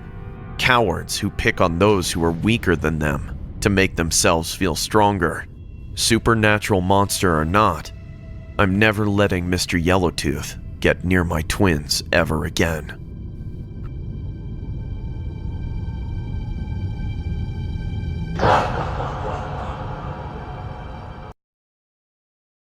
Dan and I rarely had the chance to meet, but I had called him since this was very important not just to me, but to him as well. We had to scrutinize the ruthless business of the skin salesman. Yes, a man who sold the skin. The bell rang and I quickly went to open the door. Dan was there. I welcomed him in and we both needed a good old whiskey before we went down the rabbit hole. Being sober would just creep us out when we would discuss the gruesome events that we underwent. Dan poured half a glass and drank it all at once. He then started telling his story. It was midnight. I had just come back to my apartment after working tirelessly. I greeted my girlfriend Jess, who was watching TV and adoring her favorite star, Britney Spears' new song. Jess was always a maniac for Britney Spears. She idolized her and kept a log of her every event. When we started dating, Jess had told me about her craze. I thought it had to be a phase, but it wasn't. One day she even said if I could get the chance to wear her skin and walk so proudly, that would be worth everything I ever had. I found this behavior very creepy, but never mentioned it to her. I wanted her to go to a psychologist and talk about her fantasies regarding her idol, since to me they were getting out of hand.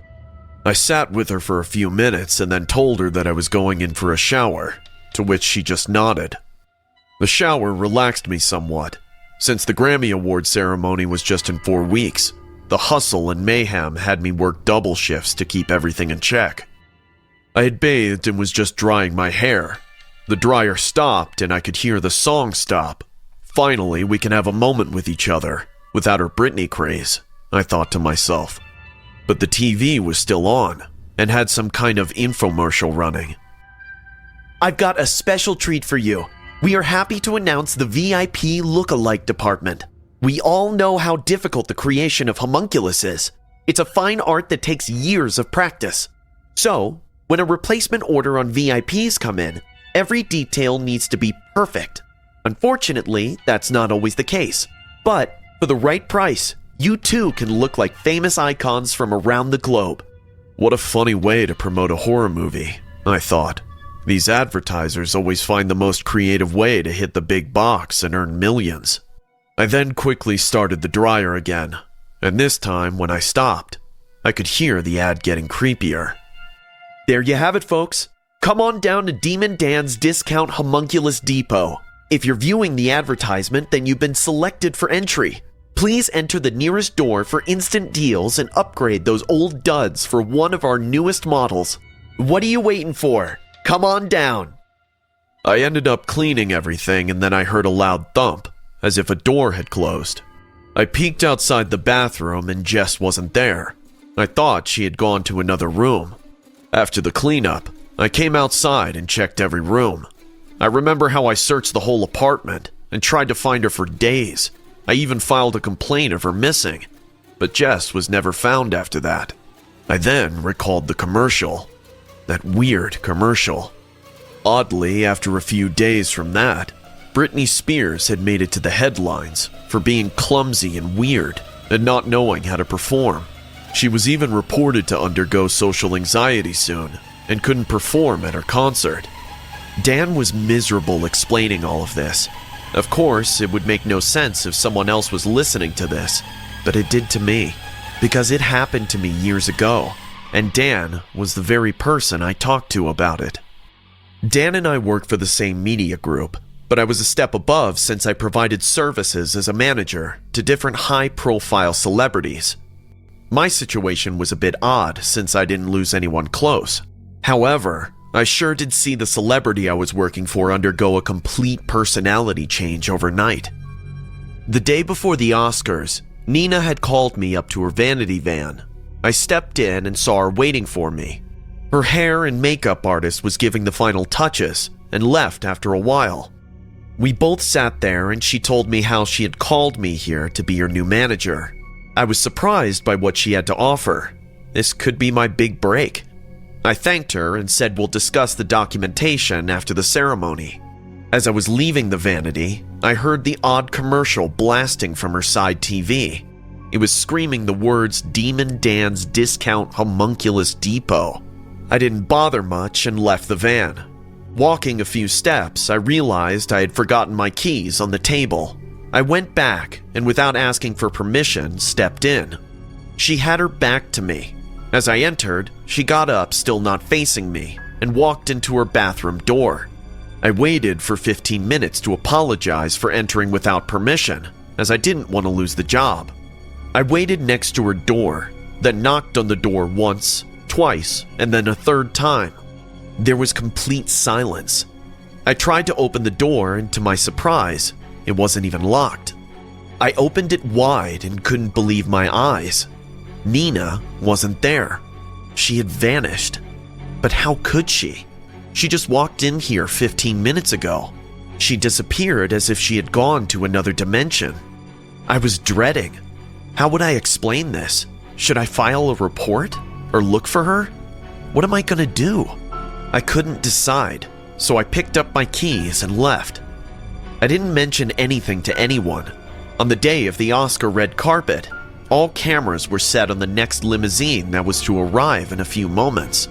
The limousine was brought into the spotlight and stopped right in front of the red carpet. Out of it came the star of the year, Nina Jose.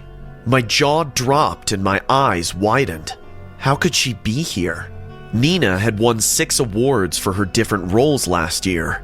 She stepped out and stood with the car, all poised for a minute. It was obvious that she would steal the show this year as well. But as she walked, her gait appeared to be unstable. Her aura, previously known to be that of a goddess, was nowhere in sight, as she struggled to answer even the simplest questions of interviewers. Something was odd about her today.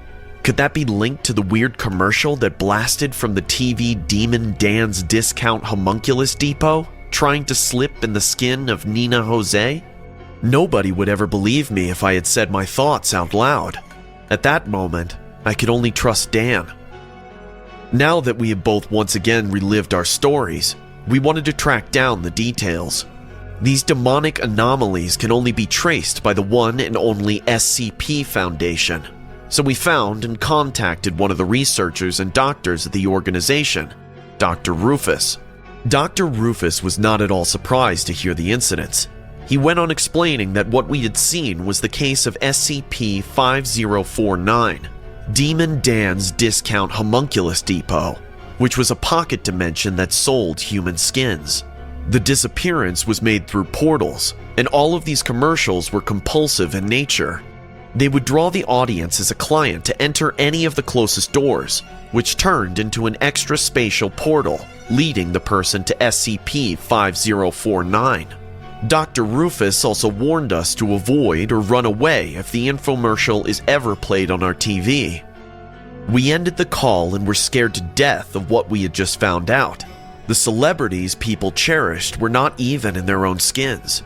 They were walking mannequins with dead souls of high-end clients inside. It was late, and the only way I could cope with it was to sleep on it. I told Dan to sleep on the couch, and I went to my room. At 2 a.m. exactly, I was forced awake by the loud noise of the infomercial screaming Demon Dan's Discount Homunculus Depot. Oh my god, this couldn't be happening. It's a fine art that takes years of practice. So, when a replacement order on VIPs come in, every detail needs to be perfect.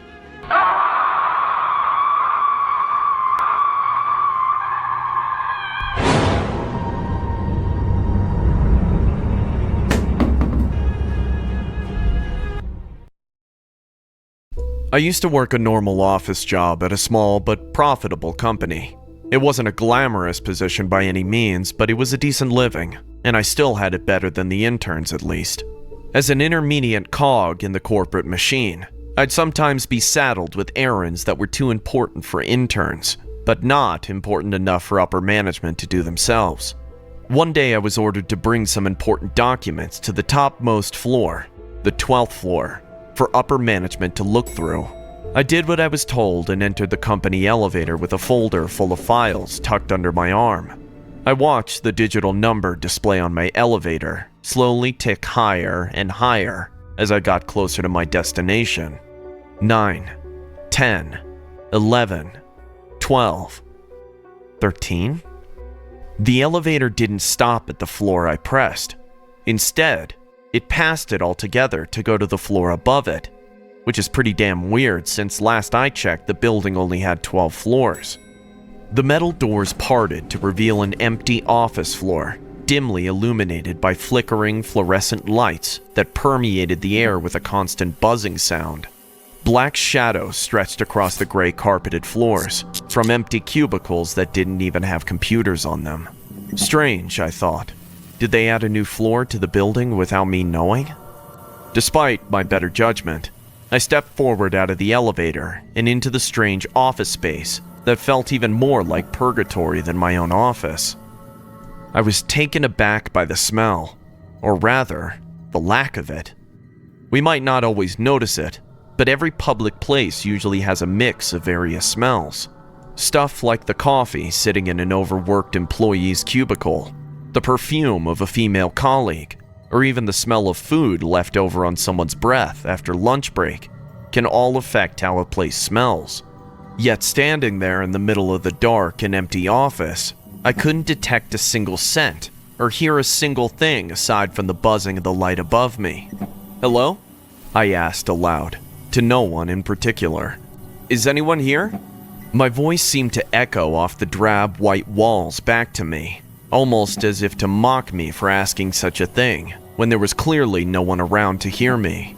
Thoroughly creeped out, I turned around to get back into the elevator, just in time to see the metal doors slam shut in my face with blinding speed, unlike the slow automated doors of most elevators.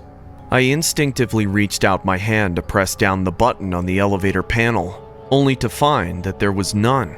Starting to grow concerned, I tried to pry the elevator doors open with my fingers. It felt like the doors were fighting back against me as I did, but I finally managed to create a tiny gap between the metal doors. I peeked inside the elevator with one eye, only to find complete darkness. No elevator shaft, just complete and utter blackness. My heart nearly stopped when a single red, bloodshot eye opened up from within the void to stare back at me. I let out a yelp and jumped back, allowing the elevator doors to slam shut again. I doubted I'd be able to pry it back open again, and after seeing the eye into my soul, I don't want to either. I would just have to find another way out of there. I walked past the empty cubicles of the office space, guided only by the flickering lights above me. My hands still clutched the paper folder I was supposed to be delivering to my supervisors, but something told me that my impatient bosses were the least of my worries at that point. At the very end of the office space was a doorless doorway that led into a long, dark hallway, covered in the same sterile white wallpaper and dull gray carpet. I walked down the hallway hoping to find some sort of exit. Occasionally, I find another doorless doorway at either side of the hall that led into another room that almost looked exactly like the office space I'd arrived in, with only small variations like the shape of the cubicles or the type of chairs being used. I eventually came across a room that made me freeze in my tracks upon seeing what was inside. It was yet another office space, just like all the others, but it looked like it had just been hit by a hurricane. The cubicles were all strewn across the floors, the chairs and tables lay broken on the carpet, and even the white walls were cracked in some areas. I poked my head inside to get a better look. When I did, the scentless odor of the hallway gave way to a heavy metallic stench that shot through my nostrils. I resisted the urge to gag and squinted my eyes in the darkness to try and find where the smell was coming from. Sitting hunched over something in a dark corner was a humanoid figure with their back turned to me. Although I couldn't see the figure's face, I could tell that they were bone thin and clearly malnourished from the bits of their spine protruding from their naked back. The wet, squishy sound of someone chewing emanated from the figure, diluting the constant buzzing of the fluorescent lights above. Just as I was about to enter the room, the light above them flickered on for a split second, and in that moment, I saw what the figure was crouched over, as well as the source of the metallic smell. An eviscerated corpse laid before them, its stagnant blood staining the gray carpet a dark shade of red. They were dressed in a formal suit like a typical office worker, not all too different from what I was wearing, though theirs were torn and stained with blood that poured from the giant gash in their torso. The emaciated figure was digging their bony hands inside the corpse's body and removing chunks of meat and organs. I felt my lunch bubble up from my stomach and was unable to keep it down. I vomited all over the floor, the former contents of my stomach splattering against the gray carpet with a loud splash.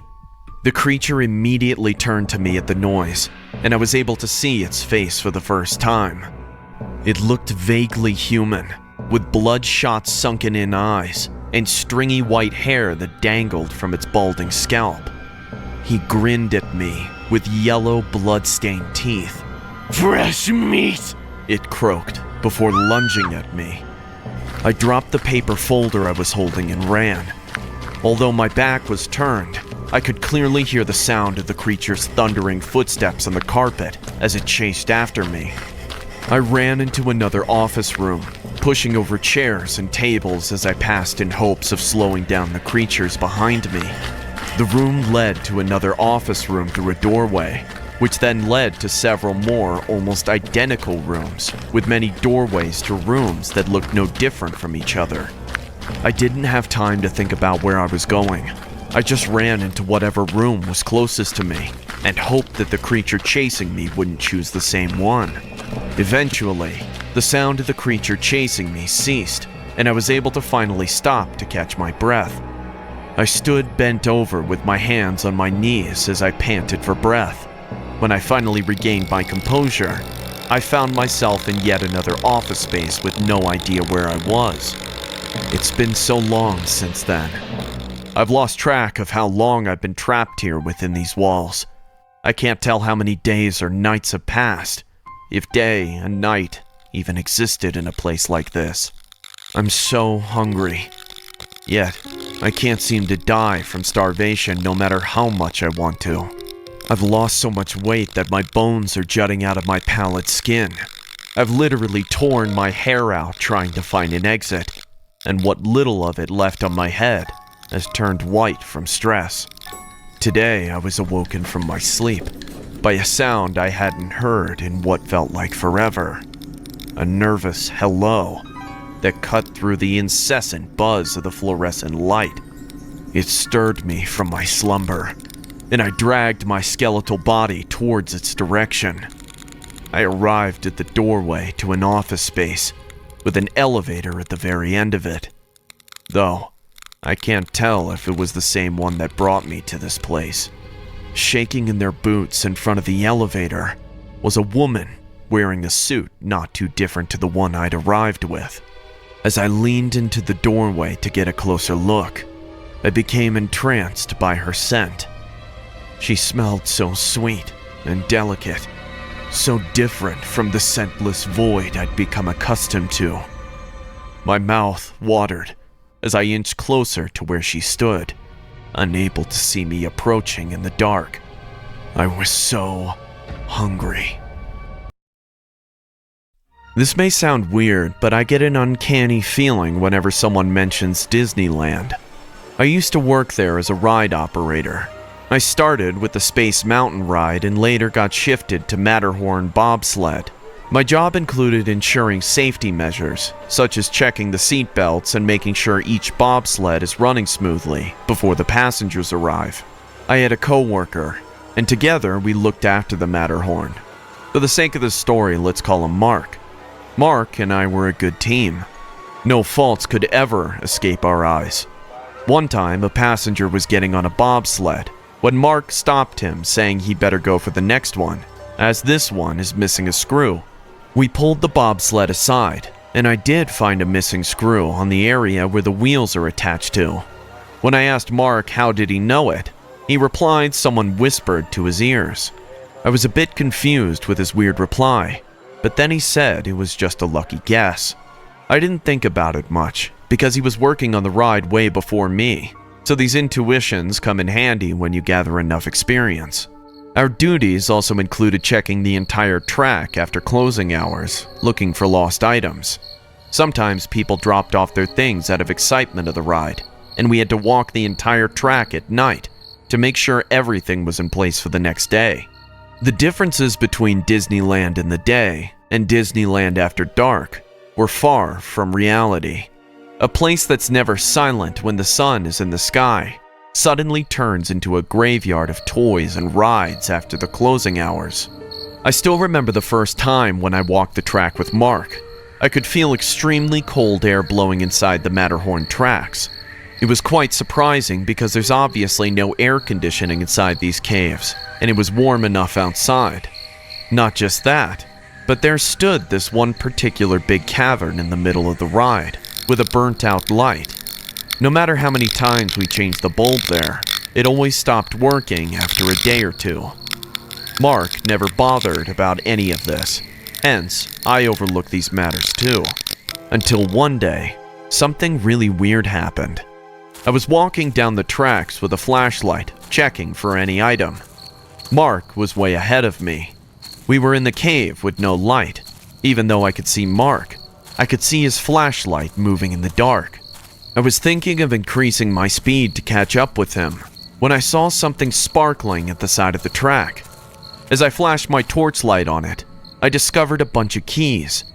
I crouched down to pick it up when someone whispered to my ears, "Move away, it's coming."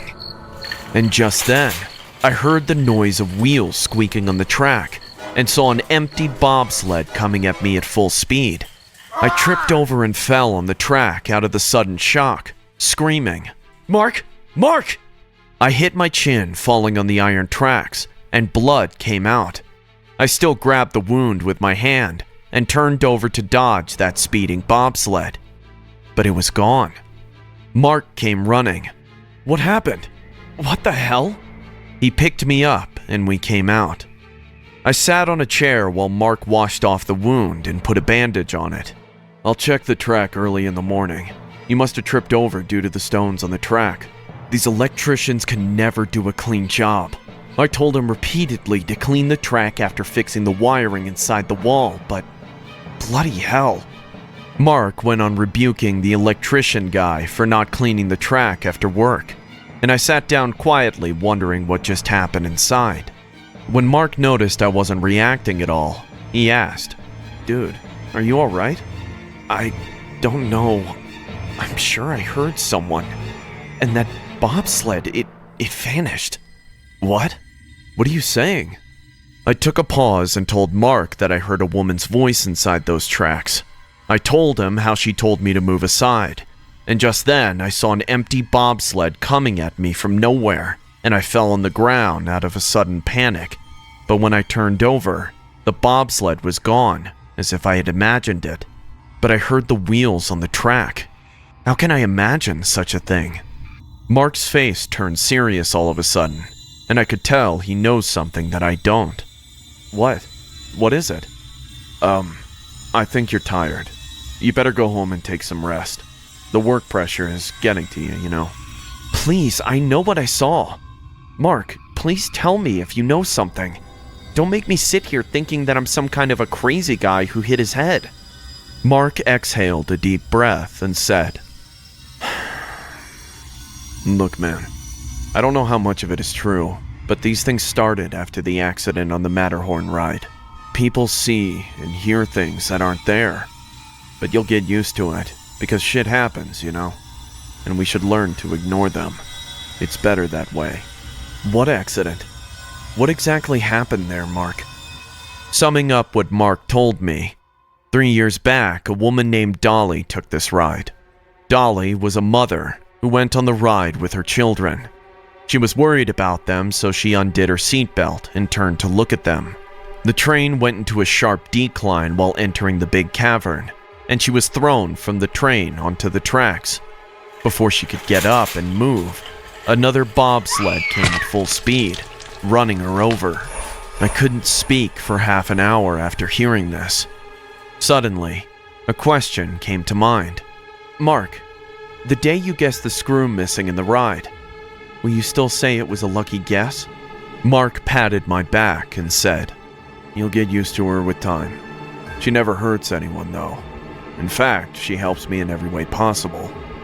No, I didn't keep working there to get used to a woman's spirit that haunts a ride at night.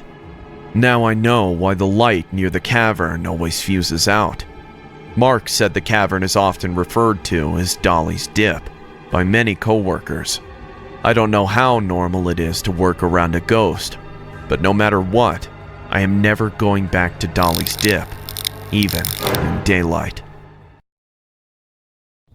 This happened when I was 10 years old. My dad took me and my cousin to Disneyland. Tom was maybe a year or two older than me. Even though we were cousins, he often cared for me like a big brother. That was our first time in Disneyland, hence we got blown up entering the fairy tale world. There were exciting rides everywhere, with all the Disney-themed setup. We were so much overflown with joy that we got confused about where to start from. Tom and I were huge fans of science and tech stuff, so without wasting a second, we rushed to Tomorrowland. Every ride was full of fun. Other than that, we ate as much junk food as we could. That one day, Dad said yes to almost everything. We spent a huge amount of time scavenging the entire park as much as we could. To catch our breath, we sat on a bench near Alice in Wonderland. Dad got us ice cream, and it was a perfect weekend in the best way possible. I was enjoying my chocolate cone while looking around, trying to grab as much beauty as I could of that place, when Tom's voice broke my concentration. "You know, there's a haunted mansion that is still said to be cursed." "What?" The sun was long gone. The entire Disneyland was glowing and dark, and Tom's words started to spook me out. I never enjoyed talking about ghosts and stuff. I still don't. Tom smiled and said, "You don't know the story?" "What story?" "The one about the crying kid." "No. Why? What happened?" "People say there was a woman who came to visit the haunted mansion with her little son on his birthday. The son fell in love with that place and wished to revisit it on his next birthday. But before he could, he died due to some unknown reasons." I stopped him, saying, "But he didn't die here. Then how come this place is cursed?" "Well, you didn't let me finish, idiot. Keep quiet and listen." Tom went on. "Next year on his birthday, the mother came back with the little boy's ashes, and it said that she scattered them inside the haunted mansion so the boy's soul can live forever. Since then, people visiting the haunted mansion after dark keep hearing the cry of a little boy inside that mansion. Some say he's still there." "Jeez." Tom stood up laughing, seeing me spooked out just by a crow. I looked up and saw the night sky above. The crowd was getting thinner around us. My dad called out and said we have an hour more to do whatever we want. Then we'll be heading home. He went to grab a drink and Tom said, "Let's check out the haunted mansion." Honestly, I would have not hesitated before, but after that creepiest story, I started having second thoughts. Seeing me pondering like that, Tom chuckled, saying, "I didn't know you were such a chicken." "Shut up. I'm scared of nothing." "Then let's go." I noticed my dad walking away. I then looked back at Tom. He stood there with "you're such a kid" face, if that makes any sense, but whatever it was, he knew his story freaked me out. But eventually I decided to man up and go with him. There weren't many people around the haunted mansion. As we were about to enter, we only saw a crew member standing near the door. "Welcome to the last ride of the day." The woman smiled and opened the front door for us. It was ironic enough that I am already freaking out by a crazy story and about to hop onto the last show of the night. The Haunted Mansion is a dark ride attraction. It features a ride-through tour in omni-mover vehicles called doom buggies. and a walkthrough show is displayed to riders waiting in the line queue. As we entered the mansion through a doorway, we reached into the foyer, lit by a large, flickering, cobweb-covered chandelier and surrounding candelabras. The lighting and sound effects made me feel like I'd been taken back to the times of Count Dracula. Suddenly, a deep, resonant voice of an invisible spirit started speaking. When hinges creak in doorless chambers, and strange and frightening sounds echo through the halls, whenever candle lights flicker, where the air is deathly still, this is the time when ghosts are present, practicing their terror with ghoulish delight. Oh, this is gonna be fun, Tom exclaimed in joy. A pair of sliding doors opened, and after entering, we found ourselves in one of two similar octagonal rooms, which are large, slow-moving elevators with two sets of walls, the lower of which does not reach the ceiling. This room has very dim lights, making the entire setup quite scary. There were paintings hung on those walls, and the sound effect going on. To take a closer look at the painting on the wall right next to me, I leaned on the wall. I was staring at the painting when a hand grabbed my t-shirt and pulled me. Without turning in that direction, I said in an irritated voice, "I'm coming, Tom, just let me look around a bit." But he again pulled my t-shirt, and I turned back to yell at him for irritating me, when I found myself standing alone in that room. Tom? Tom? I'm here! Hurry up, the ride is about to start! Turning a corner, I entered the load area, where a seemingly endless stream of black carriages known as doom buggies descended one staircase and ascended another. Beyond the track, clouds drift past a limbo of boundless mist and decay. I saw Tom standing near the doom buggies with another crew member. Where were you? Come on, let's go. Did you pull my t-shirt back there? What? Seems like you're seeing ghosts everywhere, huh? I didn't argue anymore and hopped in. I just wanted to get out of that place as soon as possible. I sat behind Tom and the ride took off. The pace of those rides were quite slow. It was made for the riders to enjoy the spooky events happening around them for a certain period. We were moving through a seamlessly endless hallway, decorated with various jump scares and ghostly settings on both sides. I heard Tom laughing like he is too old to be scared with such stupid props. I didn't say anything, just kept quiet and waited for the journey to come to an end. The doom buggies continued down a corridor of doors. The sound of pounding, shrieking, calls for help, screams, knocking, and maniacal laughter could be heard from behind the doors. Knockers and handles were moving like crazy. I don't want to be here. Come on, it's all sound effects. Relax. After leaving that area, we entered a dark room decorated with objects of witchcraft. A witch's head appeared within a misty crystal ball with blue hair, and it started to flow in the air while she incanted in a creepy voice. Serpents and spiders, the tail of a rat. Call in the spirits wherever they're at. Rap on a table, it's time to respond. Send us a message from somewhere beyond. The computerized voice was about to say more when the entire mansion has power cut. The sounds paused and the ride stopped with a quick jerk, and Tom and I sat in the pitch black hallway. My God, what do we do now? I screamed in fear. Tom, who was making fun of me all this time, started to freak out too. Hello? Someone here? Please help us, the ride is stuck. He kept calling the crew members for help, but no one turned up. We got up and started to walk towards the exit like a blind man makes his way. Tom walked ahead of me, and I followed him, hearing his footsteps. We stretched our arms trying to find our way out when we heard a cry. It was a kid crying in pain. Trust me, I never heard anything more haunting than that cry. Tom grabbed my hand and said, "Damn, why is your hand so cold?" What? What are you saying? I don't feel your hands on me. Then, whose hand did I just hold? Without letting him finish, the lights came back, and I saw a young boy standing right between us. His face had no flesh. The white skeleton with empty sockets looked at the ceiling, and then whimpered in a low tone. As our eyes shifted to the front wall, we saw large mirrors on those walls. Tom and I were seen in those mirrors, but the skeleton kid had no reflection. It was a terrifying realization for both of us. We screamed at the top of our lungs and started to run towards the exit. Within a few seconds, 2 crew members were seen running to us. I broke into tears grabbing one of them, while Tom fainted on the floor. Later that night, when we came home, we didn't say anything to our parents. Our parents still know that 2 kids got scared during a power cut inside the haunted mansion of Disneyland.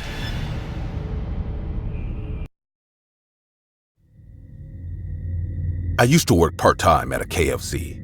I was a broke college student and needed a way to make some pocket money. The pay was all right for the hours I worked, but I worked the closing shift, so I was able to take home any leftovers in the shop and save some money on food too. For all the fuss KFC puts up about their secret 11 herbs and spices, actually, making the chicken takes shockingly little skill. You just batter a bunch of chicken parts in flour and spice mix and dunk it in an oil fryer for a while. If it's undercooked when you take it out, put it back in for a few minutes. If it's overcooked, serve it anyway. It's not like anyone will complain about the quality of the food if they're already willing to eat at a KFC. I never questioned what was inside the spice mix that went into the chicken I served the people every day. I didn't even like the way it tasted all that much. It was good for about the first week of me working there, but after having KFC for dinner every night for the sake of saving money, I started to get sick of it. Still, I kept eating it because, hey, free food is still free food. One day, I went to work as usual, fried a bunch of chicken for a bunch of people who were either regulars or just passing through, and split whatever was left with the other employees to take home. By the time I got home, the grease from the chicken had pooled onto the bottom of the cardboard box I used to carry it, and the once crispy batter had grown soggy during the long car ride. I entered my apartment and sat in front of the TV to eat the KFC chicken I brought back home with me. But I noticed something strange when I took the first bite. Now, I've eaten KFC's fried chicken more times than I care to remember since I started working for them. I knew the taste of KFC like the back of my hand, whether I liked it or not. And this was not what normal KFC chicken tasted like. There was an odd, almost floury sweetness to it that I didn't recognize, and a slightly bitter aftertaste that left my tongue feeling a bit numb. It wasn't bad by any means, just strange. I'm sure that someone who hasn't eaten it almost every day like I had probably wouldn't have noticed the change in flavor. I assumed the flour or spice mix for the last batch must have been a few days past its expiration date, and decided it'd be best if I didn't finish the chicken. I tossed the rest of the chicken out of my apartment window into the alley below for a lucky stray dog to come and eat it. The next night at work, one of my coworkers, let's call him Jerry, chatted with me about the strange tasting chicken as we were working the fryers to make more of the stuff. Hey Sally, is it just me, or did the chicken last night taste a little off to you? I know what you mean. I couldn't bring myself to finish it. Was the spice expired or something? No, I checked the expiration date on the new spices that came in last night. They probably changed the formula without telling anyone to save on costs. I see. It probably doesn't taste all too different to people who don't eat it every day like we do. Yeah, to be honest, I think all of us have been eating way too much fried chicken since we started working here. I think you're right. There's more grease than blood in my veins at this point. How about we grab some actual food after work then? I hear there's a noodle shop nearby that stays open really late. Jerry must have been the smoothest guy on the face of the planet, because I didn't realize he was asking me out on a date until halfway into the date, and didn't even mind when I realized I was on one.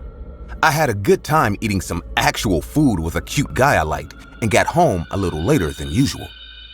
Oddly enough, when I got back, the chicken pieces I'd thrown out the previous night were still there. Normally, the stray dogs in my area would fight for each other for even the smallest scraps of expired food. For 3 whole pieces of fried chicken to survive being devoured by them was a miracle, even if it was KFC chicken.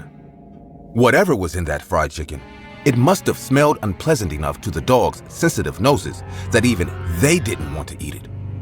In contrast, the sales back at the KFC skyrocketed over the next few days. So much so that there wouldn't be any chicken left at the end of the day for any of the employees to take home, even if they wanted to. The people who ate at the KFC changed too. They were the same regulars who came by from time to time since I started working there. But after the chicken began tasting strange, they came by almost every day and started ordering buckets worth of chicken instead of the modestly sized value menu items they usually ordered. Their appearances changed too. Their faces had become pale and filthy with bloodshot eyes that twitched and darted all over the place as they waited for their food. Red dots dotted their bodies like sore insect bites, which they scratched until their overgrown nails became bloody. It only got worse as time went on. Despite eating copious amounts of chicken almost every day, the regulars became skeletally thin with sunken faces that made them look more like walking corpses than people. On one particularly busy night, we ran out of chicken while the restaurant was full of the sickly-looking regulars.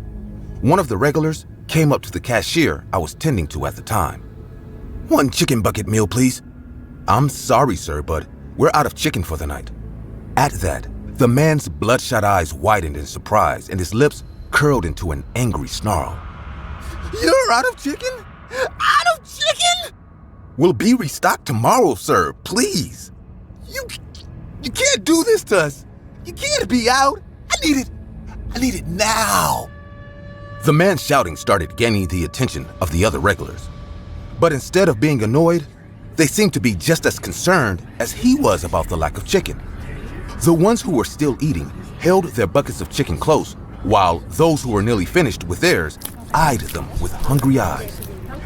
The next few minutes went by in a flash. The regular who'd been talking to me saw a woman with a nearly full bucket of chicken and lunged at it to grab a drumstick. The moment his hand got near the bucket, the woman grabbed him by the wrist and chomped down on his fingers with unnatural force that severed them clean at the joint. There was a scream from the man, followed by several more from the other customers as they scratched and bit at one another like wild dogs to steal each other's chicken. I retreated back into the kitchen with the other employees and we called the police. Our manager told us that he'll go outside to wait for the police there and left the restaurant through the back door. When the police finally came, the entire place was filled with crazed customers, fighting each other over the fried chicken, which they eagerly ate from the floor. The police had to tase the ones still standing to arrest them, though many of them had to be taken away in an ambulance instead. When I asked the police where the manager who went outside to wait for them was, they looked at me in confusion. They didn't see anyone outside when they got there. The KFC was closed for the next few days for a police investigation. Jerry and I both told the police about how the customers started acting strange ever since the chicken recipe changed. When they analyzed the spice mix we'd been using for the chicken, it tested positive for a highly addictive and very illegal drug. The same kind that was found in the system of every customer who was arrested the night all hell broke loose. Police theorized that the manager must have been putting addictive drugs in the chicken in an attempt to boost sales. It worked, but at the cost of the customer's physical and mental health. And when he realized that he was going to get caught, he ran away and never looked back like the greedy coward he was. I live with the guilt of accidentally ruining the lives of all those people every day. Jerry assures me that none of us could have known. But he knows that's a lie as well as I do. Had we cared more about our job, we could have saved a lot of people from the life of addiction they are now trapped in.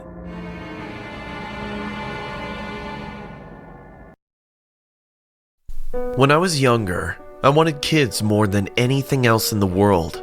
But when I discovered I would never be able to carry children of my own, I decided to be a foster parent. My husband was happy to do this with me, since alternative methods of having our own children were well out of our affordable range. We fostered children for years, and though every child has had their own issues and challenges, I've loved them all. There was one child we took in that was different though, the last child we ever provided a temporary home for. Simon wasn't immediately different than the other children we had cared for, but there was always something off-putting about him. He was quiet, withdrawn almost. It wasn't uncommon for children who came from less fortunate situations, but I didn't have any solid information about his past. For some reason unknown to me, the organization wouldn't tell me anything about him other than his age and his name. I'm usually always given at least a minimal briefing on the child's past. I have to know what could trigger them. There are always topics to avoid and different ways to be sensitive to different situations. With Simon, we had to go in blind. I was left to draw my own conclusions as to what horrors he might have seen. He didn't appear to have any visible scars, and when I tried to hug him, he didn't flinch. A good sign. Children of abuse typically flinch whenever there are arms raised. I had no interest in pressing him for where he came from. I figured as he got comfortable, he would open up to me. So I began the all-star treatment that I'd had success with in the past. We let him choose a color to paint his room and did it all together. I should have taken note of the color he jumped to right away, but I just wanted to make him happy. Giving him the power to make choices was one of the first steps to him feeling safe, and so we painted his room an obnoxious blood red. When I asked Simon what else he might like to decorate his room with, he thought on it for a long moment. I expected him to blurt out fire trucks or superheroes, but I had been wrong. Maybe some skulls, or fire, or how about both? This was the first excited thing I heard come out of his mouth, and truthfully, I was a bit disturbed. I laughed it off in the moment, thinking he had just been acting out, just one of the many red flags that I would ignore during his stay.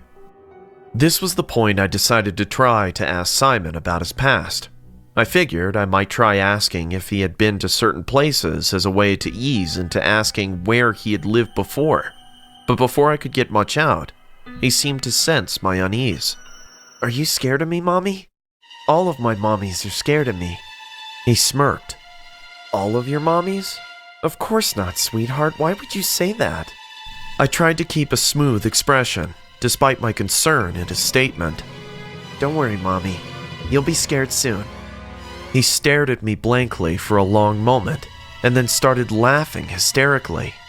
After that comment, Simon refused to say anything else on the topic. I asked him why his mommies were scared of him, and he was silent. As you could probably guess, I was confused and slightly worried by this, but the organization hadn't given me anyone to contact. I'd only seen his social worker when he arrived, but they hadn't given me her contact number, and I'd never met her before that day. One day, I was working in the garden. Simon was running around. "Simon, slow down," I said in a loud voice. He looked at me and started to run towards me, making a very weird face. I just stood there and watched him coming towards me. I was feeling uncomfortable, but I didn't move, thinking that he was just trying to play with me. He came very close to me and gestured his hands in a stabbing motion. I said, "What are you trying to do?" He smirked and replied, "I was checking to see if you were afraid of dying or not." "Simon, you can't say things like that, you know?" "I have done way more than I spoke." And he walked towards the house. I don't know how long I stood there, stunned with fear. I decided to follow up on his whereabouts. I went to that organization the next day. As I inquired about him to the manager of the organization, I saw his face turning pale. He said, "Why? Did he try to hurt anyone?" I was utterly shocked to hear such a statement, because why would someone say something about a little child for no reason? I looked at the man with a very angry face and almost screamed, saying, "Will anyone tell me what the hell is wrong with this child?" The man then said Simon was adopted by 2 other families, and each family suffered mysterious accidents resulting to the death of child, and don't know why those parents claim Simon was involved in those accidents some way. The general manager looked at me and said, "Ma'am, we're trying to contact his real parents. You will be the first to be informed once we've dug out any single information on him. Till then, watch him and be careful." His last words, "be careful," ran a shiver down my spine. I got into the car and drove home. The moment I stepped inside the house, I received the shock of my life. Simon was sitting on the floor, holding my other foster child, Carrie, by her neck. He placed a sharp knife on her neck and stared at me with hatred and disgust. "Simon, what are you doing? This is dangerous. Let her go." Carrie kept sobbing out of fear. I walked closer to him, just when, "Don't try and come closer, or I'll cut her open." Words like that coming from a child is definitely not something one is used to hearing. I realized that the only way to stop him from doing something crazy is to calm him down with my words. "Baby, let her go. Mommy is here to take care of you. You don't want to do this, Simon." "Really? If you wanted to take care of me, then why did you go back to the organization? Carrie told me you went there to find my real parents. I don't want my real parents. I don't have any real parents. They are all dead." My body was numb in fear.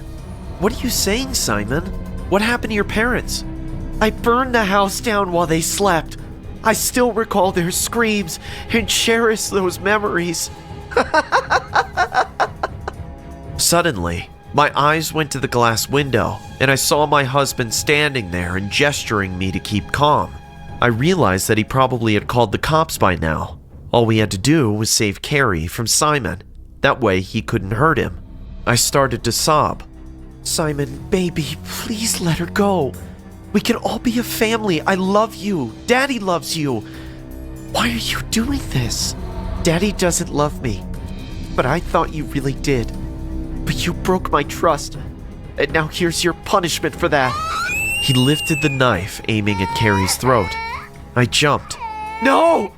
I ended up guarding Carrie with my hand, but before I could pull her out from Simon's grasp, he slashed my arm. Ah! My husband bolted inside and unarmed Simon immediately. Simon was screaming like a hungry wolf, and his eyes were burning like hellfire. My husband held him tightly so that he couldn't do anything or hurt anyone. The cops finally came and took Simon to a correctional facility. This experience is why Simon was the last foster child we ever raised. I couldn't face the thought of caring for another murderous child. He has no recollection of the darkness he held. He still loves his home with us. The last time I went to visit him at the correctional home, he looked at me with the same lifeless stare and said, "You were the first mommy who wasn't scared of me. And you'll be my last mommy, too." I worked in Disneyland as a security guard.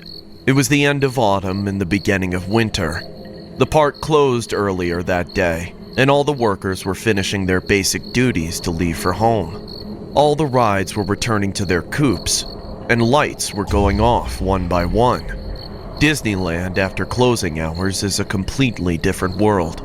Even though I was working there for 4 months, I could feel an odd vibe taking over that place after nightfall. There's the continuous feeling of being watched stayed with me as I made my usual rounds around the theme park. I always began with the Toontown, as it was the first one to close. Walking amidst the Toontown after the shutdown was an awful feeling. It felt like any time a psycho wearing a Mickey Mouse head would jump from the darkness and snap my neck. Yeah, thoughts like these are pretty common when you're alone in one of the largest theme parks around the world. Spook stories can be heard from the workers all the time. Even though some of my colleagues shared weird experiences while working here, I never saw anything scary. Until one night. I was eating my sandwich and watching some random videos on YouTube when I heard the rustling of bushes at some distance. I looked up but didn't see anyone. I thought it was probably a bird or a squirrel and ignored it. After 15 minutes, I got up to make a full round around the theme park. That was my 3rd round of the night. This is to confirm that I already made 2 rounds and came to the conclusion that there's no one here except me and Smith. Smith's security room was on the other side of the park, hence we kept contact through walkie-talkies. While doing our rounds, we often met each other and shared a smoke for a break. So that night too, I started walking towards his room while scanning the surroundings. I came near the Indiana Jones adventure when I saw a figure coming out from the darkness. I stopped and watched a guy wearing sweatpants and t-shirts slowly going in the opposite direction, right in front of my eyes. I could tell it was a teenage boy with a malnourished structure. He was crossing the way so casually that I bet he didn't see me standing at some distance. "Hey, how did you get in?" I asked. But instead of answering me, he kept walking like before. He was limping as if one of his legs were badly hurt. "Can I help you? Are you hurt, boy?" Still, no reply came from him. I took a step ahead to go near him, just when he stopped and turned his head towards me. He kept his head down and made a muffled growl. It was so dark that I could barely see his face, so I flashed my light on him and found him staring at me with bloodshot eyes. "Are you all right? Do you need help?" The boy growled in a low voice and then turned back and started to run away. I also ran behind him, thinking he might have had some bad intentions. His eyes weren't normal at all, and maybe he sneaked in to do drugs. I mean, teenagers do crazy things, you know? "Stop! Stop right now!" But no matter how loud I screamed, he didn't stop. After almost 10 minutes of tiresome chasing, I stopped to catch my breath, and when I looked up, he was gone. The boy was nowhere to be found. I found myself standing in front of the Sleeping Beauty castle. I turned on my walkie-talkie to connect Smith. "Smith, are you there? Please answer." I called for him once again, but he didn't reply. I started walking towards the security room while continuously calling him through the walkie-talkie. When I reached his room, I found it empty. I was getting tensed just when Smith's voice came from the walkie-talkie. "Walter, are you there?" "Yeah, man, where the hell are you?" "I'm checking the monorail tracks. The ride operator called me. He set it to run it once through, just to see if there was an issue with the operation device. But what happened?" "Smith, I saw this teenage boy. He must have sneaked in to do drugs. I tried to catch him, but he outran me somehow. He's still in the park. We should go look for him." Smith told me to wait until he finishes the test drive. From where I was standing, I could see the monorail tracks right above me. I waited for Smith to come down and lit a cigarette. I kept my eyes open, hoping to see that teenage boy once again. The sound of monorail coming close reverberated in the silent theme park. I was about to put out the cigarette butt, just when something unexpected happened. The boy jumped on the ground from the roof of the security room. I heard his bones snapping as he stood upon the ground. I literally saw a white bone gushing out from his limb, making a bloody scene. But he stood like he felt no pain. "What the hell is wrong with you?" I screamed in shock, and the boy once again turned his head at me. He smiled in a sinister way, and then ran ahead at full speed. The pillar attached to the ground leading to the monorail track has small iron bars in it for the maintenance guys to climb up. He climbed those bars like a monkey, and I saw the inevitable happen in front of my eyes. As soon as the boy reached above the track, the speeding monorail rushed at him and ran over him in a wink. A spine-chilling growl took place, and I heard Smith pulling the brakes. The monorail stopped on the tracks, making a loud squeaking sound, and everything went silent. It took me some time to grasp the entire scenario. Smith started calling out for me while fumbling in fear. Who can think straight after running over a person, right? I slowly walked to the nearest halt and saw the monorail going backwards. After moving back from the spot where the boy was standing, Smith stopped the monorail and came out. His face was all pale, just like mine. We were sweating in fear. It was time to walk the tracks and discover the remains of that teenager. No one has to tell us that it's going to be bloodshed, with organs scattered everywhere. My heart was beating so loud that at some point I thought it would come out of my chest.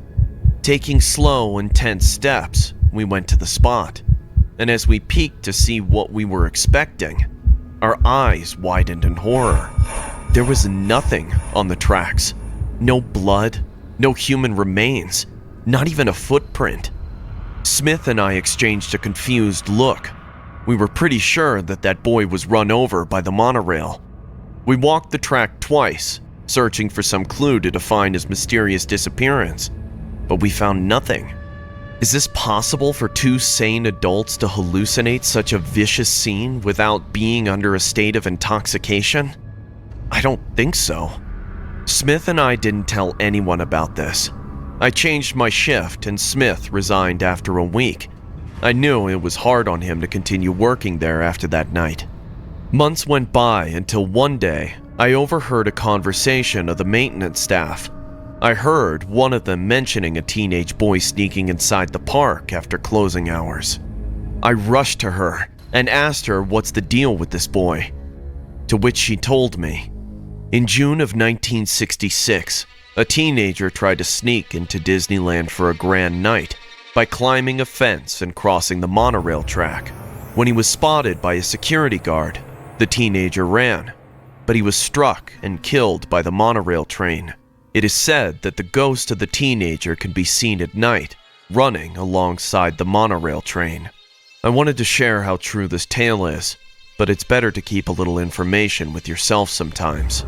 I've left the job long back, but whenever I imagine the scene of that boy jumping on the tracks, I get shivers, thinking he was already dead before he died once again, right in front of us that night.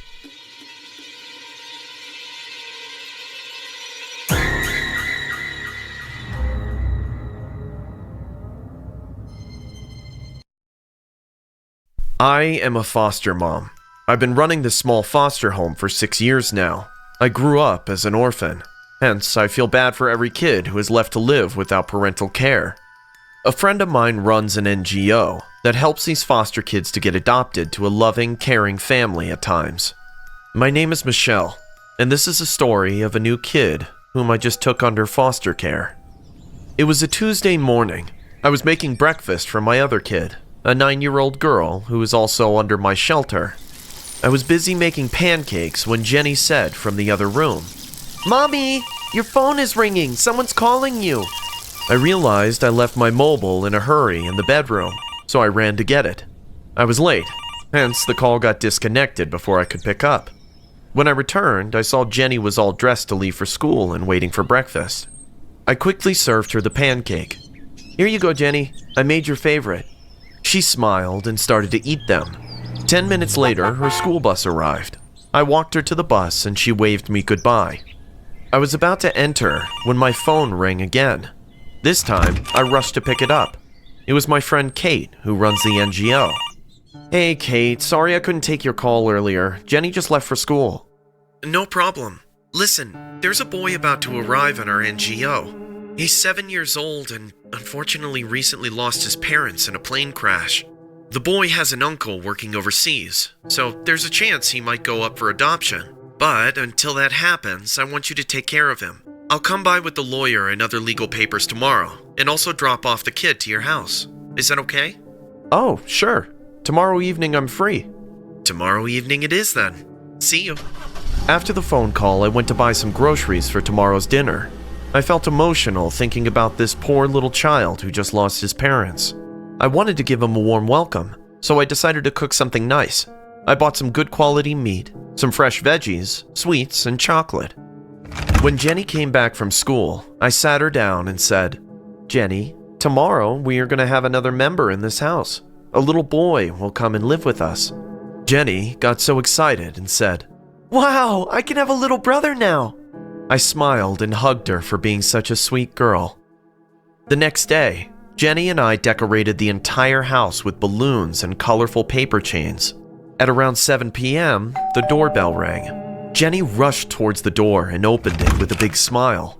Kate was standing there with a small, blonde-haired, blue-eyed boy, and beside them stood a man in his late 50s. I guessed him to be the lawyer of the boy. "Please, come on in," I said with joy. They all came and sat down in the living room. Kate looked at Jenny and said, "You're becoming such a pretty girl." Jenny blushed in happiness. She then looked at the little boy and said, "You're my little brother, right?" We all laughed hearing her adorable words, except the little boy. He sat down like a robot, didn't talk, didn't smile, even for once. Kate said, "Luke, say hi to your sister. This is going to be your home now. You'll be very happy here." Luke looked at me and said in a lifeless voice, "Who is she?" "Oh, that's Michelle. She's gonna be your best friend from now on," Kate replied. I smiled at him, but he kept staring at me lifelessly. His face was so blank that after some time, his stare started to make me feel weird. We all discussed the legal terms and condition and the details of this procedure. It was good to know that Luke's parents have left him enough money to have a sustainable life ahead. He can go to college and avail all the opportunities without any disturbance. When Kate was leaving, she bid Luke goodbye. Luke didn't go to hug her once. He stood there some time while Kate got into the car and then went back to the couch in the living room. I slowly went and sat beside him.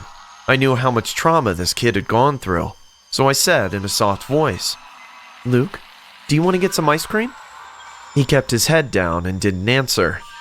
Jenny said, "Maybe he's tired, Mommy." I smiled and said, "I guess you're right. You keep watching, Luke. I'll go make your bed." I heard Luke asking her, "Is she your real mom?" Jenny smiled and said, "No, but I like calling her my mommy. She's nice. She's gonna take good care of us." I prepared their beds. I arranged a bunk bed for both of them. Jenny slept on the upper bunk, and I tucked in Luke in the lower bunk. I kissed them goodnight, and Luke turned to the other side of the wall. I went to my room and lied down in the bed. I don't remember the exact time, but I woke up with a strange feeling. With my sleepy eyes, I saw Luke standing right in front of me and breathing heavily. The entire room was in complete darkness. I thought he might be feeling sick, so I turned on the bedside lamp and almost screamed in fear. Luke was standing there, looking at me, except his eyeballs were pale white. I don't know how, but his eyes were turned upside down, revealing the pale white part. I spoke in a fumbled voice. "Luke? What happened to you?" He blinked once. "My mom is calling me. She's waiting for me in that blue house. My mom. She keeps calling for me." I picked him up from the ground, shouting, "Jenny! Jenny!" Jenny came running. "What happened, Mommy?" "Calling Kate right now! Please, just call her!" Jenny called Kate, but she didn't answer the call. I put Luke on the bed. I got so scared that I couldn't sleep the entire night. Jenny also remained awake with me the whole time. The next morning, when Luke woke up, I asked him, "Do you remember what happened last night?" Luke stared at me, not saying a word. Kate came to see him within some hours after receiving my message. She sat him down and said, "Luke, sweetie, you have to understand that your mom and dad are in heaven now. They're watching you from there. Unfortunately, they can't come here." She wasn't my real mom. We were all shocked to hear this little boy say such a weird thing. Kate and I exchanged a surprised look. "Sweetie, what are you saying? She was your mom. She loved you." "My mom is in that blue house. She's waiting for me there. Can you please take me there?" None of us was getting what was going on with this child. Out of curiosity, I asked, "Do you know where this blue house is?" Luke replied, "Yeah, I can take you there." What happened next was beyond our expectation. Kate and I thought the best way to help this child would be to do what he says. He probably wants us to go outside. Children can do weird things for weird reasons sometimes. So, we all hopped into my car and I started the engine. Luke sat right beside me and said, "Take the first left." Trust me, guys, he gave me directions like an adult for at least half an hour. And beyond our imagination, after taking the last right turn, we came near a huge lake. On the side of that lake stood a small wooden blue house. We got out of the car and walked towards the main door. Kate knocked on the door twice. We heard slow footsteps inside the house. Within a few seconds, an old woman opened the door. She looked quite like my granny. With surprised eyes, she noticed all of us and said, "Who are you all? Did you make my favorite bread pudding, Mama?" The old woman immediately looked at him and started to sob terribly. She hugged him to her chest and kept crying for hours. We came to know that later, the woman had a son who was in the army. The son often came during holidays to visit her. One morning, she got the news from the army general that her son died like a hero in the war 2 days earlier. His name was Sam. Sam died on the 21st of December. on the same day Luke was born. It might seem like a weird coincidence, but every time Sam came to visit his mom, the first thing he would say was, "Did you make my favorite bread pudding, Mama?" and hug the poor old woman. Luke roamed around the house, telling us very unnatural details which only a member of that house could know. And the even more terrifying thing is that the old woman showed us her son's childhood picture. It was none other than Luke. My mother died from a drug overdose, and I never met my father. Eventually, I was put into foster care, and at that time I was 10 years old. I wasn't exactly a little kid, nor a teenager. I was extremely awkward, and being a girl child with no guardian to look after had perks of its own. The state put me into a foster home located on the outskirts of the city. The house belonged to a woman named Mona, who was in her late 40s. She ran the foster home with 5 kids, including me. Her boyfriend often came to visit her. I never quite liked the guy. He had a very rough face. There was a huge scar on his cheek, which signified he must have been in a horrible fight, because that was nothing but a knife scar. Anyways, Mona seemed fond of that guy. Whenever he came, she used to dress and make up a lot. They used to go out and return late at night. By the time they came back, we were all asleep. Among those kids, my only friend was my roommate Maria. Her mother left her on the road and she was put into foster care by an NGO. Every child who lived in that house had a tragic past to deal with. Mona was not a very affectionate person, but she never ill-treated any of us. She celebrated all of our birthdays on a particular day. This was probably her way of cutting the costs as much as possible. Our rooms were upstairs. Mona's bedroom was the biggest room in the house. She slept downstairs. I was playing with Maria in the backyard one day. She accidentally fell from the swing and hurt her leg. I went to call Mona and knocked on her bedroom door. As she opened I noticed multicolored wallpaper stuck on the walls of her entire room. There were flowers and butterflies printed on them. I stood in awe seeing the grandeur of the room. Her room seemed like a different world altogether because of those vibrant wallpapers. She went to get Maria, but I stood there and kept looking around. Mona got busy with Maria in the living room. I was taking a close look at the wallpaper when suddenly a woman whispered in my ear, "Help me." I jumped back immediately out of shock. I looked around, but I was the only one standing in that room at the moment. I didn't understand. Was it all my imagination, or did I really hear a woman's voice? "Hello? Is there anybody here?" I said nervously. No reply came back, but I started to hear a whispering sound. I concentrated on the sound and figured out it was coming from the bedroom wall right in front of me. I got closer and placed my ear on the wall. "What are you doing?" I turned around and saw Mona standing there and looking at me with a surprised face. Nothing. I was just watching the wallpaper. You have a beautiful room, Mona," I said. "Well, thank you, sweetheart. Come on, let's go. It's time for lunch," she replied. Without wasting a single second more, I left the room with a very awkward face. I knew she saw me leaning on the wall and listening, like a crazy person. A few months passed. 2 kids got adopted, and it was only the 3 of us left in that house. Maria, a boy named Tony, and myself. Tony was younger than us, hence he always listened to us. One day, Mona was working in the kitchen when suddenly a leak took place under the kitchen sink. She called Marco for help. Marco came and started to check out the leak on the pipeline. I was sitting at the kitchen table and watching him work. "I think there's a screw that needs to be tightened." "Shoot, I don't have a wrench," Marco said. "I think there's one in the basement," Mona replied. None of the kids liked to go to the basement, as it was dark and dingy. But Mona was busy and Marco was working as well, so I volunteered. I switched on the basement light and slowly went down the stairs. The basement had a funky smell, probably because it had no window or vent, as such to let the air flow. On the right corner stood a wooden shelf. I saw the wrench sitting on the shelf. I walked to pick it up just when I noticed a big trunk in the left corner. I thought that there might be toys or something exciting in there. But as I got closer to the trunk, I noticed it was sealed with a metal lock. "There's nothing but junk in it." My eyes followed the voice, and I saw Marco coming down the stairs of the basement. "Then why is it locked?"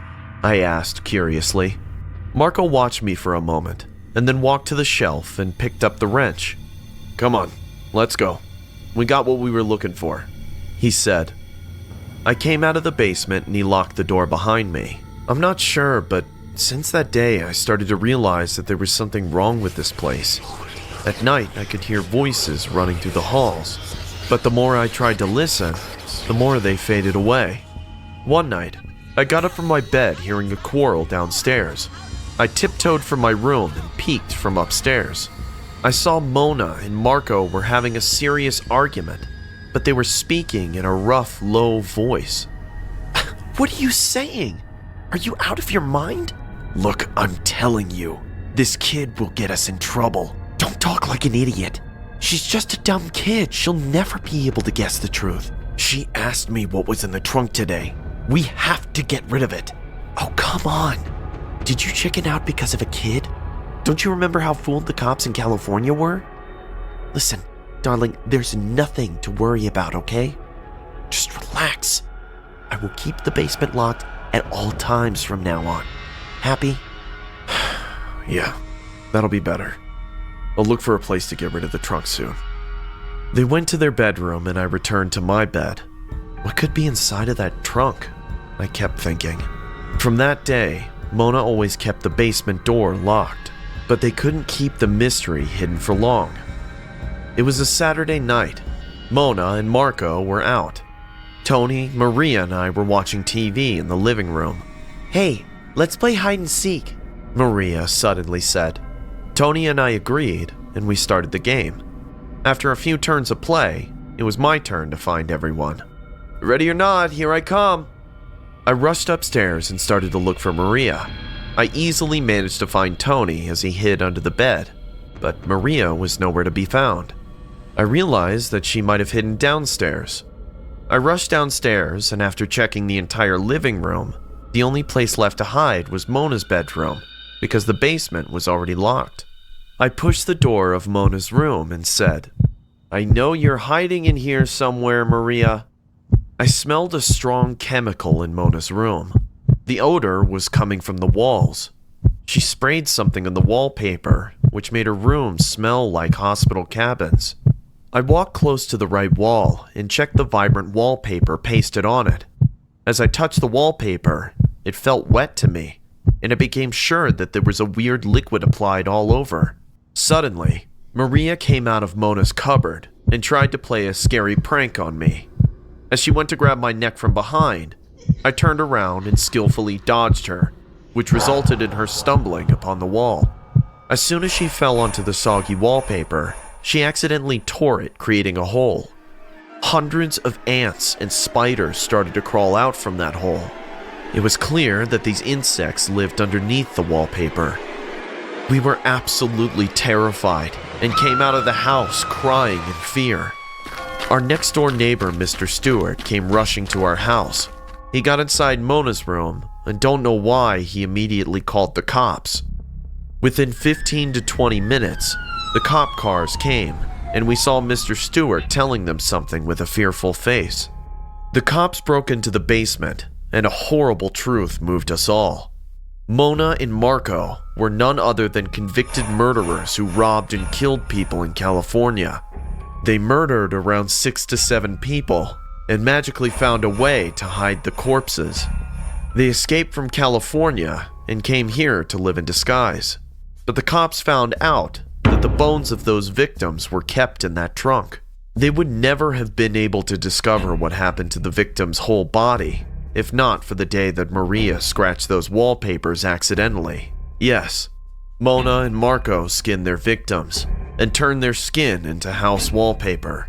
But they were no professionals, hence they couldn't preserve the skin properly, which attracted insects. They were trying to drive the insects away by using chemicals, but they couldn't hide their grotesque crime. When the cops handcuffed Marco and Mona, I was standing at the house porch with Mariah and Tony. While walking towards the cop car, Marco looked at me and then to Mona. "I told you that kid would get us in trouble. I should have choked that bitch right in her sleep that day." I still can't forget his blood-red eyes when he said how much he wanted to kill me that night. Now it all makes sense to me. That woman's voice from the wall, those whispers running around the house. But I can't tell these to anyone. I know that no one will believe me. I'm just lucky that I didn't end up in their trunk or as wallpaper on their wall.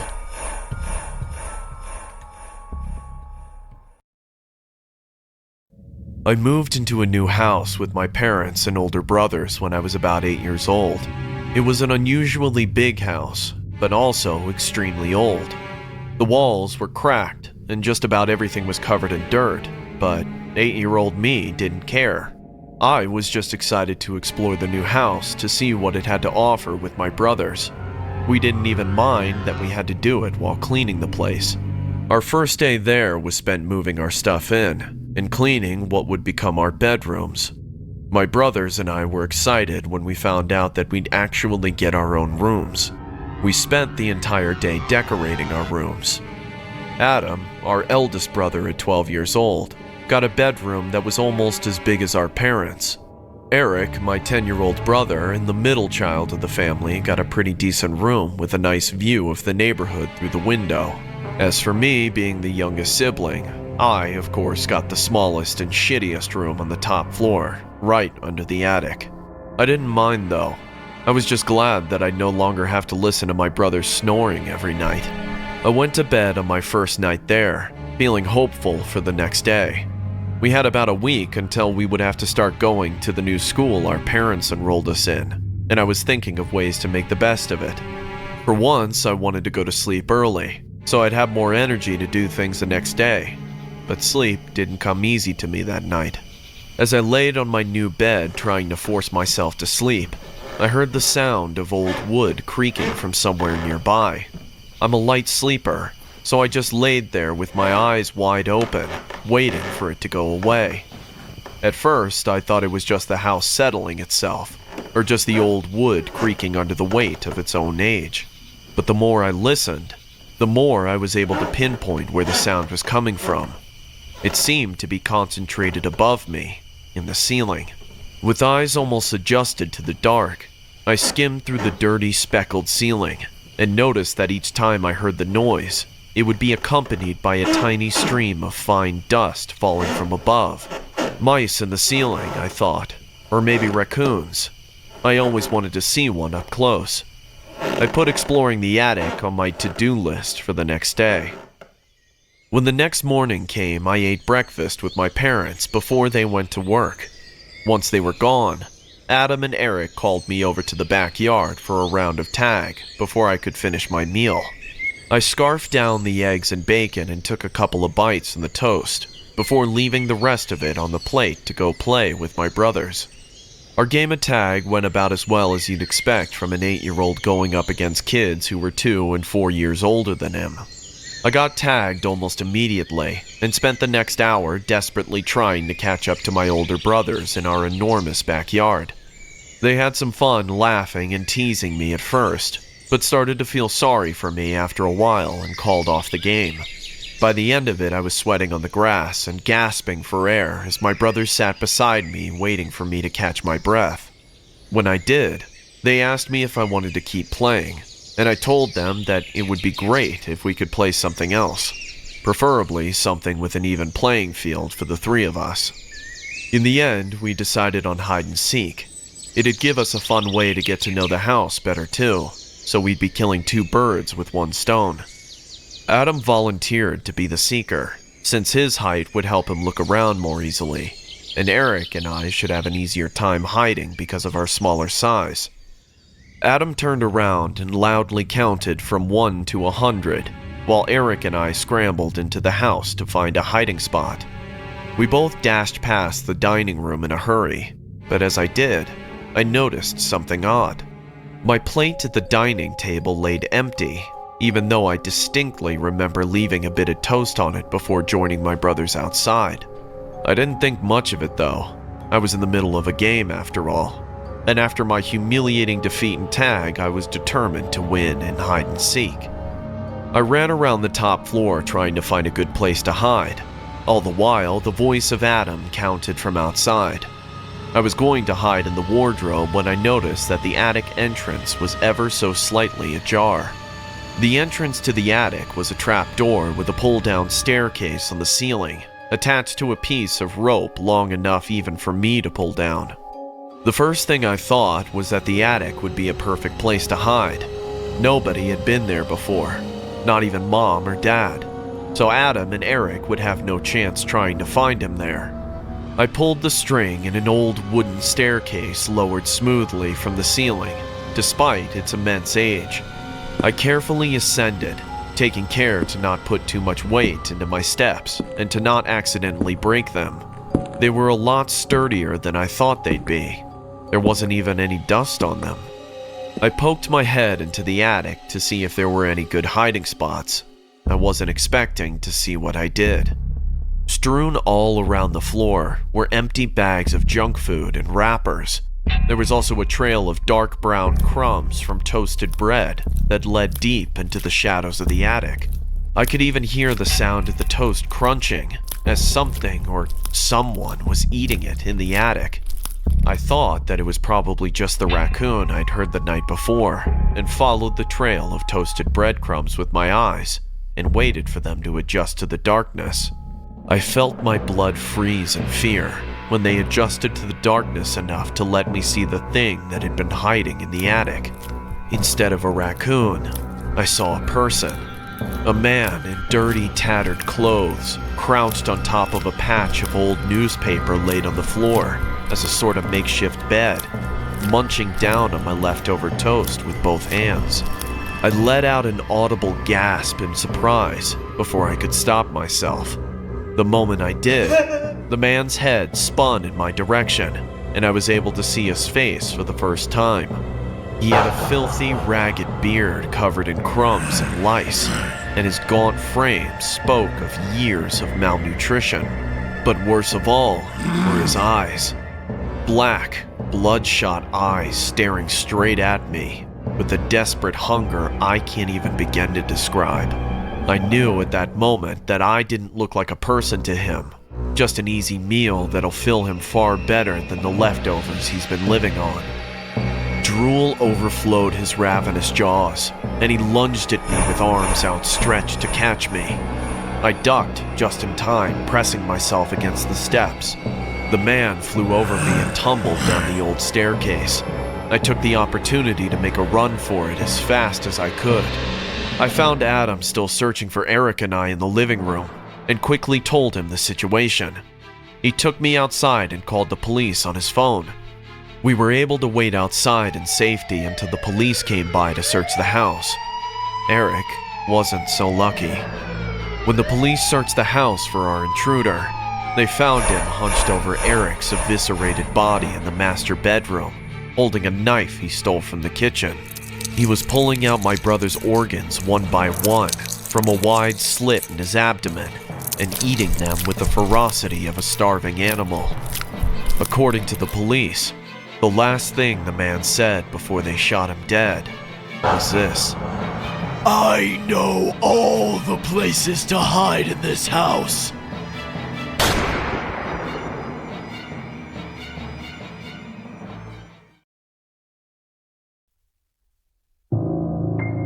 My best friend in high school was a guy named Gabe. We even went to the same college but separated afterwards. He went on to travel Europe and Asia while I stayed behind to find a steady job. Although we kept in touch for a while, life eventually got in the way.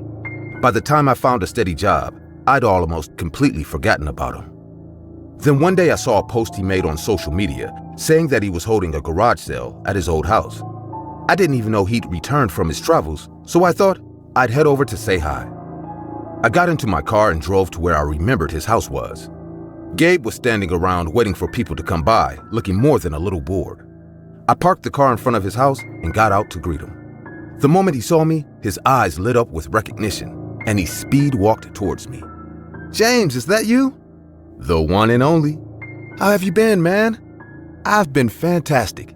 Just got back from Spain a few days ago. decided that I needed to take a little break from traveling. We spent some time catching up and talking about all the places we'd been to. Gabe had been to so many places and saw so many things that I couldn't help but feel a little jealous. I wished I'd been able to travel to other countries like he did. But I wasn't quite as rich as him and had to settle for just visiting other states instead. Man, I wish I could have gone to all those places too. The other states are cool and all, but I would have loved to see the culture in other countries. You don't have to go to other countries to appreciate their culture. Come, there's something I want to show you. Gabe led me to a large leather travel trunk being sold at the garage sale. It clearly seen better days. The deep brown leather had been worn and scratched in many places, probably due to it being tossed around in so many airports. Gabe flicked open the trunk to reveal its contents. Inside were 6 items I didn't recognize, but assumed they had to be from another country. There was some sort of weird yo-yo looking thing, shaped like an hourglass with 2 sticks. A kite with some distinctively Japanese looking art on it that I assumed was supposed to be a samurai. A simple toy car entirely made out of wood. A small box of cards with what looked like Italian written on it. One of those Russian Matryoshka dolls that opened up into many smaller dolls. And strangest of all, a tiny statue of a man with a white shirt and a red cap taking a shit. I couldn't hold back my laughter when I saw it. What the fuck is that? Oh, that's El Cagane. Doesn't that just literally mean the shitter in Spanish? Yep, I got it from Catalonia, Spain. They're really popular there during Christmas. People use them to decorate nativity scenes. That sounds sacrilegious. It's just a difference in culture. Everything in this trunk are souvenirs I got from different countries. For $20, I'll give you the whole thing. Deal, man. I can't wait to put that shitter in my living room. I forked over $20 to Gabe, and after a bit of chatting, went home with my trunk full of exotic goods. When I got home, I immediately put the shitting doll on my shelf in my living room, thinking that it'd make one hell of a conversation starter alongside the Matryoshka doll. I didn't know what to do with the rest of the items just yet, and didn't even know what the heck that yo-yo thing was supposed to be yet, so I just put them in a cabinet in the living room for the time being. That's when things started to get weird. On the first night after buying the trunk, I heard the sound of something like whooshing across the air as I was working on my computer in my room. It was the same kind of shrill sound you'd hear if you swiped a stick through the air really fast. Curious and a little worried, I grabbed the basketball bat in my room and went to the living room to investigate. Standing in the middle of my living room playing the hourglass-shaped yo-yo was a girl no older than 8 with long black hair and a transparent body riddled with a dozen stab wounds. Her eyes were as black as her hair with tears of blood streaming down from them as she balanced the hourglass-shaped yo-yo on the length of string in between 2 sticks. When she noticed that I'd entered the living room, she stopped playing with the toy and started staring through me with her empty eyes. The girl opened her mouth and a river of ghostly blood spewed from her lips like a waterfall. Trình bang vô. What? Trình bang vô. Trình bang vô. The ghostly girl kept repeating the phrase over and over again, though I couldn't understand it. Even if I could, I don't think my fear-addled mind would have been able to process it anyways. I dropped my bat and ran back into my bedroom, where I locked the door and quickly went to bed praying that it was all just a hallucination caused by stress from work. The next day I woke up to find the hourglass-shaped yo-yo lying right in front of my bedroom door. I had half the mind to throw it out right then and there, but the rational side of me urged me to keep my cool and just put it back in the cabinet I kept all the other souvenirs in.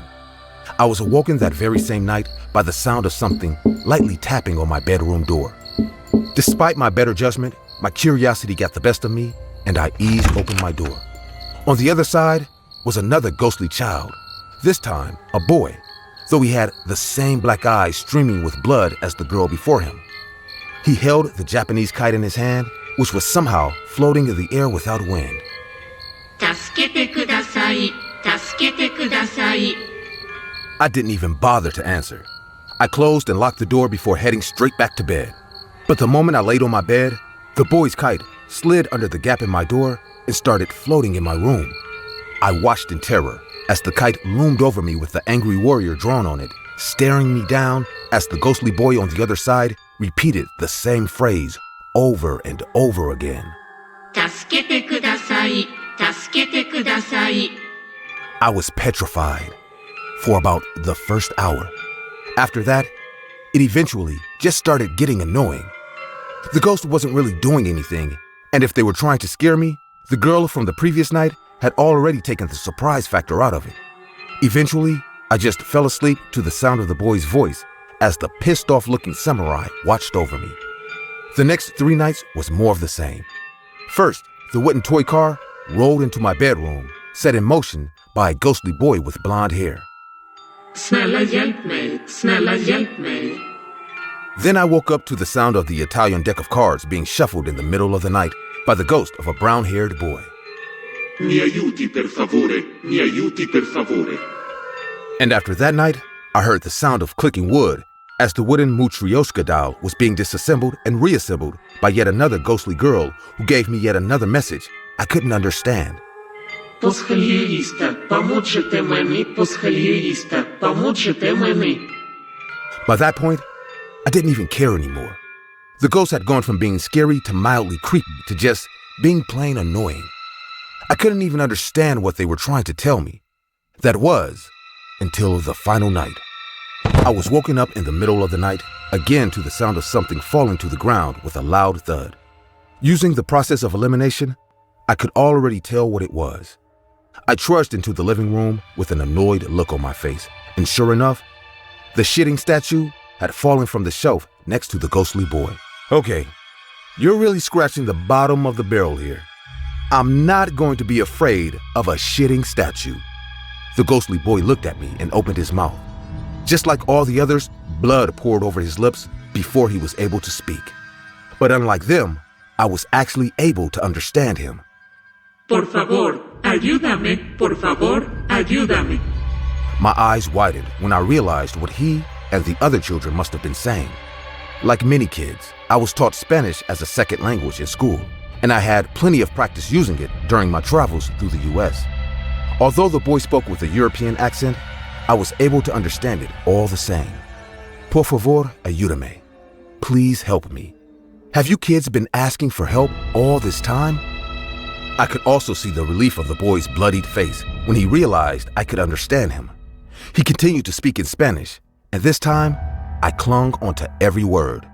Your friend, bring him to us, please. Before I could ask why, the body vanished right before my eyes, leaving me dumbfounded. I invited Gabe over to my house the next day. He arrived early in the evening, just as the sun was setting. We made a bit of small talk before sitting down in the living room over a cup of coffee. So, what did you want to talk about? It's about those souvenirs I bought from you. What about them? I think they might be haunted.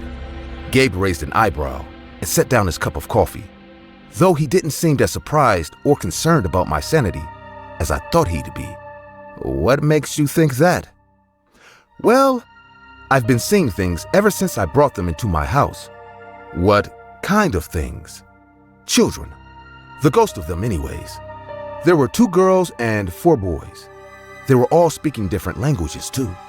Was there anything else strange about them? They all had stab wounds on their bodies. I think they might have been... Before I could finish my sentence, I saw Gabe pull a switchblade from his pocket and lunge right towards me. I didn't have time to react or question what he was doing. But seconds before the tip of his blade could skewer me, a playing card flew at his hand at blinding speed and knocked it out of his hand. Gabe stumbled back in pain, cradling his bleeding arm.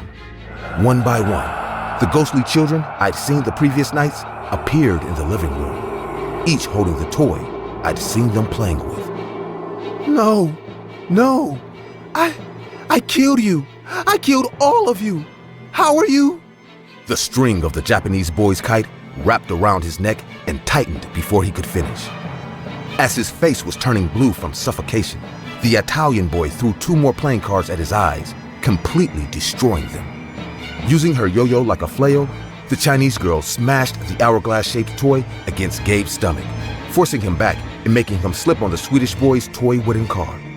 Once he was down on the floor, the Russian girl, with a Matryoshka doll, and the Spanish boy with his statue brought their stolen souvenirs down on Gabe's head over and over again until his head was a pile of gore on the floor and his body finally went still. Once it was all over, the children turned to look at me, and for the first time since I'd seen them, they smiled. They all said something in their native tongues before disappearing, and although I only understood what the Spanish boy said, I knew the meaning behind their words. Gracias. Thank you.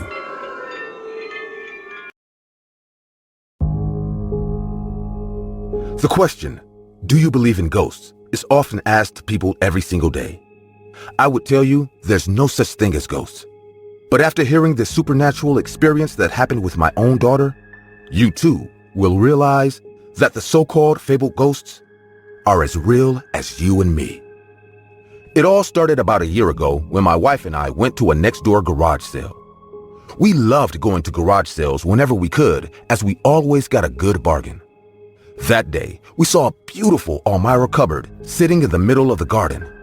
We really wanted it, so we asked where it was from, and the seller of the goods said, "It actually belonged to the family who lived here before, and apparently they left it behind when they moved." I wondered why they would leave such a beautiful piece of furniture, as it looked truly exquisite. My wife and I then asked for the price, and we managed to get it for $600. We decided to keep it in our room as it complemented the rest of the furniture there. For a while, I loved the whole thing.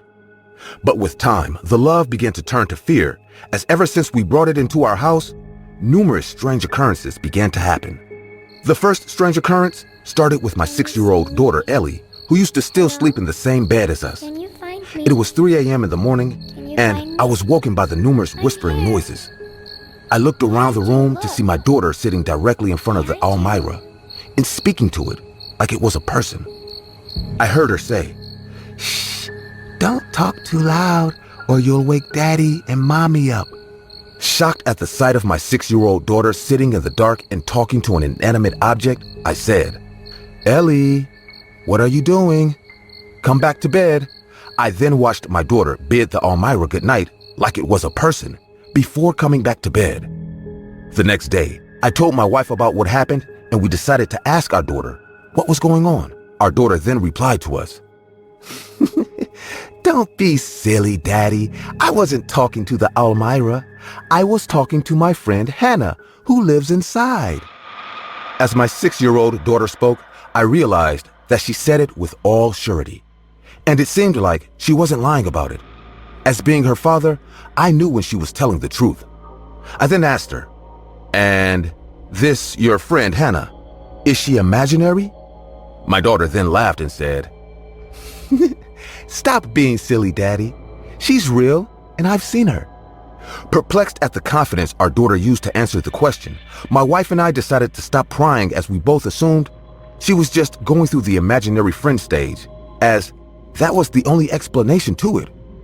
But as time passed, we realized that there was much more to it, as the strange Elmira continued to cause weird things to happen, things that we could have never imagined. Throughout the following weeks, the strange night talks continued, as at every night, at exactly 3 a.m. on the dot, my daughter would stand up from the bed and proceed to have full-blown conversations with the Elmira. Night after night, I would hear the numerous conversations, as my daughter would say things like, "I can't believe your mommy did that. That's very mean. I know it's hot in there, so you can come out now, even if it's for a little while. One day, I'll come inside to play with you." I knew there was something wrong with this, as it all seemed too strange to be a child's antics. So my wife and I began to investigate into the history of the Elmira.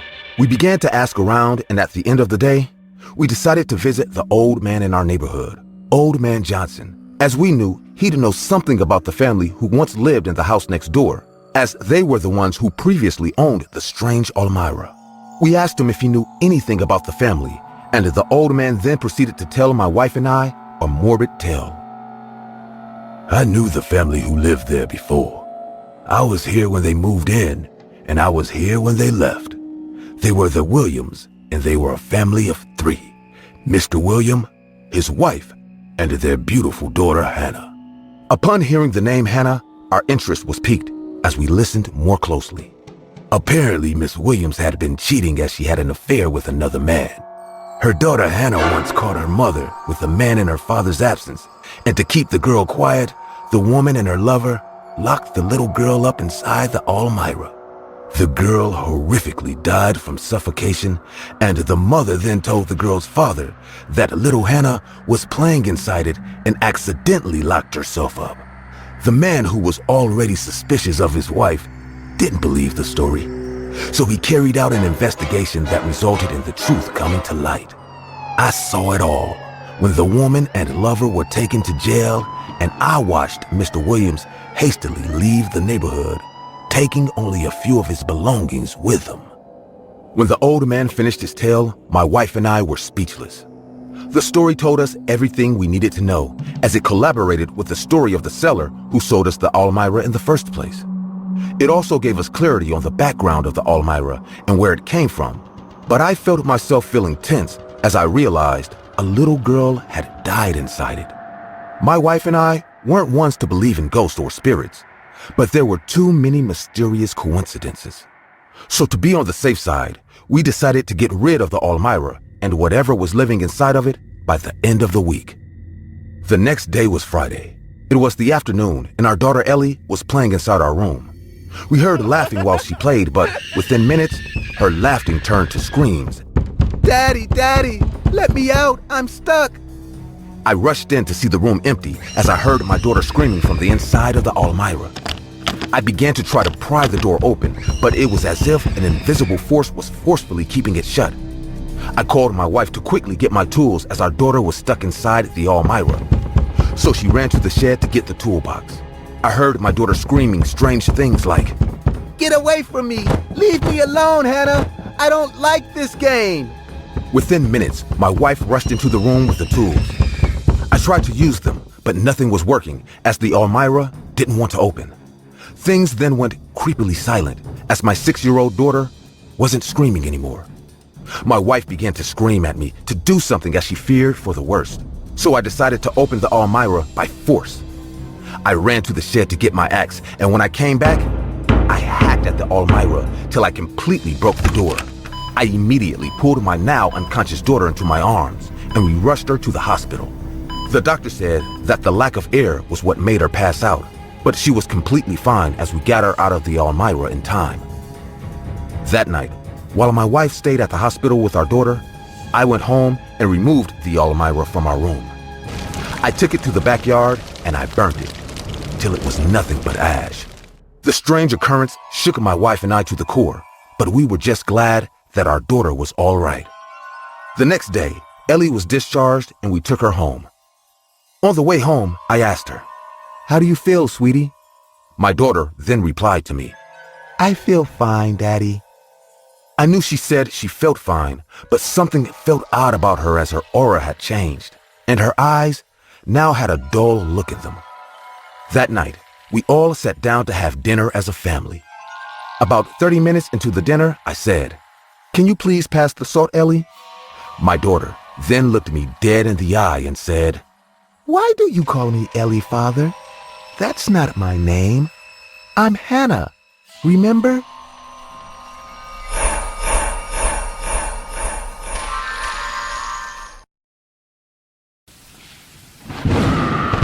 Leave her, you unclean spirit. I condemn you in the name of the Father, the Son, and the Holy Spirit.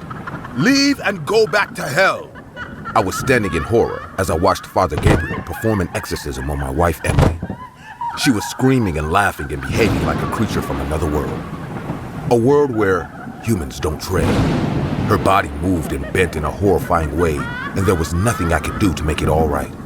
She jumped on the bed, sitting like a frog, and said in a demonic voice, "You really love her, don't you, David? But does she love you? I don't think so. Because she did enjoy sleeping with your brother when you were out of town." Shut up! You're lying! You're not my Emily! Leave her body, vermin! Whatever was inside my wife made her look horrifying. Her pupils were small like black dots surfing in a pool of blood. There were deep scratches all over her pretty face. A foul smell came from her bony body that hadn't eaten for at least a week. No doubt, it is the evil that is keeping her alive. She smiled, with her filthy teeth staring at me, and said, "There's nothing you can do to save her now." Father Gabriel sprinkled holy water on her while screaming his prayer once again, and Emily lashed out, making another demonic scream. Every inch of her skin that came in contact with the holy water started to burn to release smoke. She screamed and screamed, and I prayed to God to make this over. I blame myself for what is happening to my dear wife. If not, I bought her that evil Dybbuk box from the garage sale. Everything would have been normal in our life. I couldn't help but get lost in thoughts of those cheerful memories. Even a month back, we were living the life of our dreams until fate changed it all to a nightmare. Emily and I came to this small town hoping for a fresh start. We bought a small house, and honestly, to cut the costs, we bought secondhand furniture to decorate the house. In a small town like this, it wasn't hard to find reusable stuff. One day, we were coming home after buying a beautiful set of wine glasses at a very low price when we saw a garage sale going on in our house next door. We hadn't met our neighbors yet, so we thought it would be a better idea to check out the sale and also socialize a bit. A few people were gathering around the front yard of the house. An old man was sitting on a chair and selling various items. We walked close to him, and he looked at us with scanning eyes. Everyone else was also staring at us, and I whispered to Emily, "Welcome to the neighborhood." She laughed at my joke and started to go through the stuff that was on sale. Wooden chairs, coffee tables, kitchen utensils, dinner sets, mirrors, even dressers were in that collection. It felt like someone decided to get rid of all the things they had and run away. Some of the things seemed strikingly new. Emily bought a bunch of clothes and got busy on her shopping spree. I couldn't hold back my curiosity and asked the man, "This is a lot of stuff. So you all are shifting elsewhere, it seems?" The old man gave me a blank stare and said, "I am just the caretaker of this house. The family who lived here faced a tragic incident. The wife committed suicide after a long-term illness, and the husband left the next day, leaving all this stuff. Before the new tenants come, I have to get rid of these." He spoke in an annoyed tone, like he really wants to get done with these leftovers. I had no idea our neighbor next door went through such a traumatic phase. I was going to ask the man what exactly happened to that wife when I heard Emily's voice. "Wow, this is such a pretty jewelry box." I turned towards her and saw she was holding a small wooden box with an intricate design on its lid. It seemed quite expensive to me because I have seen boxes like this in many antique shops that were worth a lot of money. I looked at the old man and said, "How much is it?" He said in a hesitant voice, You really want that?" Emily nodded her head yes. He looked at the box and said, "Pay whatever you want." I got a bit suspicious because I expected him to ask a fixed rate for such a crafted piece. Emily said, "We will give you $10. And surprising me, the man accepted the deal right away. Emily bought some clothes and jewelry too. We came home and I couldn't shake off the feeling why that man gave us this antique box at such a low cost. Emily rushed to the bedroom and sat down in front of the mirror. I know now she will put all her jewelry inside that box and pretend like she is a royal queen. I liked this little joy of her in every little thing. But as she tried to open the box, we found the real catch. No matter how hard we tried or how much strength we put in, we couldn't open it. What an idiot I am. I should have checked it before buying. Now I understand why the old man agreed to sell it at $10. Damn it. We can use a knife to try to pry it. No, that'll ruin the craftsmanship. Let it be. I will think of some other ways to open it. Saying this, Emily kept the box on her dressing table and we got busy with our chores. Time went by and I started noticing changes in Emily's behavior. She used to wake up in the middle of the night and sit in front of the mirror staring at the box. It was like she went into a trance. It got me worried because she stopped talking much. Her entire attention revolved around that box. One afternoon, I came home from work to pick up an important file. I walked straight into the bedroom in a hurry, and I saw Emily sitting on the bed and eating something from the box. The lid was surprisingly open. "Oh, So you finally opened the box. Saying this, I was about to step close to her when she turned back. I could see her mouth smeared in blood and her eyes were all white. She giggled and fainted on the floor. The box fell on the floor from her hand, and I found some pretty bizarre stuff inside. There were dried fingernails, blood-filled leeches, strands of dirty hair, and a creepy doll, more like a human figurine made with tattered clothes. There were pins sticking in it.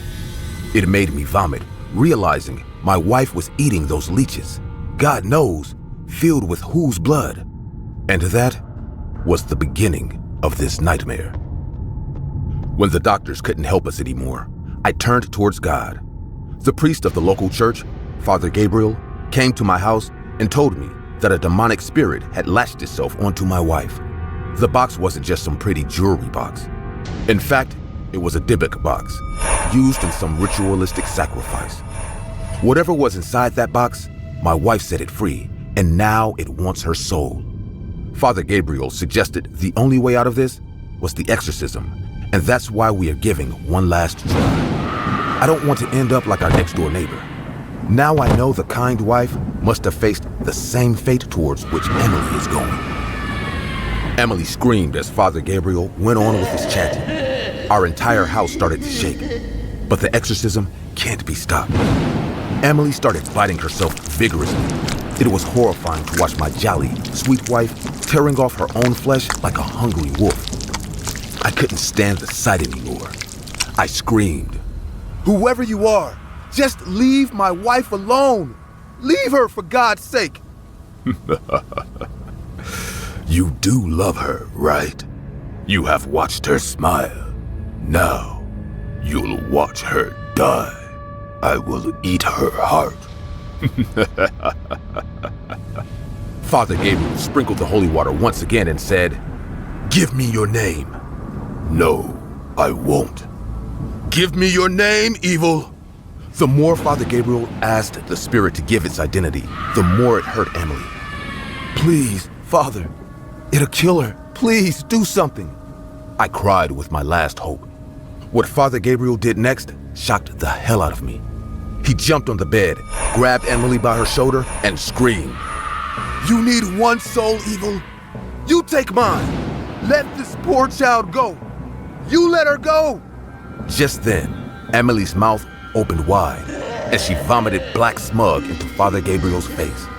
After releasing it all, Emily's unconscious body fell on the bed, and I saw Father Gabriel's eyes turning around, revealing the white part, just like it happened to Emily. But he didn't stop there.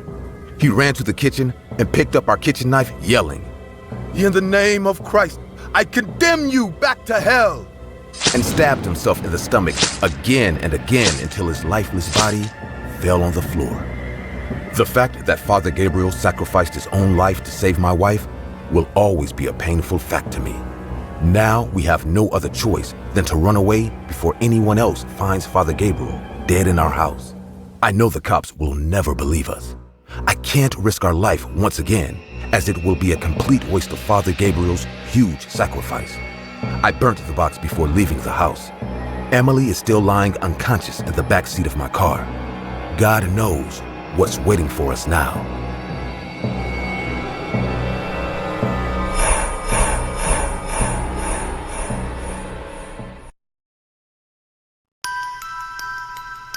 Every night before Halloween, an uncanny feeling rushes down my spine. I grew up in a town in Alabama with my little sister Kathy and my dad. Our mom died when we were too young to understand what death is. Since then, Dad raised us with utmost love and care. My sister was a quiet kid, and I was the talkative one. She had difficulties in making friends because of her quiet nature, so I always took her with me whenever I played with my friends. I loved her and felt the need to be there for her all the time. From a very young age, I realized that she could have used some motherly affection from me. She used to dress up in front of the mirror and ask me and Dad how she looked.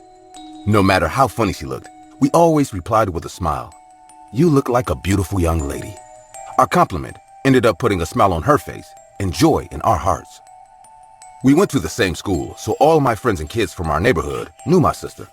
Some of them picked on me, saying my sister is weird and she only tags along because no one wants to be the friend of a weirdo. I remember punching Benny when he said this in front of Kathy. Kathy cried a lot that night, and for the first time she said, "I want Mom."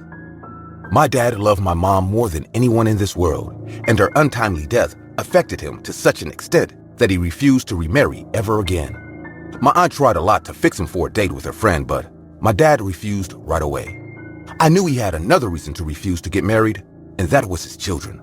He thought, no stepmom will ever love us like her own. My dad has sacrificed a lot just to give me and my sister a happy life. Being kids, we generally took part in every community event and everyone in town loved us. It was the month of Halloween, and I was excited to go out trick-or-treating with my friends. I was 6 and Kathy was 4 years old at the time. Kathy was nervous because it was her first Halloween. We decorated our porch with carved pumpkin heads. Dad bought us all the things we put our hands on for Halloween. My best friend Jim and I were sipping on lemonade, sitting on our porch and watching the entire locality buckling up to celebrate Halloween. Kids were running everywhere and people were laughing and decorating the town. Suddenly, I heard Kathy talking to someone. Her room window is right beside where we were sitting. Dad went to get some groceries and I was the man of the house at that point. So, I was pretty aware that Kathy is alone in her room. I'm here. Then who is she talking to? Behind you. I got up and went to her window. Who are you talking to? I peeked in and saw Kathy was sitting on her bed, holding her teddy bear, and staring at the closed door. Her pace turned pale as I caught her off guard. She nodded her head, saying, "No one? Why are you standing outside my window?" I smiled and said, "Dad is going to the market. Jim and I are sitting on the porch. Call me if you need anything." She smiled back, and I came back. The same night, we were having dinner. Dad was cooking steak for us. I was sitting at the dining table and talking to him about our Halloween costume when we heard Kathy humming a tune. I have never heard this tune before, so it felt a bit unusual. She was sitting on the porch braiding her Barbie doll and humming this tune like we weren't even there. I looked at Dad and got surprised. His face was white like a blank sheet. He stopped cooking and asked Kathy, "Who taught you this tune?" Kathy looked at us and said, "What tune?" "The tune you were just humming," Dad replied. "I wasn't humming any tune."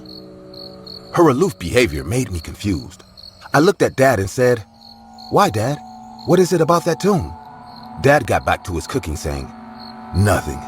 Let's eat." We finished our dinner and went to bed. It was around midnight when I woke up hearing a chuckle from Kathy's room. She was laughing, and I haven't heard her laughing in a long time. I got up and walked to her room to tell her to go to bed. As I opened her bedroom door, I saw her lampshade falling on the floor, creating a loud thud. In that fraction of a second, I didn't fail to notice how the lampshade was levitating in the air, and Kathy laughed seeing that. "What was that?" "What do you mean? How was it on the air?" "No, it wasn't." Standing in her room, I felt extremely cold. Kathy lied down and closed her eyes, ignoring me completely. The next morning, when I told Dad about this, I saw him get worried. But the joy of Halloween distracted us from that one important matter that we shouldn't have overlooked. As the kids came out in the neighborhood, dressed up in their Halloween costumes, they were knocking from house to house with their buckets to collect as much candy as possible. Their cheerful voices echoed in the town as they cried in joy, "Trick or treat!" I wore my favorite Batman costume, and Kathy dressed up as Superman. We came out and met my friends, Jim and Mike, on our way to the sugar hunt. After covering almost every house in our neighborhood, Jim said to go a bit far to find some more houses. Even though Dad told me not to go too far with Kathy. But that one night, I did act like my age. We walked on the empty sidewalks, keeping our locality behind us. There was not much residence nearby, and the deep woods starts onwards too. On that dark Halloween night, I could see Kathy getting scared. She said we should go back, but I assured her nothing will happen. After walking for some minutes more, we came in front of an old house. The house looked completely abandoned, but there was a big pumpkin head placed on the porch. A candle was burning inside it. "Let's go to that house," Jim said. Mike and I thought for a second, but then we all started walking towards the house. I turned back and saw Kathy wasn't following us. She was just standing behind with a freaked out face. I asked her, "What is it?" She said, "We shouldn't be going there. We should go back." I told her to wait near the stairs while we walked to the porch and knocked on the door. We knocked, but no one answered. Mike kicked on the door out of frustration, and it creaked open. The dark hallway stood in front of us. A smell of old house choked my nostrils as the door opened. "Anyone home?" I asked. A long pause went by and no one replied. We all turned around to leave just when a woman spoke from the darkness of the hallway. "Come on in." I was about to take the first step when Kathy rushed to me and grabbed my hand saying, "Don't! It's her! She wants to hurt you!" "Who are you talking about?" "Blue-faced mommy." What? 3 of us almost shit our pants hearing this from Kathy. Mike didn't even wait. He turned around and ran away. Jim followed him too. I stood in front of the dark house porch with Kathy. Suddenly, the woman inside spoke again. "Kathy, bring him in." This time, her voice sounded rough and pissed off. Kathy screamed, saying, "You're not my mommy." "Bring him in. When we reached home, she busted into tears holding my dad. She said in a sobbing voice, "I lied to you. Blue-faced mommy taught me that tune. I don't like her anymore, Daddy. She wants you and Henry dead." I could see the fear in my dad's face. He uttered in a fumbling voice, How does she look like?" "Her face is blue and her eyes have no eyelids. She scares me. I don't want her to visit me at night anymore." That night, we all slept in Kathy's room. I remembered my dad shouting in the middle of the night, "We don't need you. Leave me and my family in peace." That Halloween was the last time Kathy talked about blue-faced mommy. I don't know if she was real, and I don't even want to know. But whoever in that house told me to come in surely had bad intentions. "Bring him in." I recently took a job in a tea garden. I'm a 28-year-old male. I had to shift to this small hill station to work as a tea estate manager. My mom was worried, as I will be living completely alone. That too in a faraway hill station. But I always enjoyed being alone. I had a girlfriend, but we broke up a few years back. Since then, I have preferred being single until I really met someone interesting. So, back to the story. One Sunday morning, I reached the tea garden. Another employee named Mr. Duff showed me the entire area and took me to the bungalow where I will be staying. The bungalow was on the top of a hill. There was nothing around the house except for huge mountains and steep valleys. The view from my bedroom window was breathtaking. I used to roam around the tea estate and look after the production and the works there. The daytimes were busy enough, but the nights were filled with silence. Except for the blowing of the winds and the chirping of crickets, there was not a single sound after the sun was set. The first week went without any trouble, and I started enjoying my life in solitude. But suddenly things took a different turn. One night, I woke up hearing someone humming in a low voice. I tried to hear carefully. It was a woman's voice. A woman was humming a weird tune somewhere near the bungalow. The sound was coming from outside, so there's nothing much I could do about it. I thought it might be some village girl, but it felt odd that she is awake and roaming in the hills during midnight. I ignored it and went back to sleep. The next day, I finished my work early and decided to head back to finish some important paperwork. I started walking towards the exit gate of the garden. Mr. Duff accompanied me on my way. As we walked between the tea garden, I asked, "Is there any village nearby the bungalow, Mr. Duff?" He looked at me with a confused face and said, No one lives here near the bungalow. But why do you ask?"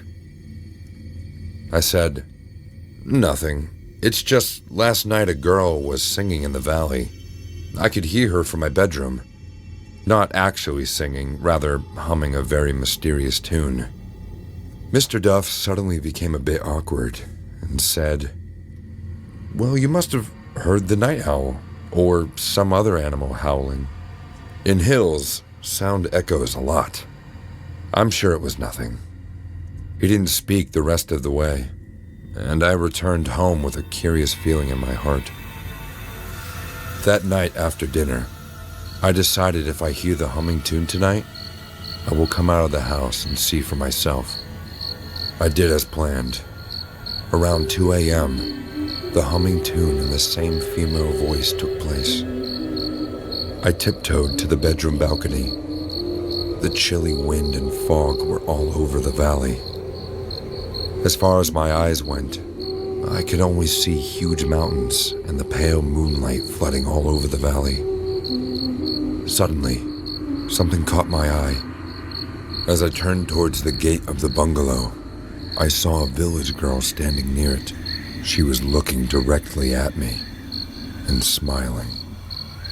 There was something in her smile that made my senses numb. I don't know how long I stood there staring at her.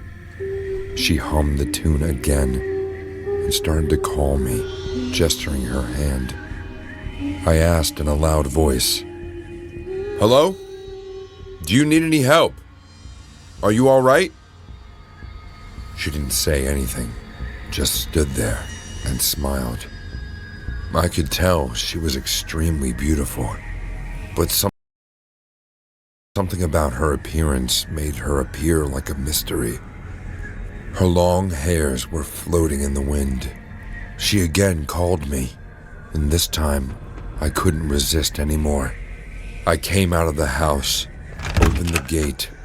The girl was now standing at 10, 15 hands distance from me.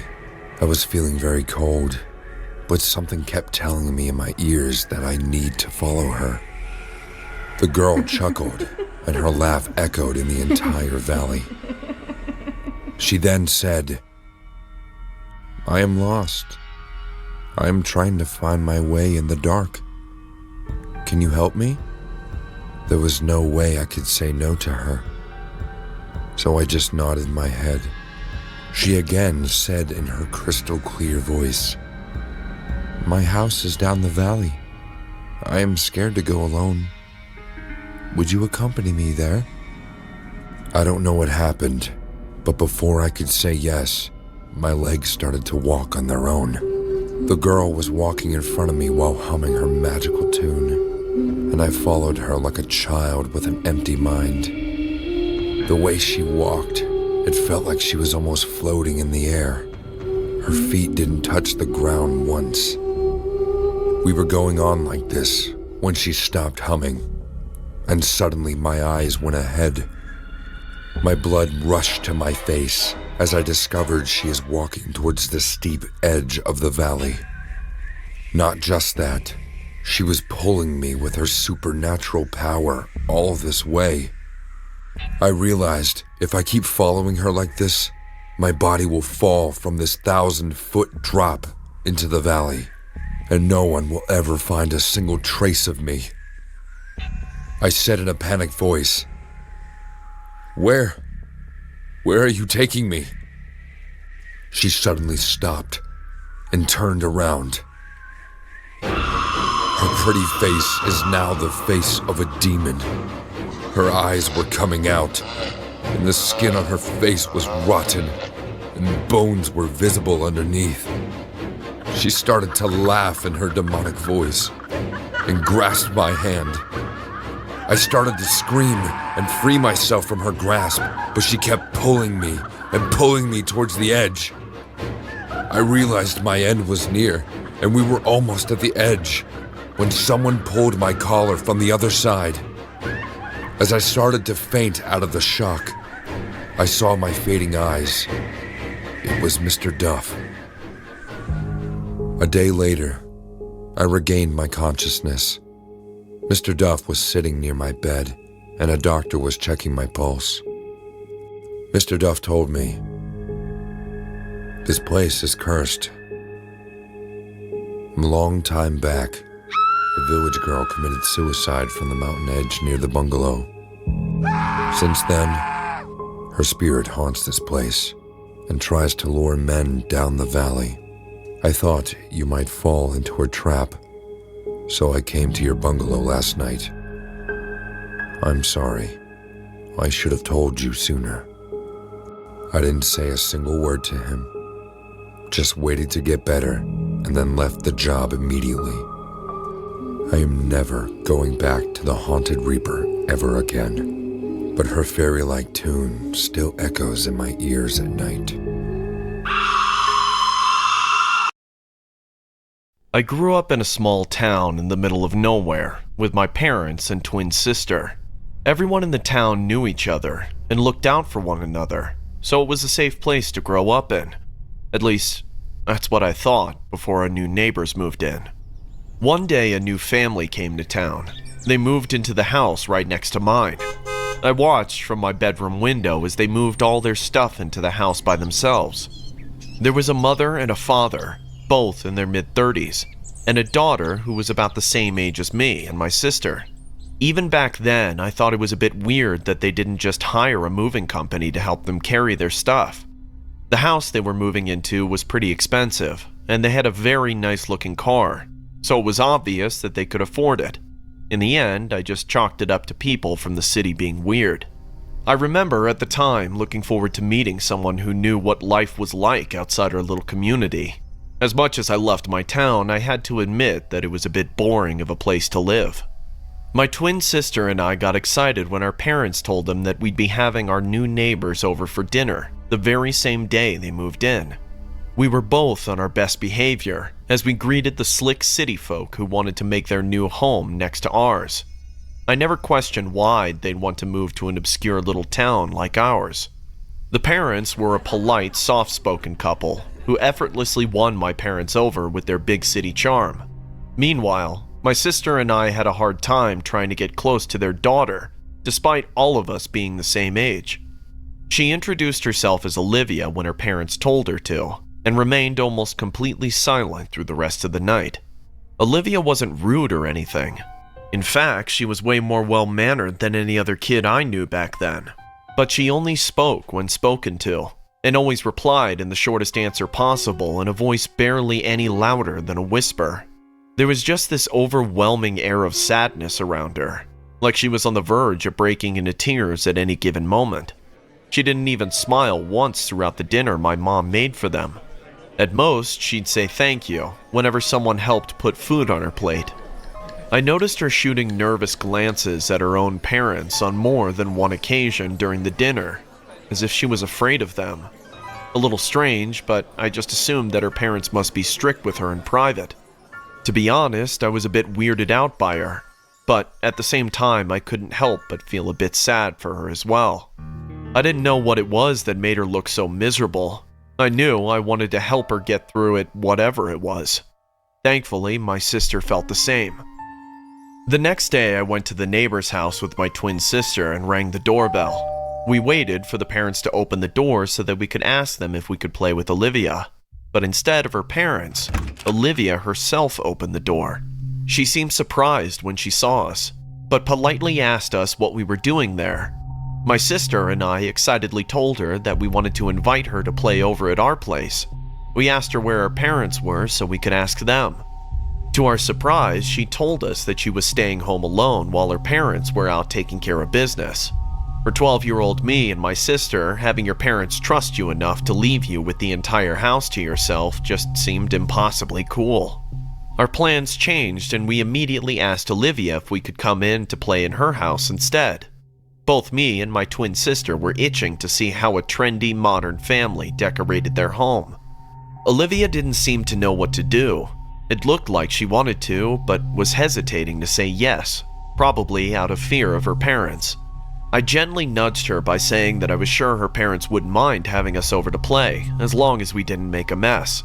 My twin sister chimed in saying that it's common to have friends over in a small town like ours, and that we've both been to just about every house on the street before at some point. When in Rome, do as the Romans do, right? After both of our convincing, Olivia finally let us in, and we enthusiastically but politely entered the house. There was a lot of old furniture left in the house from the last occupants years ago, but there were also lots of modern-looking art pieces and photos of her parents on holiday decorating the walls. Few, if any of them, featured Olivia though.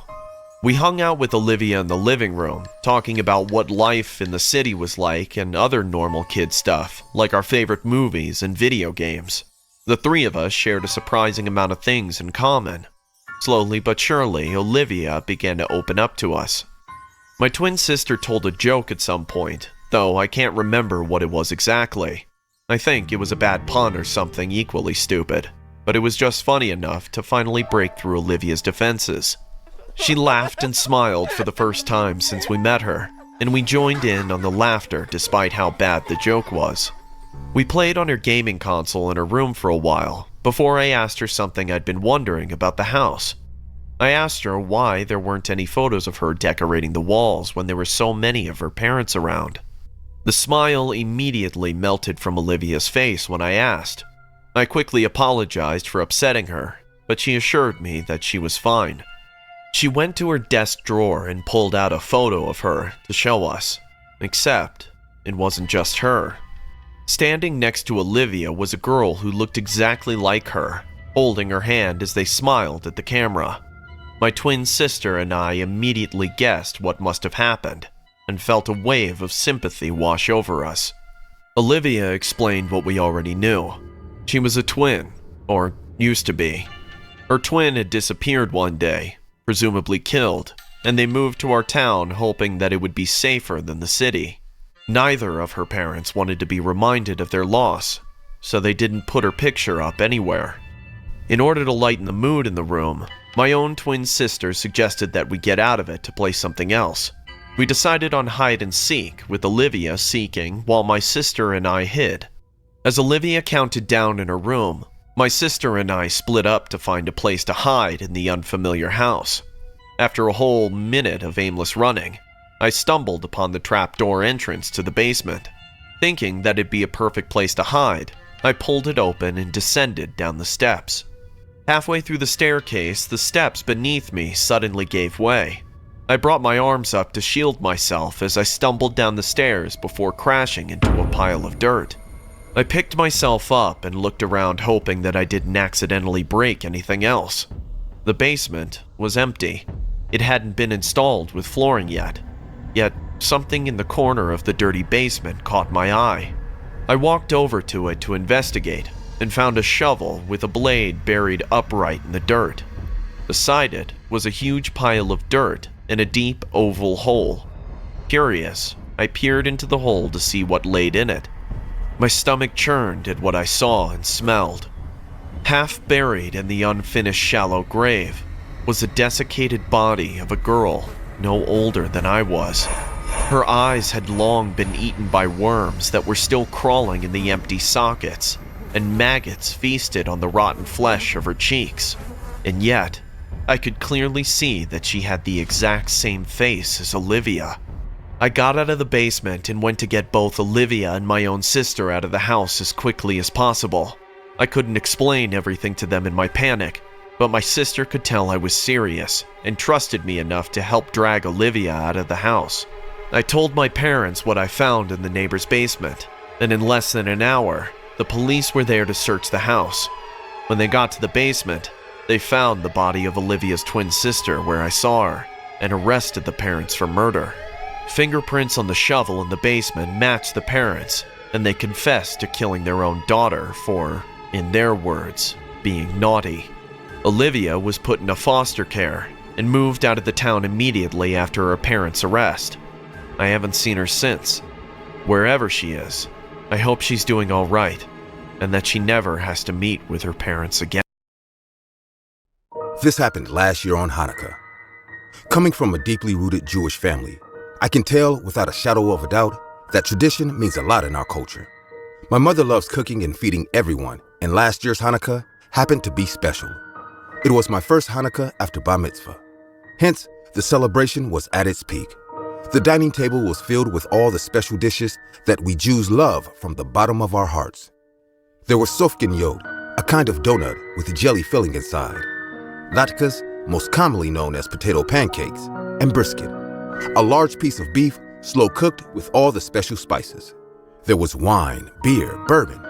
In a few words, too many foods, and too many drinks on the same table. Even though we had a small family, our joy and laughter made the house echo in merriment. My dad died when I was a toddler, and since then, my mom and my grandpa raised me with all their love. We sat down and raised a glass, cheering, "Happy Hanukkah." Being a food lover, my grandfather started to eat a lot.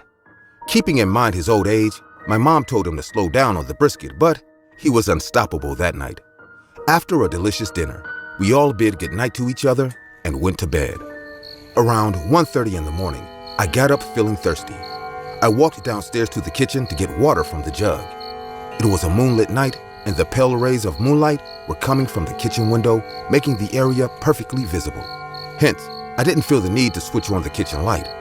I stopped near the small table and poured myself a glass of water. As I took the first sip, my eyes went to the left side of the kitchen floor, and the glass fell from my hand, shattering into pieces. My grandpa was lying on the floor dead. His mouth was open, eyes were bulging out, and he was covered in his own vomit. My eyes were stuck in his terrifying wide eyes. I wanted to scream for help, but for a few seconds, I couldn't move a muscle. "Mom, help!" Hearing my cry for help, she rushed downstairs and switched on the kitchen light. We found out that this Hanukkah was Grandpa's last meal that eventually killed him. Due to excessive food, he suffered serious indigestion and died choking on his own vomit. His room was right beside the kitchen, so maybe he tried to come out and call for us, but fate didn't spare him any more time. My mom and I grieved for some hours, and then we realized we have to do the needful. The only relative of ours lives 3 hours away from our house. We called them, but due to a heavy night of celebration, we guessed everyone was dead asleep. My mom and I cleaned the vomit and placed him on his bed. She then sat me down and said, "Isaac, I must drive to your uncle's house and bring them here. But we both can't leave your grandpa like this.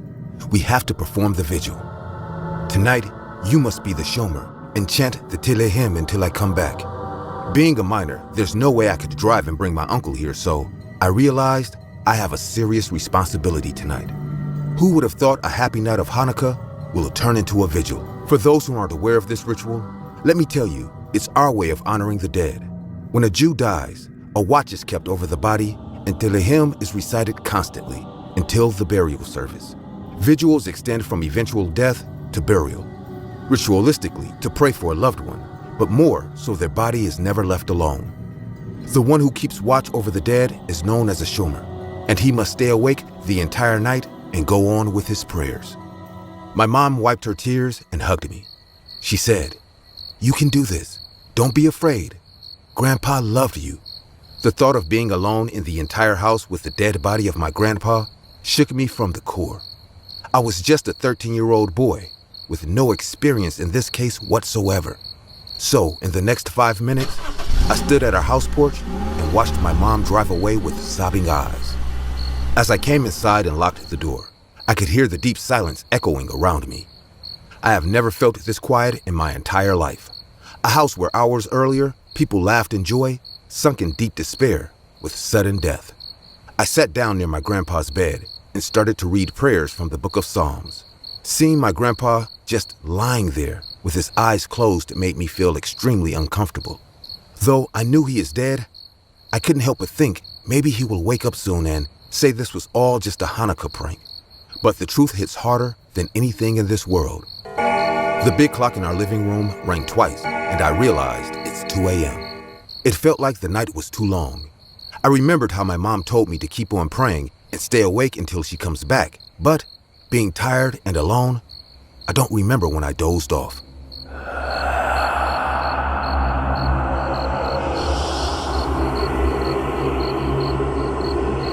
I don't remember how long I was asleep, but suddenly I heard the sound of utensils rattle in the kitchen, which woke me up. I rubbed my eyes and was about to get back to the prayers when I noticed my grandpa's bed. For the last few hours, the body that was lying on this bed right in front of me wasn't there anymore. A cold shiver ran down my spine, and I slowly turned my head towards the door of this room leading to the kitchen. The sound of utensils was still coming from the kitchen. I yelled, "Grandpa, is that you?" But then my senses kicked in. How can it be him? He's dead. I got up trembling in fear and came out of the room. The long corridor stood in front of me, leading to the kitchen and the living room. There were drops of blood on the floor. My heartbeat got faster, and I felt something awful was waiting for me on the other side of the corridor. Somehow I managed to walk to the kitchen and saw my grandpa sitting on the floor, facing his back at me and eating something from the dustbin underneath the sink.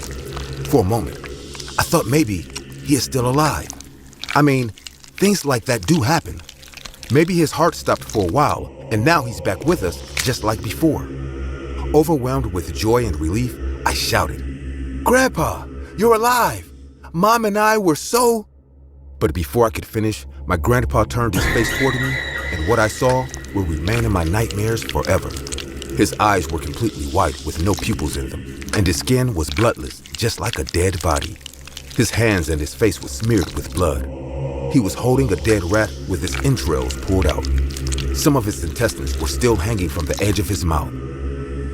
He swooped them in like hot noodles and said in a demonic voice, "I'm hungry," and shoved the rest of the mouse inside his mouth and started chewing it like his favorite piece of brisket. I screamed and ran to my room, locking the door behind me. I crouched on the floor and started to pray in my sobbing voice. I wished my mom to come back as soon as possible. Whatever was eating that dead mouse can't be my grandpa, that's for sure. I knew it was my fault that I couldn't keep watch and fell asleep, but I never anticipated the situation to take this horrible turn. I prayed and probably fainted on the floor. I woke up 2 days later in the hospital. By then, my grandpa was already buried, following our tradition and ritual. My mom and uncle visited me at the hospital and gave me the quite shocking news. When they returned home, they found Grandpa lying on the bed. He had blood stains on his face and mouth, which didn't make any sense. Then they found my room locked and had to break in, thinking something bad has happened to me. As I lay on the hospital bed, terrified with the shock, I couldn't tell them what exactly happened that night. That was my first and last time being a showman.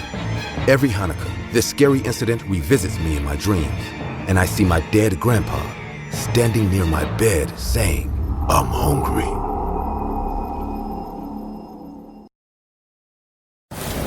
I became a mom pretty early on in life.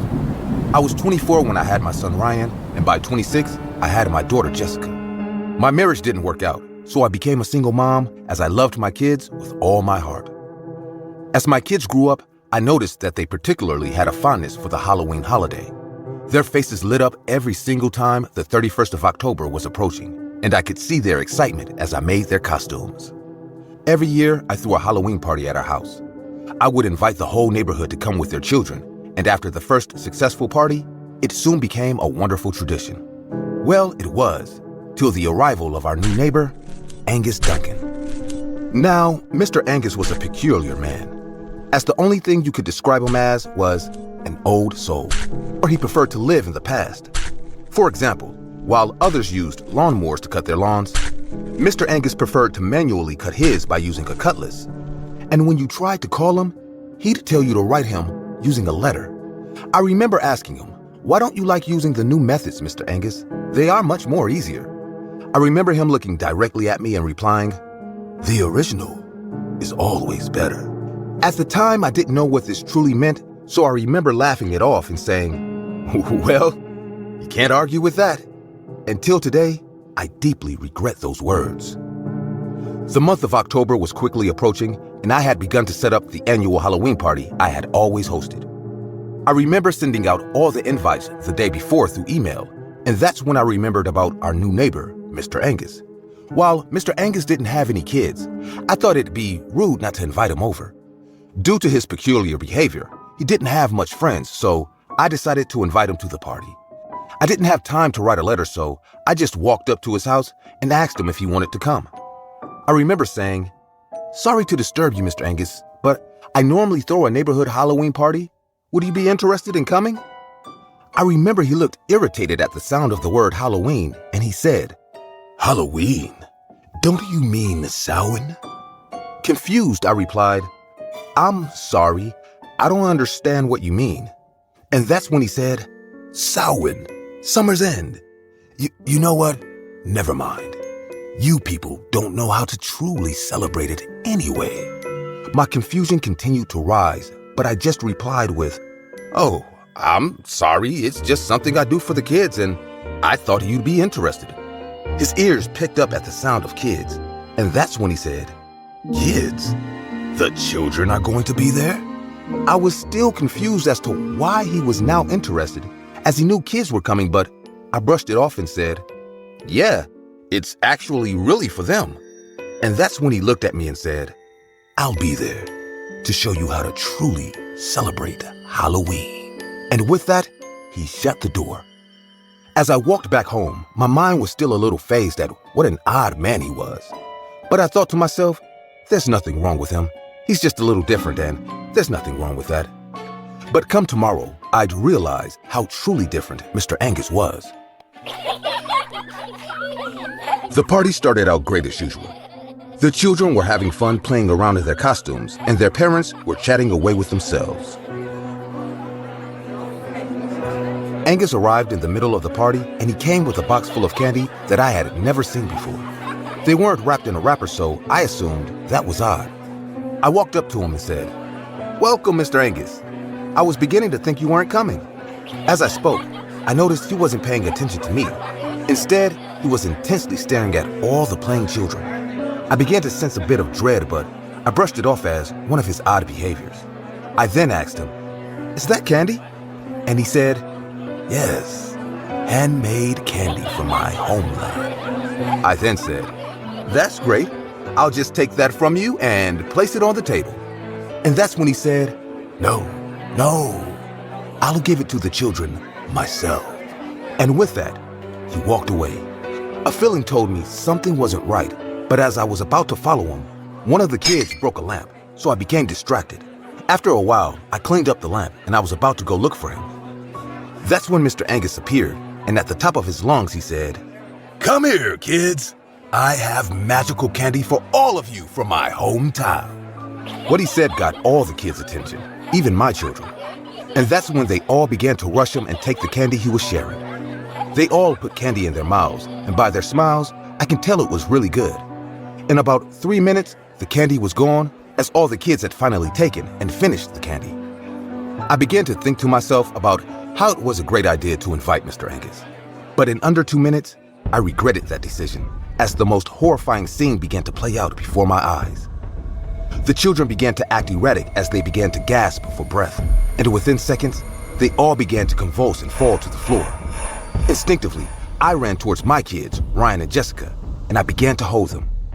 I was confused and scared, and I began to scream, "Somebody get help!" Parents were carrying their children and bolting to the door, but all the doors were locked. The chaos began to increase tenfold, and amidst all of it, we heard Mr. Angus scream, "Witness, Samhain!" Silence filled the room as we all stared at him. And that's when he began to pace the room. Speaking, he said, "Be gladdened, for their sacrifice will protect us from the Dark Ones. This is the way it has been, and this is the way it should be. The veil is thin, and the journey should be quick. We should all remember death is inevitable. Their sacrifice will be appreciated, and they will be reborn." While he was speaking, upon hearing the words dying and sacrifice, I noticed my kids weren't moving, and I looked around the room to see the same, as the look of pain and confusion was on the face of every single parent. Sobs began to fill the room, as every parent had also noticed what had happened. That's when Mr. Angus began to speak again. "Don't cry. I did this. I did this for you, for us. I had to. They had to be sacrificed so you could always bear more children." As he said the words, "I did this," the room became tense as the horrific realization dawned on us. The homemade candy. It didn't take long before the men rushed towards Mr. Angus, and they began to subdue him. The doors were broken down, and numerous calls were made. Within minutes, the police and the paramedics were flooding through the house. Deep down, I knew it was already pointless, as I held the cold corpse of my 2 kids in my arms. The following weeks were filled with numerous investigations and questioning. I was called to give a statement, and I told the policemen everything that I knew. By the time the investigation was finished, We were given reports, and we were told that Mr. Angus was a man with Celtic roots, and he was one of the few people who still practiced Celtic paganism. One of the cops said, Samhain was the origin of Halloween. Old Celtics believed that on the 31st of October, the veil between our world and the world of the dead becomes thin. According to research, they also believed that evil and troubled spirits could also come over. So to stop that, they performed animal sacrifices in order to appease these spirits. Mr. Angus himself confirmed this as his motive, and he knew he had to perform a sacrifice. But unlike the Celtics, he knew he didn't have time to gather animals, so his twisted mind decided to use the children as a sacrifice, which is why high traces of cyanide were found in the corpses of all 34 children, as the candy he made was laced with them.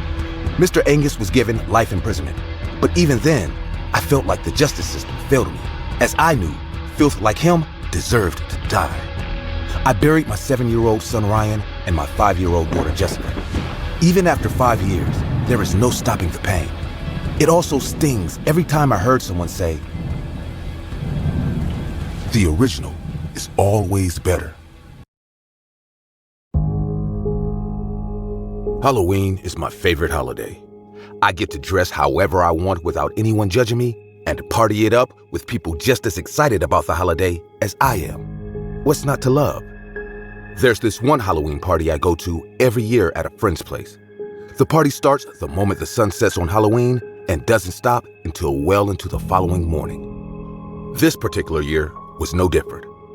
I got dressed up in my trusty black cape and red waistcoat to match with my girlfriend's black dress and red corset. We helped each other make sure that our fangs were nice and shiny. We got to show them off once a year, so we wanted to make sure they were pearly white as we scared the trick-or-treating kids with them. It was well after sunset by the time my girlfriend and I arrived at the party. There we saw some of the same familiar faces we'd been seeing since forever. Ghouls and goblins and all matters of creatures that went bump at the night were all gathered there to have a good time, chatting amongst themselves and helping themselves to snacks and refreshments arranged by the very gracious werewolf host. There was one face I didn't recognize, though. A disheveled young man stood in a lonely corner of the party, watching everyone else enjoying the party with burning contempt in his eyes. His costume, if you could even call it that, was just a white t-shirt with some blood stains on it and a black trench coat that made him look like a Matrix reject. As much as I loved talking to my old friends, the stranger had me curious. Rarely did we ever get new faces at our little annual celebration. If they weren't invited, they were trespassing on private property. And something about the young man's clear disdain for everyone there made me think the latter was far more likely. While my girlfriend caught up with some witches and fairies, I approached the stranger to make some small talk. "Hey there," I said with a smile. "How are you enjoying the party?" "It sucks," he replied in an instant, "just like everything else in this shithole of a world." "Hey, there's no shame in sucking." I flashed him a smile that showed off my pristine white fangs that I made sure looked extra sharp for the occasion. The young man didn't laugh at my joke. He just grunted and turned his gaze towards some sexy demon girls dancing to Boris Karloff's Monster Mash.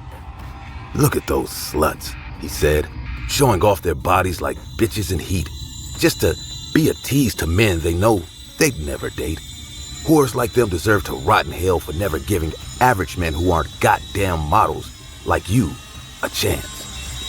It was at that moment that I realized I was talking to, as the kids call them these days, an incel, more commonly known as a total prick.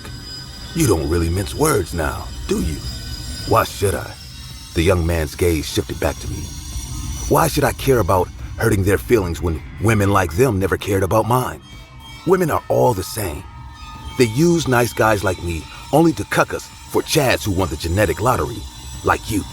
You do realize you sound like a complete wanker right now, yes?" "It doesn't matter. Nothing will matter soon enough." A police car passed by the house, its blaring siren briefly lighting the window beside us with red and blue lights. It was accompanied by the sound of a panicked police making an announcement through his car's mounted megaphone. "Citizens, be warned. An active shooter has passed through this area. Stay indoors and lock your doors until the shooter has been apprehended." The warning echoed over and over all throughout the street. For the first time since I met him, The young man smiled. I abruptly realized that he had his hands in his trench coat the entire time we were talking.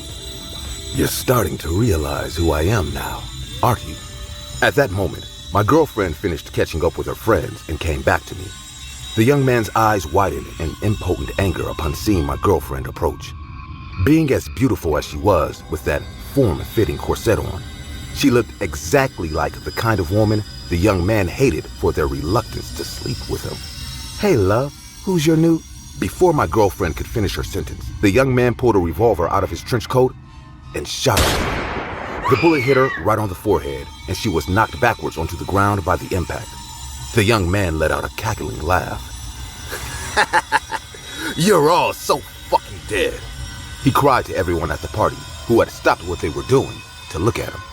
I'm going to murder all you fuckers, and the world will finally know what happens to pieces of shit like you who look down on people like me. He let out another lengthy, evil laugh that grated on the ears. He only stopped when he realized someone else was laughing alongside him. Oh man, you're right, said my girlfriend as she picked herself up from the ground.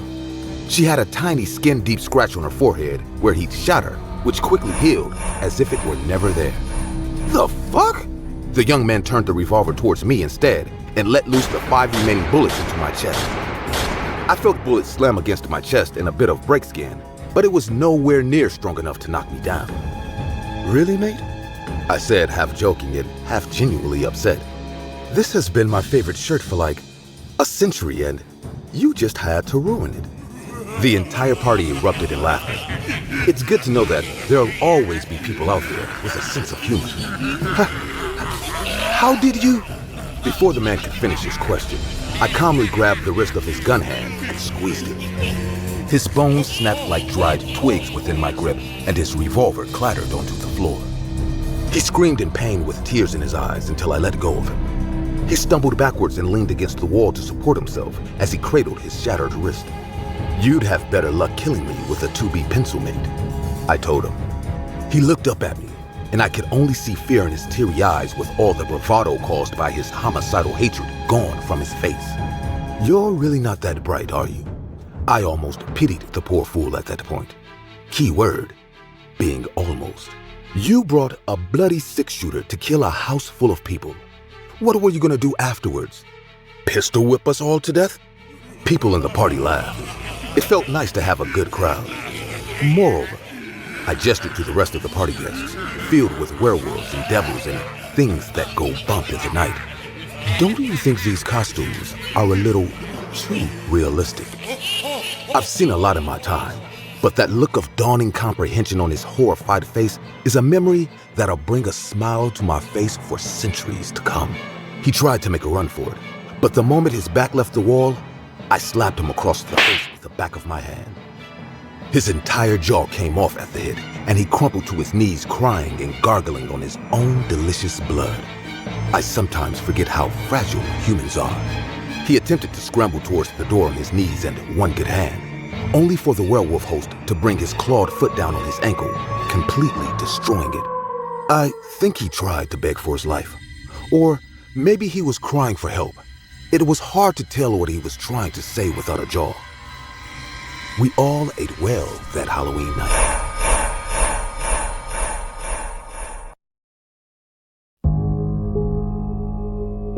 I looked at the clock while checking the brisket in the oven. It's 7:30 p.m. and Ruth should have been home by now. Ruth is my elder sister, who is the only family I have now. We were young when our parents died in a plane crash. Even though we come from a Jewish family, due to many lifestyle changes, we have failed to follow all our norms and traditions. But on the last day of Hanukkah, we cooked brisket for dinner and lit up candles to pay our respect in our small way. Ruth and I have made this pact that every year, no matter where we are, we will see each other on Hanukkah and celebrate it to spread a little joy in our life. I came yesterday to stay with her. Her cozy 2-story house gave me a comforting vibe that I haven't gotten in a long time. We are going on a small trip tomorrow, and I am hoping to have a good time there. If I get lucky, I might meet some sensible guy. Thinking this and also feeling bored, I went to apply a face mask to rejuvenate my skin. I called Ruth, and as she picked up, I said, Hey, when will you be home? Sorry, Stacy. I'm trying. ASAP. You know how busy the office gets before the weekend. Just chill on your own. I will be home soon. Cool. Don't forget the wine. I won't. Gotta go. Bye. She hung up and I applied the mask on my face and played some music to relax a bit. The brisket will take half an hour more to cook, so I had a lot of time on my hand. I was enjoying the mask and a little self-care. 15 minutes later, I heard the main door open and Ruth walk in. Due to the mask, I couldn't open my eyes, so I said in a cheerful voice, "You're home early." She replied, "Mm-hmm." What happened? Did the cat get your tongue? Nothing. You sound tired. Pour yourself a glass of wine. The brisket will take time. I heard Ruth walking towards the kitchen. While she made herself comfortable, I went on chatting like I always do. I talked about how Grandma used to make us our special dinner on Hanukkah, and we both finished our meal like good girls just to get the chocolates at the end of the meal. Childhood was a fun time. I was ranting like a chatterbox, but quite odd about my sister. She was being too quiet, and that was against her nature. I mean, she talked more than me. I didn't say anything for a while, thinking she is really tired. Her constant movement went around the house, and all of a sudden, my phone rang. Without taking the mask off, I said, "Alexa, answer the call." My device was already linked to it, so the call buzzed, and I heard a familiar voice on the other side. "Penina, sorry for running late. I just got off from work. I'm picking up the wine and will be home before you can say brisket. Love you, sis." I could feel my body freezing on that couch as my sister Ruth hung up on me. If she isn't home yet, then who have I been talking to for the last several minutes? A creepy chuckle rang right next to my ear, and I took the mask off in one go. A dirty, pale face was staring down at me. The eyes in that face were so disturbingly green that for a moment, it felt like a creature from another world. Not being able to move in fear, I just stared back like a statue. A horrifying-looking, strange woman was staring at me, standing in my own house, whom I thought to be my sister. We stayed like that for a minute, which felt like a lifetime to me. Then she said in her rusty voice, "How about I slit your throat before your sister comes home and hide your body in the closet? Then I will wait for her and do the same after she enters from that entrance." What? What do you want? I just told you what I want. I slowly got up and slid back on the couch while trembling in fear. The woman didn't move, didn't do anything, just smiled big. I could see in her eyes how much she was enjoying my fear. I said in a fumbled voice, Look, if you want money, there's my purse. Take all and just leave." "You look really scared, but I haven't done anything yet, Penina. Isn't that what your sister called you on the phone? If I scream right now, the neighbors will hear you and they will call the cops on you. So, it'll be better. But will you scream even after seeing this?" The woman took out a big sharp knife, which she took from my kitchen. I got up while shaking and said, "Why are you doing this? I just need a shelter for the night, Penina. It was tough to break from prison after committing 3 murders, you know? And now that I have a chance to a free life, I can't risk it because of you and your sister. Come on, lay down here like you were lying before and let me slit your throat in the most painless way possible. In the beginning, you will feel a sharp pain and pressure of blood rushing out of your veins, but then it will all be over. I promise, your sister won't feel a thing either." My head throbbed as I realized this woman is an escaped convict who entered our house finding the door unlocked. Suddenly, the oven alarm buzzed as the brisket was ready, and the woman got distracted a little. Using that opportunity, I ran towards the kitchen to grab a weapon to defend myself. But before I could reach the top shelf, she grabbed my hair with full strength and bashed my head on the kitchen desk right beside the oven. I screamed in pain, hitting the hard surface, and fell on the floor. The woman then lunged at me with the knife, but I moved over and she stabbed the knife on the wooden floor. The knife cut through the floor and got stuck. As she tried to pull it out, I opened the oven door and grabbed the warm tray of brisket. My palms burnt like crazy, but I ignored the pain as I fought for my survival. I dropped the heavy metal tray right on her face, and she screamed in pain. Half of her face got burnt with the hot surface of the tray. Without giving her a second chance to get up, I grabbed her hair and stuck her head right inside the hot oven and started to slam the oven lid on her. Once, twice, thrice, and that's it. Her shivering body became quiet when I hit her for the last time. Her brain matter and chunks of skin fell into the oven, and she stopped moving forever. I fell on the floor, holding my bleeding head just when Ruth entered, opening the main door. She screamed, seeing the bloody scene, and I fainted on the floor. The next morning when I woke up in my room, I was surrounded by cops and a doctor. The cops told me how this woman escaped the local prison and barged into our house. I still thank God for giving me that presence of mind and strength to fight this crime. Only one of us could have survived that night, and luckily, it was me. If she managed to kill me, my sister would have been dead too. Like she said, I don't think I will ever be able to celebrate Hanukkah the same way again. Those disturbing green eyes have scarred me for life.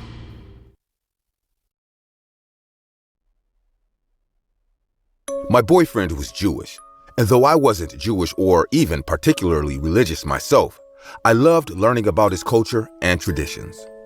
One December, he asked me to sleep over at his family's house during the 8 days of Hanukkah. You don't have to stay for Hanukkah if you don't want to, but it'd be a great opportunity for you to get closer with my family and learn about our culture.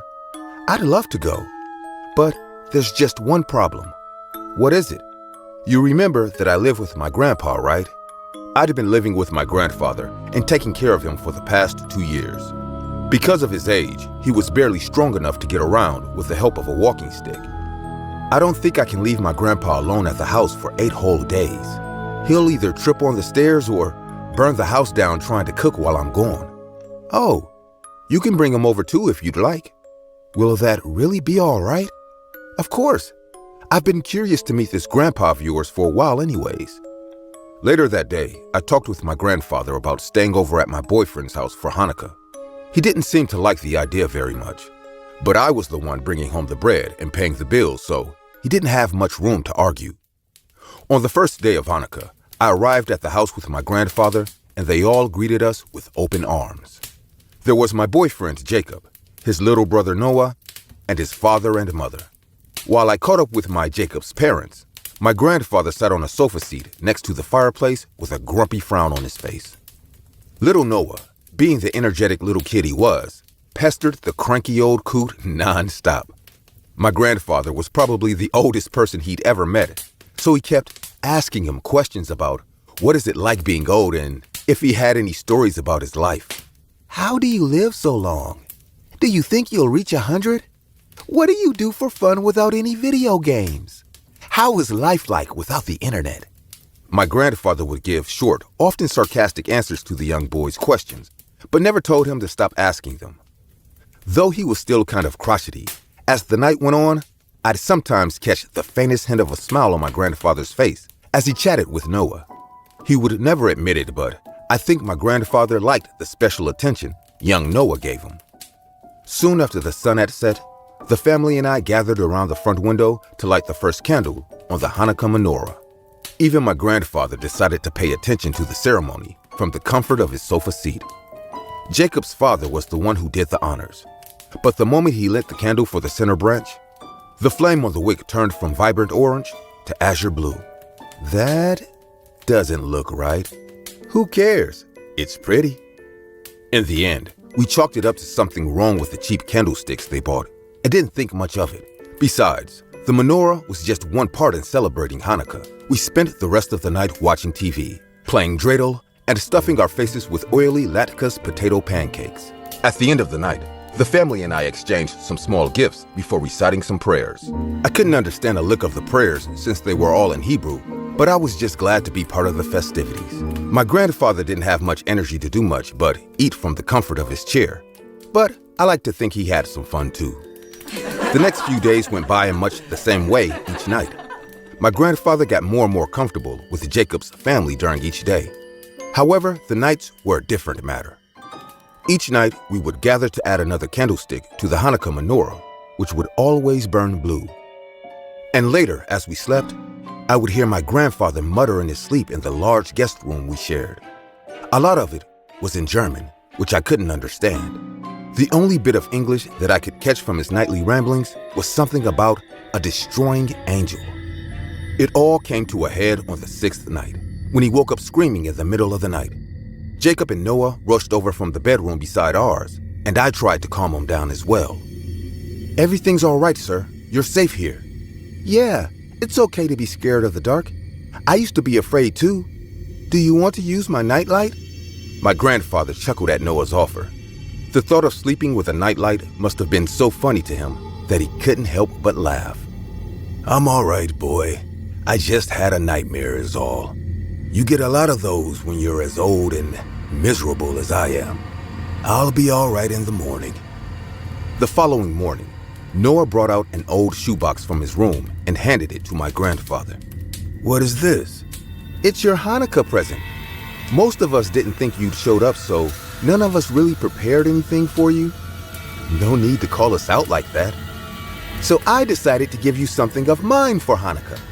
My grandfather opened the old shoebox. Inside was a little teddy bear with scruffy brown hair and black button eyes. "What is this?" "That's my Gollum, my old teddy bear. He used to protect me from all the monsters in my nightmares when I was little. Now, he can protect you from yours." For a moment, my grandfather just stared at the teddy bear in silent disbelief. Then tears filled his eyes as he hugged both Noah and his gift equally tight in his arms while struggling to mutter his thanks in between sobs. On the 8th night of Hanukkah, the last night, the family gathered once more to light the last candle on the menorah. The moment the last candle was lit, everything in the room went silent. The fireplace burned without crackling, and the wind outside howled without making a sound. Before anyone could say anything to break the silence, the lights in the house flickered. When they came back on, a hooded figure was standing in the middle of the living room. It was unnaturally tall and wore a black hooded robe that obscured its face in shadow. Its hands, the only visible part of its flesh, was chalk white and slender, like that of a woman's. Surprised, Jacob's father rushed to confront the figure. The moment he got close, the figure touched him on the forehead, and he immediately slumped on the floor. His wife screamed and ran to him with Noah beside her. The figure placed its hands on their foreheads as well, and they fell onto the floor as well, unconscious, but still breathing. Jacob rushed to the kitchen and came back to the living room holding a knife. "Mary, take your grandpa upstairs." "But, Mary, now!" Despite my worry, I grabbed my grandfather and helped him up the stairs and into the guest bedroom. I locked the door and grabbed the nearest weapon, a baseball bat. I waited in that bedroom with my grandfather for what felt like an eternity, waiting for the figure downstairs to make its presence known. When it did, the figure didn't knock or bang on the door. Instead, it simply walked right through the solid door as if it weren't there. I tightened my grip on the baseball bat and was about to rush at it when my grandfather laid a hand on my shoulder to stop me. "It's all right, Mary. Grandpa, everything will be all right. Just let me talk to them." Before I could stop him, my grandfather walked right up to the figure and stared straight into the shadow of its hood. "Are you here to kill me?" I'm not sure if I was seeing things or not, but I could have sworn I saw the thing nod slightly in response. My grandfather merely let out a sigh. "Thank God. But please, can I talk to my granddaughter one last time before I go?" The hooded figure did not answer, but since he was still alive, my grandfather must have taken it as a yes. He turned to me and took a deep breath. "Mary, I need you to listen very carefully to what I'm about to say. This will be the last time we speak. Grandpa, what are you? Please, Mary, just listen. It's all right. I've lived for far longer than I deserved anyways. But before I go, I need you to know why it has to be this way. A long time ago, when I was a young man, I was a soldier in the Nazi army. I hated Jews then. I thought they were the reason why Germany fell from grace. I've killed them thinking they were monsters and escaped to America after the war ended, not to be tried for my crimes. It looks like they've finally caught up to me though. Grandpa, it's fine, Mary. This is what I want, and it's more than I deserve. I got to meet your wonderful boyfriend and his lovely family. These past 8 days have been the happiest days in my long, sad, hateful life. Now I see that the Jews were never the monsters. I was. And monsters need to be killed so good people can live without fear. Those were the last words my grandfather ever spoke to me. When he was finished, the destroying angel placed a hand on his head and his body immediately went limp. But before he could hit the ground, the angel caught his lifeless body and gently placed him on the bed. And with that, the angel was gone, vanished right before my eyes, leaving me alone in the room with my grandfather dead on the bed and my boyfriend's family asleep downstairs. It's been years since that day. I'm getting married to Jacob in a traditional Jewish wedding. Nobody but me remembers being visited by the destroying angel that Hanukkah. When everyone woke up later that night, they had no memory of the hooded figure that appeared and assumed that they passed out from exhaustion. The paramedic who came to take my grandfather's body determined the cause of death to be of old age. I don't know where my grandfather is now. I can only hope that my grandfather found enough redemption in those 8 days of Hanukkah for God to forgive him. Daisy was driving amidst the storm. Huge lightning and heavy wind made it hard to drive properly. The raindrops bolted on her car like heavy rocks. Daisy said to herself, "Damn it! I should have listened to my friends." Daisy went to a party at one of her friends' house. Despite living far away, she decided to head home.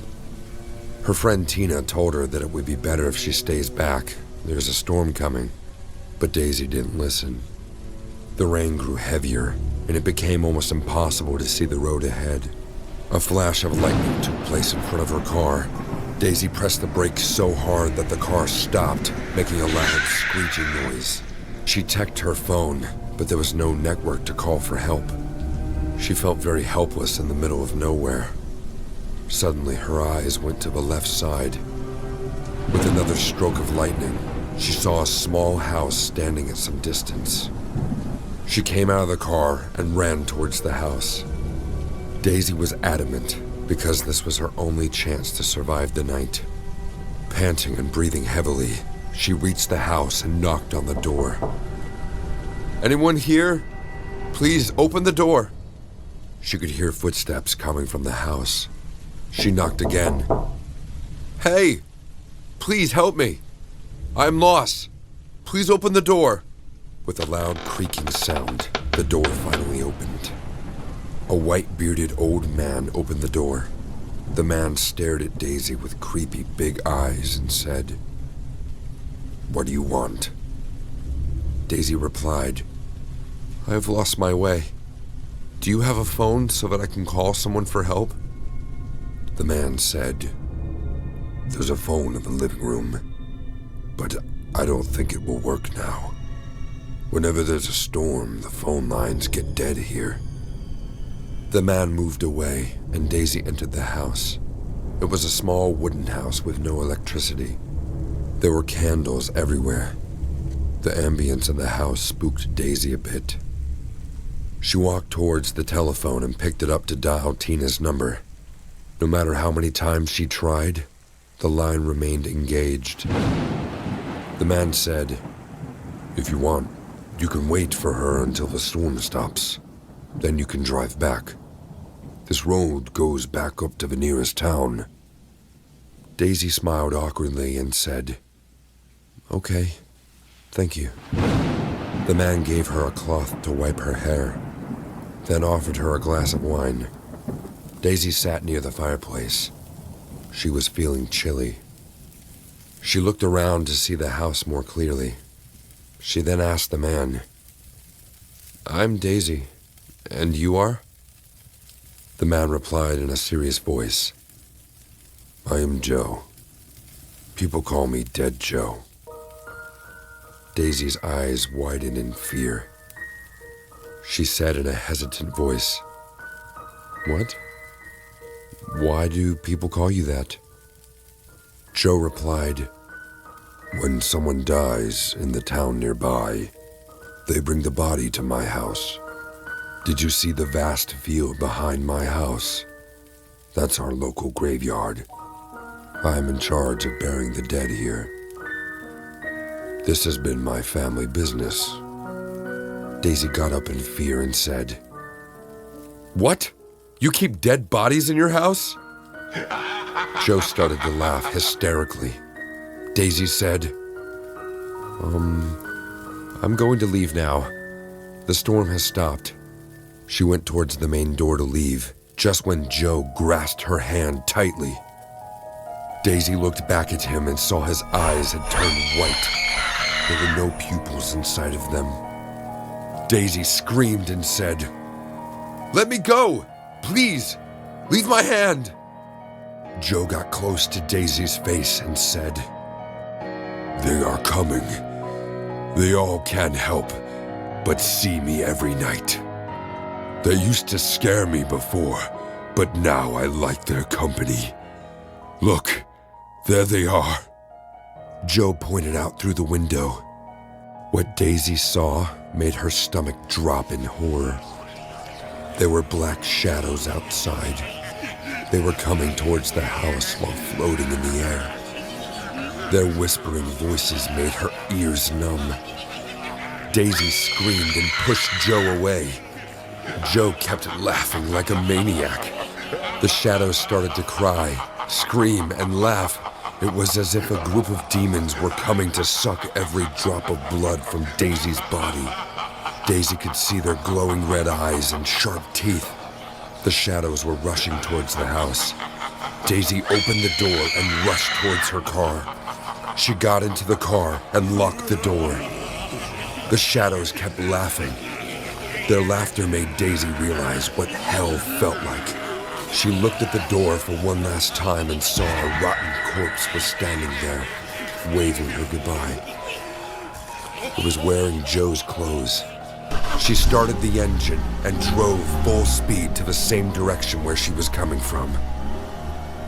A week later, she finally got the courage to tell Tina about the house and that vicious night. But what Tina said shook Daisy from the inside. Many years back, a guy named Joe used to live in the town outskirts. He ran a funeral home. He often claimed that he could see dead people. Everyone in the town thought he had lost his mind from being amongst the dead for so long. One morning, a woman was coming from the road near his house. She smelt a disgusting smell all around the area. After following the smell, she found out it was coming from Joe's house. The main door was locked from the inside, so she came back to town and told everyone about the weird encounter. The town people broke down the main door of Joe's house and got in. They found Joe's rotten dead body lying on the floor, and what was even more terrifying than that was his eyes. They were all white, as if there were no pupils inside of them. The local doctor thought he saw something horrifying and died from a heart attack. No one knows what he saw or what exactly happened to him. But still, when someone goes in front of that house at night, they can still hear Joe's laughter and weird whispers coming from the house.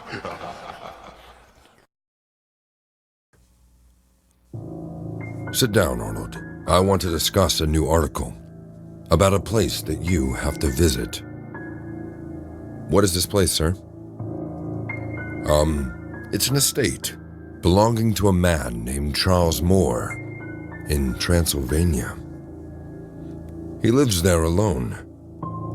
After his elder brother John Moore's death, he inherited the estate. They have a small bungalow which happened to be John's residence, but no one goes there anymore. Not even Charles Moore. People claim the bungalow to be haunted. Why? What happened there? John Moore shot himself inside that bungalow. Locals say it is haunted by his spirit.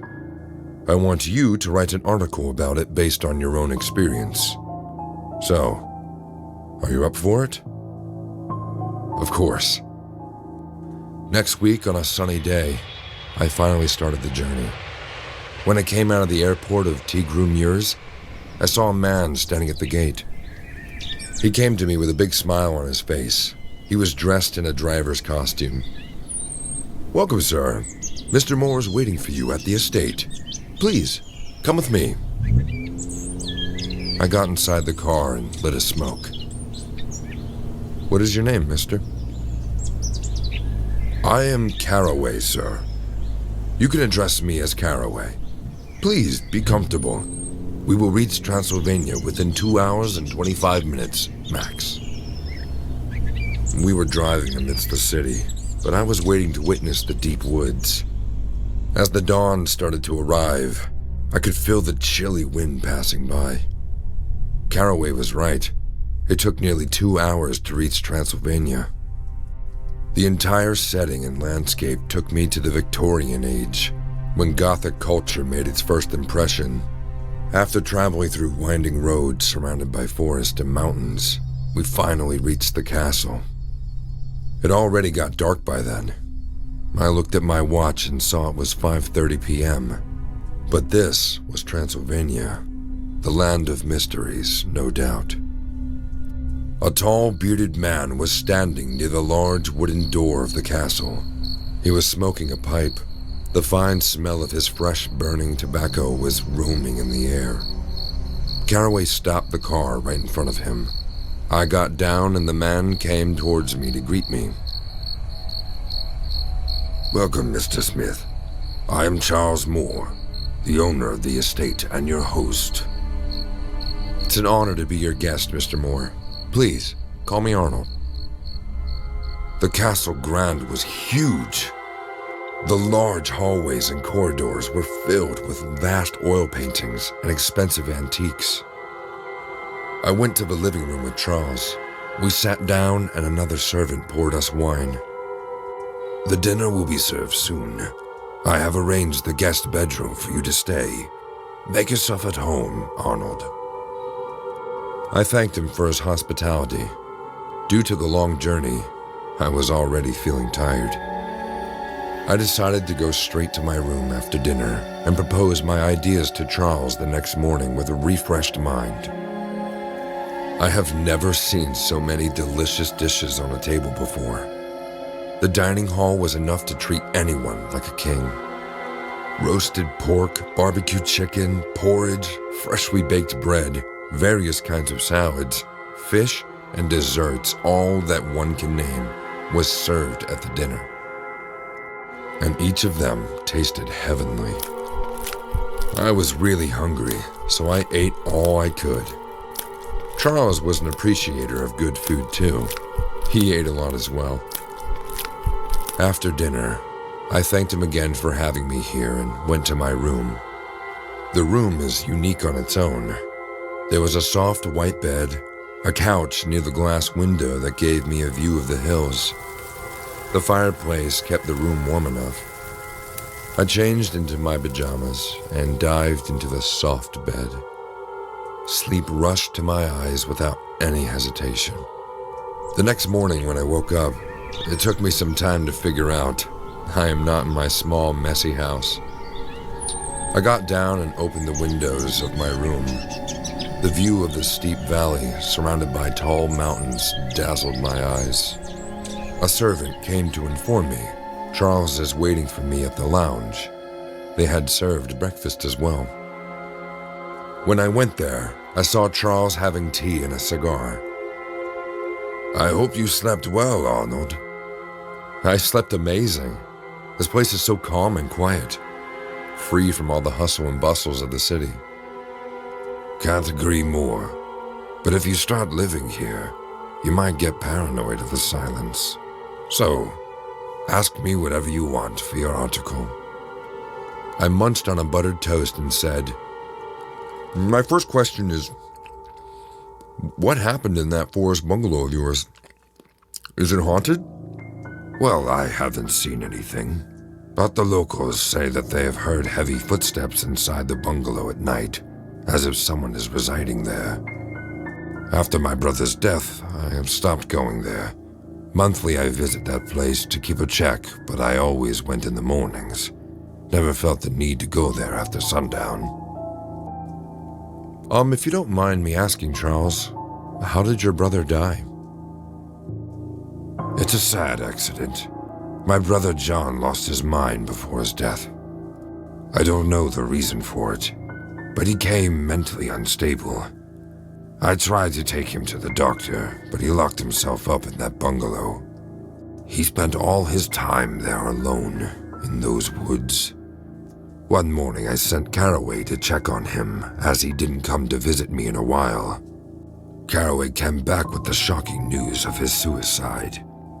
He shot himself 3 nights earlier, and none of us knew. He used to get so mad if anyone intruded in his life. We all had to give him his needed space. No one dared argue with him. He was a difficult man with a troubled mind. I still regret not being able to be there for him. I'm sorry for making you relive those memories. My apologies. No, it's fine. I understand. I wanted to ask for your permission, Charles. My permission for what? I want to stay in that bungalow tonight. It will help me prepare for my article, you know? Only if you're okay with that. Well, there's no reason for me not to let you stay there, because no harm took place in that bungalow till now. The matter got settled. I did a bit of sightseeing after breakfast. I had to reach the bungalow before dawn, as everyone is scared to step there after dark. Caraway and one other servant were keeping my briefcase and some arrangements in the car. It was offered by Charles Moore for dinner. I paid my gratitude and left for my thrilling adventure. I can assure you I got 10 times more thrill than I expected. On my way, I asked Caraway, Mr. Moore told me you were the first person to Sir Mr. John's dead body, right? Yes, sir. That was a horrible scene. Sir John was lying on his chair, arms stretched on both sides, with his bloody face up. Blood was all over his face, clothes. His brains were gushing out, and the revolver was lying on the ground. God, what a horrible scene. Caraway closed his eyes in horror. I didn't ask him anything more because the fog started taking over already. When we reached the bungalow, it was completely dark. The howling of wild animals mixed with the chirping crickets created an ultimate setting for a horror movie. Take care of yourself, sir. I will come pick you up in the morning. Caraway left. I stood in the doorway watching him driving away and then disappearing in the fog. I got inside. Moonlight was flooding all over the bungalow. I went straight to Sir John's cabin and got comfortable there. I sat in front of the window in a chair. I could see the wide, dark valley and the clear night sky. I lit up a cigar, and in the flash of light, my eyes went to a table on the other side of the wall. There was a wooden chair along with it. I guess this was the same chair where Mr. John Moore shot himself. Can't lie, but goosebumps appeared on my skin. Time went by, but nothing supernatural happened. I realized all these rumors were just rumors. I closed my eyes hopelessly. Don't exactly remember the time, but it was definitely past midnight. The entire place was in dead silence. Just then, I heard footsteps in the corridor. Someone was walking outside this room. I didn't turn on the light of this room, so the moonlight was my only way to see things around. The room door was slightly open. Suddenly, those footsteps started to come closer. Within a few seconds, I saw a man came near the door. I couldn't see his face. I asked, "Who's there?" "How dare you question me in my house?" "I'm sorry, Sir John. I didn't expect you would come." I was terrified, scared, but still, I kept my calm because I wanted to know the truth. I asked, "Why did you kill yourself? Were you disturbed regarding something, sir?" "I was sad in my life. I couldn't go on anymore. That's why I gave up." "This place where you are now, how is it?" "It's calm and quiet. I am happy here. I don't blame anyone for my... Oh, my God. Who is that?" I got up and walked towards the door, saying, "Charles, is that you? What are you doing?" But before I could complete my sentence, I saw Charles shivering, standing there. He was looking behind me, and his face was turning pale. I followed his eyes and saw a man with a smeared, bloody face standing near the window. His brains were gushing out. His left eye was hanging on his face. He spoke in a demonic voice. "You murderer. You liar. You drugged me for days and told people I was going mad. But you wanted the family wealth real fast, which is why you couldn't stop your greed. I'm sorry, John. I didn't mean to kill you. I agree. I made it look like suicide, but please forgive me. Please let me go." "No! That night, you sneaked into this cabin while I was unconscious with your pills. You placed me on the chair and shot me in the head. And then you wash off your crime. You made it look like a suicide. You bloody murderer. I was waiting for you to come here once. Who will save you now, Charles?"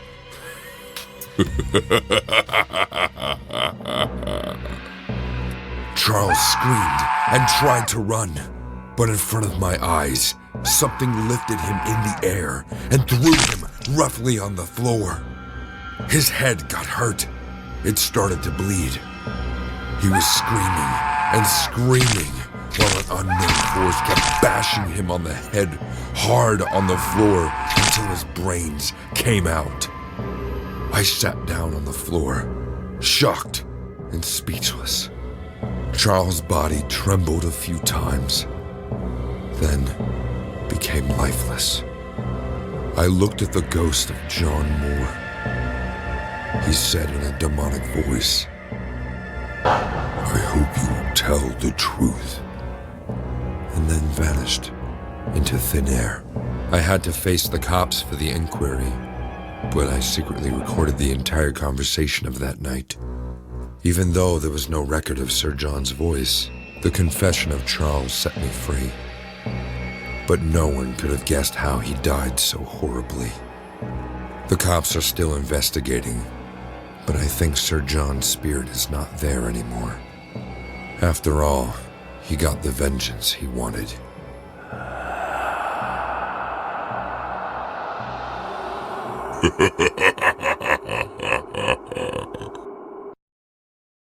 This happened to me during Halloween when my friends and I were still in elementary school. We didn't have a lot of money for costumes, but still wanted to join in on the fun. So all 5 of us decided to go as ghosts for Halloween. You know the kind. The ones where the costume was basically just a white bedsheet draped over the person's head. with some eye holes cut out and covered by transparent black cloth. The people we trick-or-treated from didn't seem to mind either. Some of them even complimented us for all agreeing to go as the same thing. By the end of the night, we each had a bucket full of candy, and were looking for a place to sit down and eat them. In keeping with the spirit of the season, we decided to hang out at the local graveyard for a bit, as we counted our spoils. We gathered at the center of the cemetery near a giant angel statue that towered over all the crypts and tombstones around us. According to the plaque, it was supposed to depict the guardian angel of the graveyard, meant to help guide the souls there to heaven. After about an hour or so snacking on countless mini chocolate bars and the occasional bag of gummy worms, our sugar rush had hit its peak, and we decided to play a game to burn off some of our excess energy. It came down to a vote whether we should play tag or hide and seek, with me as the deciding vote. I didn't feel like running around a cemetery for fear of accidentally damaging anything, so I voted for hide and seek. To decide on who would be the seeker, we drew lots in the form of sticks of licorice. I bit a chunk out of one of the licorice sticks and we each drew one. After everyone drew a licorice stick from my hand, I was left with the shortened one and became the seeker. I covered my eyes against the angel statue and counted to 100 as my friends giggled and scattered around the cemetery behind me, still wearing their simple bedsheet costumes so that no one could tell who they were if they were caught fooling around in the cemetery. When I finished, I set out into the cemetery to find them all. I found the first one laughably easy. He was crouched behind a particularly big tombstone eating a candy not far away from the guardian angel statue where we started from. I asked if he wanted to help me find the others or not, but he said that he'll just be waiting at the angel statue sleeping off his early sugar crash. The second one I found almost by complete accident. He had somehow managed to climb up an old half-dead tree to hide in its branches while still wearing his ghost costume. I might have completely missed him if the tree had a few more leaves left on its withered branches. When I called him out from beneath the tree, he leapt down from the branches.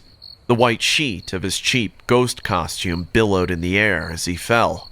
I nearly had a heart attack worrying that he might hurt himself or me by falling on top of me. But he landed on both feet and excitedly told me that he'd help me look for whoever's still hiding. We scoured the area of the cemetery furthest away from the guardian angel statue, looking behind every gravestone for our hiding friends. Finally, my friend pointed out that the door to one of the old stone mausoleums was slightly open. The two of us ran to the mausoleum, or at least walked as quickly as we could with our costume impeding our movements. It was one of the smaller mausoleums there, being smaller than the size of our classroom at school, but it was located in the oldest area of the cemetery, so it must have been a century old at the very least. Its immense age showed in the ivy growing from the cracks in its walls that generations of groundskeepers had decided to ignore, and the fact that a schoolchild was able to bust open its rusty door lock. When I pushed on the door, it flew open with surprising ease. Our nostrils were assaulted by the dank, musty scent of the moss and grime that had gathered in the mausoleum over the decades. I silently gagged under the bedsheet that made up my costume. If someone really was hiding in there, they either had no sense of smell or had a will made of iron to win the game. We took a moment to let our eyes adjust to the utter darkness of the mausoleum. My friend's vision was the first to adapt to dim light, and he immediately pointed out the two bedsheet ghosts huddled in the corner of the small stone room. I called for them to come out because we found them. One of the bedsheet ghosts let out a playful chuckle and ran out of the mausoleum right away. The other one slowly sauntered out towards us. With them fully illuminated in the moonlight, the three of us immediately noticed how filthy their costume had gotten. The once presumably white sheet had taken on a dull gray hue from the dust that had been seeped into the seams of the fabric. Blackish grime covered the face area, making it difficult to tell where the eye holes were. Whoever they were clearly not having a good time.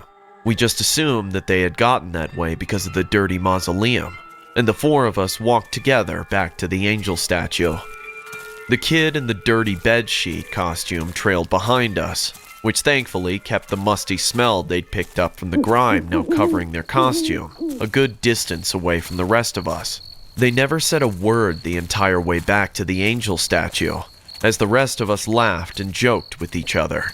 None of us thought much of it at the time.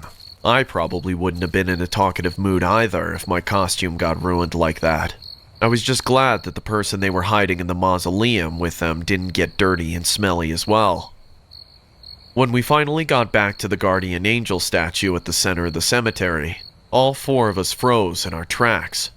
Sitting underneath the guardian angel was the guy I found first, and another one of our friends. Both of them were out of their costumes, which lay on their sides. I would later find out that the first guy I found came across the other guy hiding behind a gravestone on his way back to the statue. That made 6 of us in total, one more than we came to the cemetery with. All of our eyes turned to the kid in the dirty costume that looked like it had been collecting dust for decades or centuries.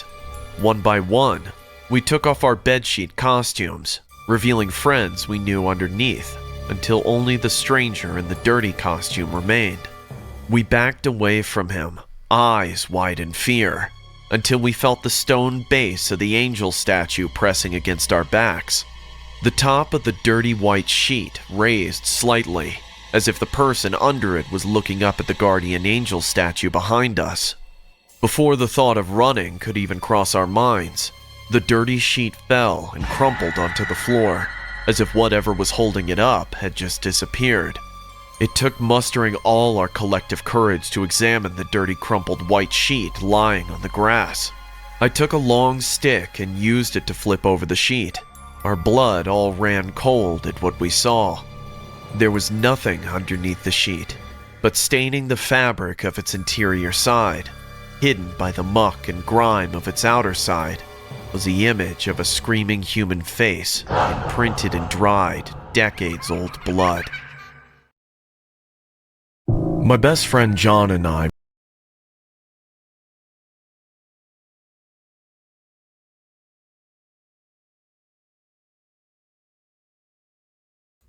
Yo, chat. Good morning, chat. It's about that time. We're about to pack everything up. We're about to go clean the house. And then we are going to be live with game streams today, chat. I think I'm going to do story game today, chat. I think I'm going to do our new story game today for 3 hours. And then we will do probably Fortnite. I haven't been playing Fortnite, so we'll probably play Fortnite for 3 hours after that. And I will be doing IRL out in the garage tonight, chat. Yesterday just got a little busy. My grandpa's supposed to come over in a couple hours, for a couple hours at some point. And then after he leaves, chat, I will be live. I don't know if I'll have time to do hot sauce stream today, but I will definitely try to hurry up and get dishes done so I can start hot sauce stream as soon as I can. But if I can't start it, I apologize, but I will be live with game content. I will be live with game content pretty much for like 6 hours. I'll be live with game content. But if you guys are new here, make sure you guys hit that follow button. We only have about, 29 hours? We only have about 29 hours to go on our goal, chat. This is not going to be here after those hours are up. So if you guys are new here, make sure you guys lock in and smash that follower button. At 200 followers, I'm going to do whatever the top suggested chat comment is. But if we don't hit the 200 followers before these hours are up, then I'm going to come up with my own goal for when we eventually do hit 200 followers. But I hope you guys enjoyed the sleep stream. Like I said, we will be live soon. I don't know if it's going to be hot sauce stream. I don't know if it's going to be game stream. But we will be live soon, and I'm going to be live all day, chat. I'm trying to really lock in on this Twitch thing, bro. I'm trying to lock in on it 10 times more than I was. So, I hope you guys can help me grow, bro. I hope you guys can help me grow. But we're about to go clean, chat. So I hope you guys enjoyed the stream. Have an absolutely amazing day, chat. Have an absolutely amazing day. Yeah, I love you guys, chat. Peace out.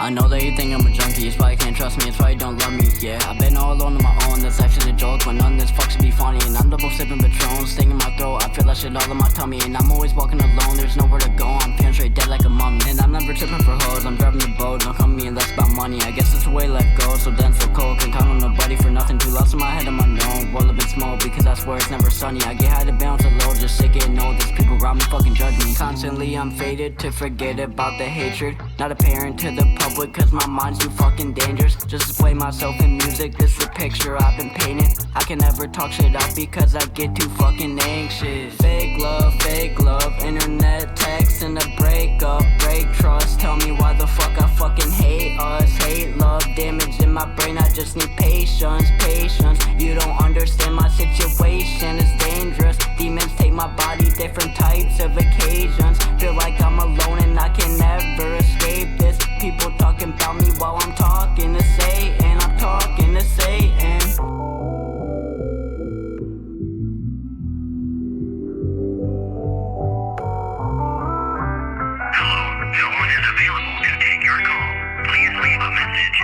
I know that you think I'm a junkie, it's why you can't trust me, it's why you don't love me, yeah. I've been all alone on my own, that's actually a joke, when none of this fuck should be funny. And I'm double sipping Patron, stinging my throat, I feel that shit all in my tummy. And I'm always walking alone, there's nowhere to go, I'm feeling straight dead like a mummy. And I'm never tripping for hoes, I'm driving the boat, don't come me and that's about money. I guess it's the way life goes, so dense, so cold, can't count on nobody for nothing. Too lost in my head, on my known, world a bit small, because I swear it's never sunny. I get high to bounce a low, just sick getting old, these people around me fucking judge me. Every day I gotta say that I'm fine, every day I gotta live through a lie. Acting like I haven't been through a lot, acting like I'm superhuman and stupid. I don't wanna do it, I'm not gonna fake. Don't even ask if I'm feeling okay. I don't really wanna deal with today. I don't want nothing to do with nobody. You don't know me just cause you've been around me. I just be letting you think it's that way. Yeah, I'ma show you a smile today. Bet you tonight I'ma drown in my pain. Nobody's there for me when I need help. I deal with all of this shit by myself. Can't think of anyone who's really there. Where the fuck are you if you really care? Cause you ain't around when I'm down on my luck. You don't give a fuck, it ain't nothing new to me. I know that I ain't the person I used to be. Constantly deal with depression, abusing me. Sad part about it is that I got used to it. Now I'm expecting this shit.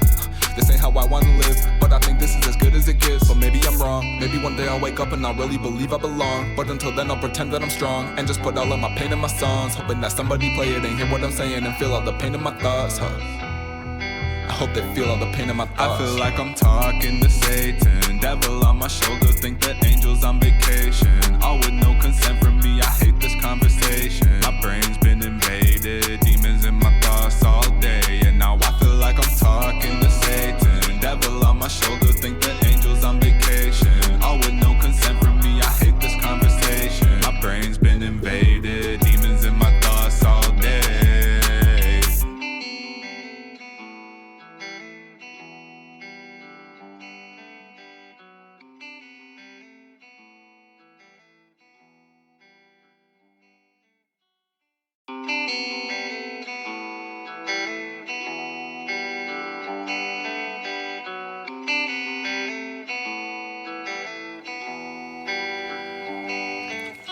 I know that you think I'm a junkie, it's why you can't trust me, it's why you don't love me, yeah. I've been all alone on my own, that's actually a joke, when none of this fuck should be funny. And I'm double sipping Patron, stinging my throat, I feel that shit all in my tummy. And I'm always walking alone, there's nowhere to go, I'm feeling straight dead like a mummy. And I'm never tripping for hoes, I'm driving the boat, don't come me and that's about money. I guess it's the way life goes, so dense, so cold, can't count on nobody for nothing. Too lost in my head, on my known, world a bit small, because I swear it's never sunny. I get high to bounce a low, just sick getting old, these people around me fucking judge me. Constantly I'm faded to forget about the hatred, not apparent to the public, cause my mind's too fucking dangerous. Just display myself in music, this is a picture I've been painting. I can never talk shit out because I get too fucking anxious. Fake love, internet text and a breakup, break trust. Tell me why the fuck I fucking hate us. Hate love, damage in my brain, I just need patience, patience. You don't understand my situation, it's dangerous. Demons take my body, different types of occasions. Feel like I'm alone and I can never escape this. People talking about me while I'm talking to Satan, I'm talking to Satan.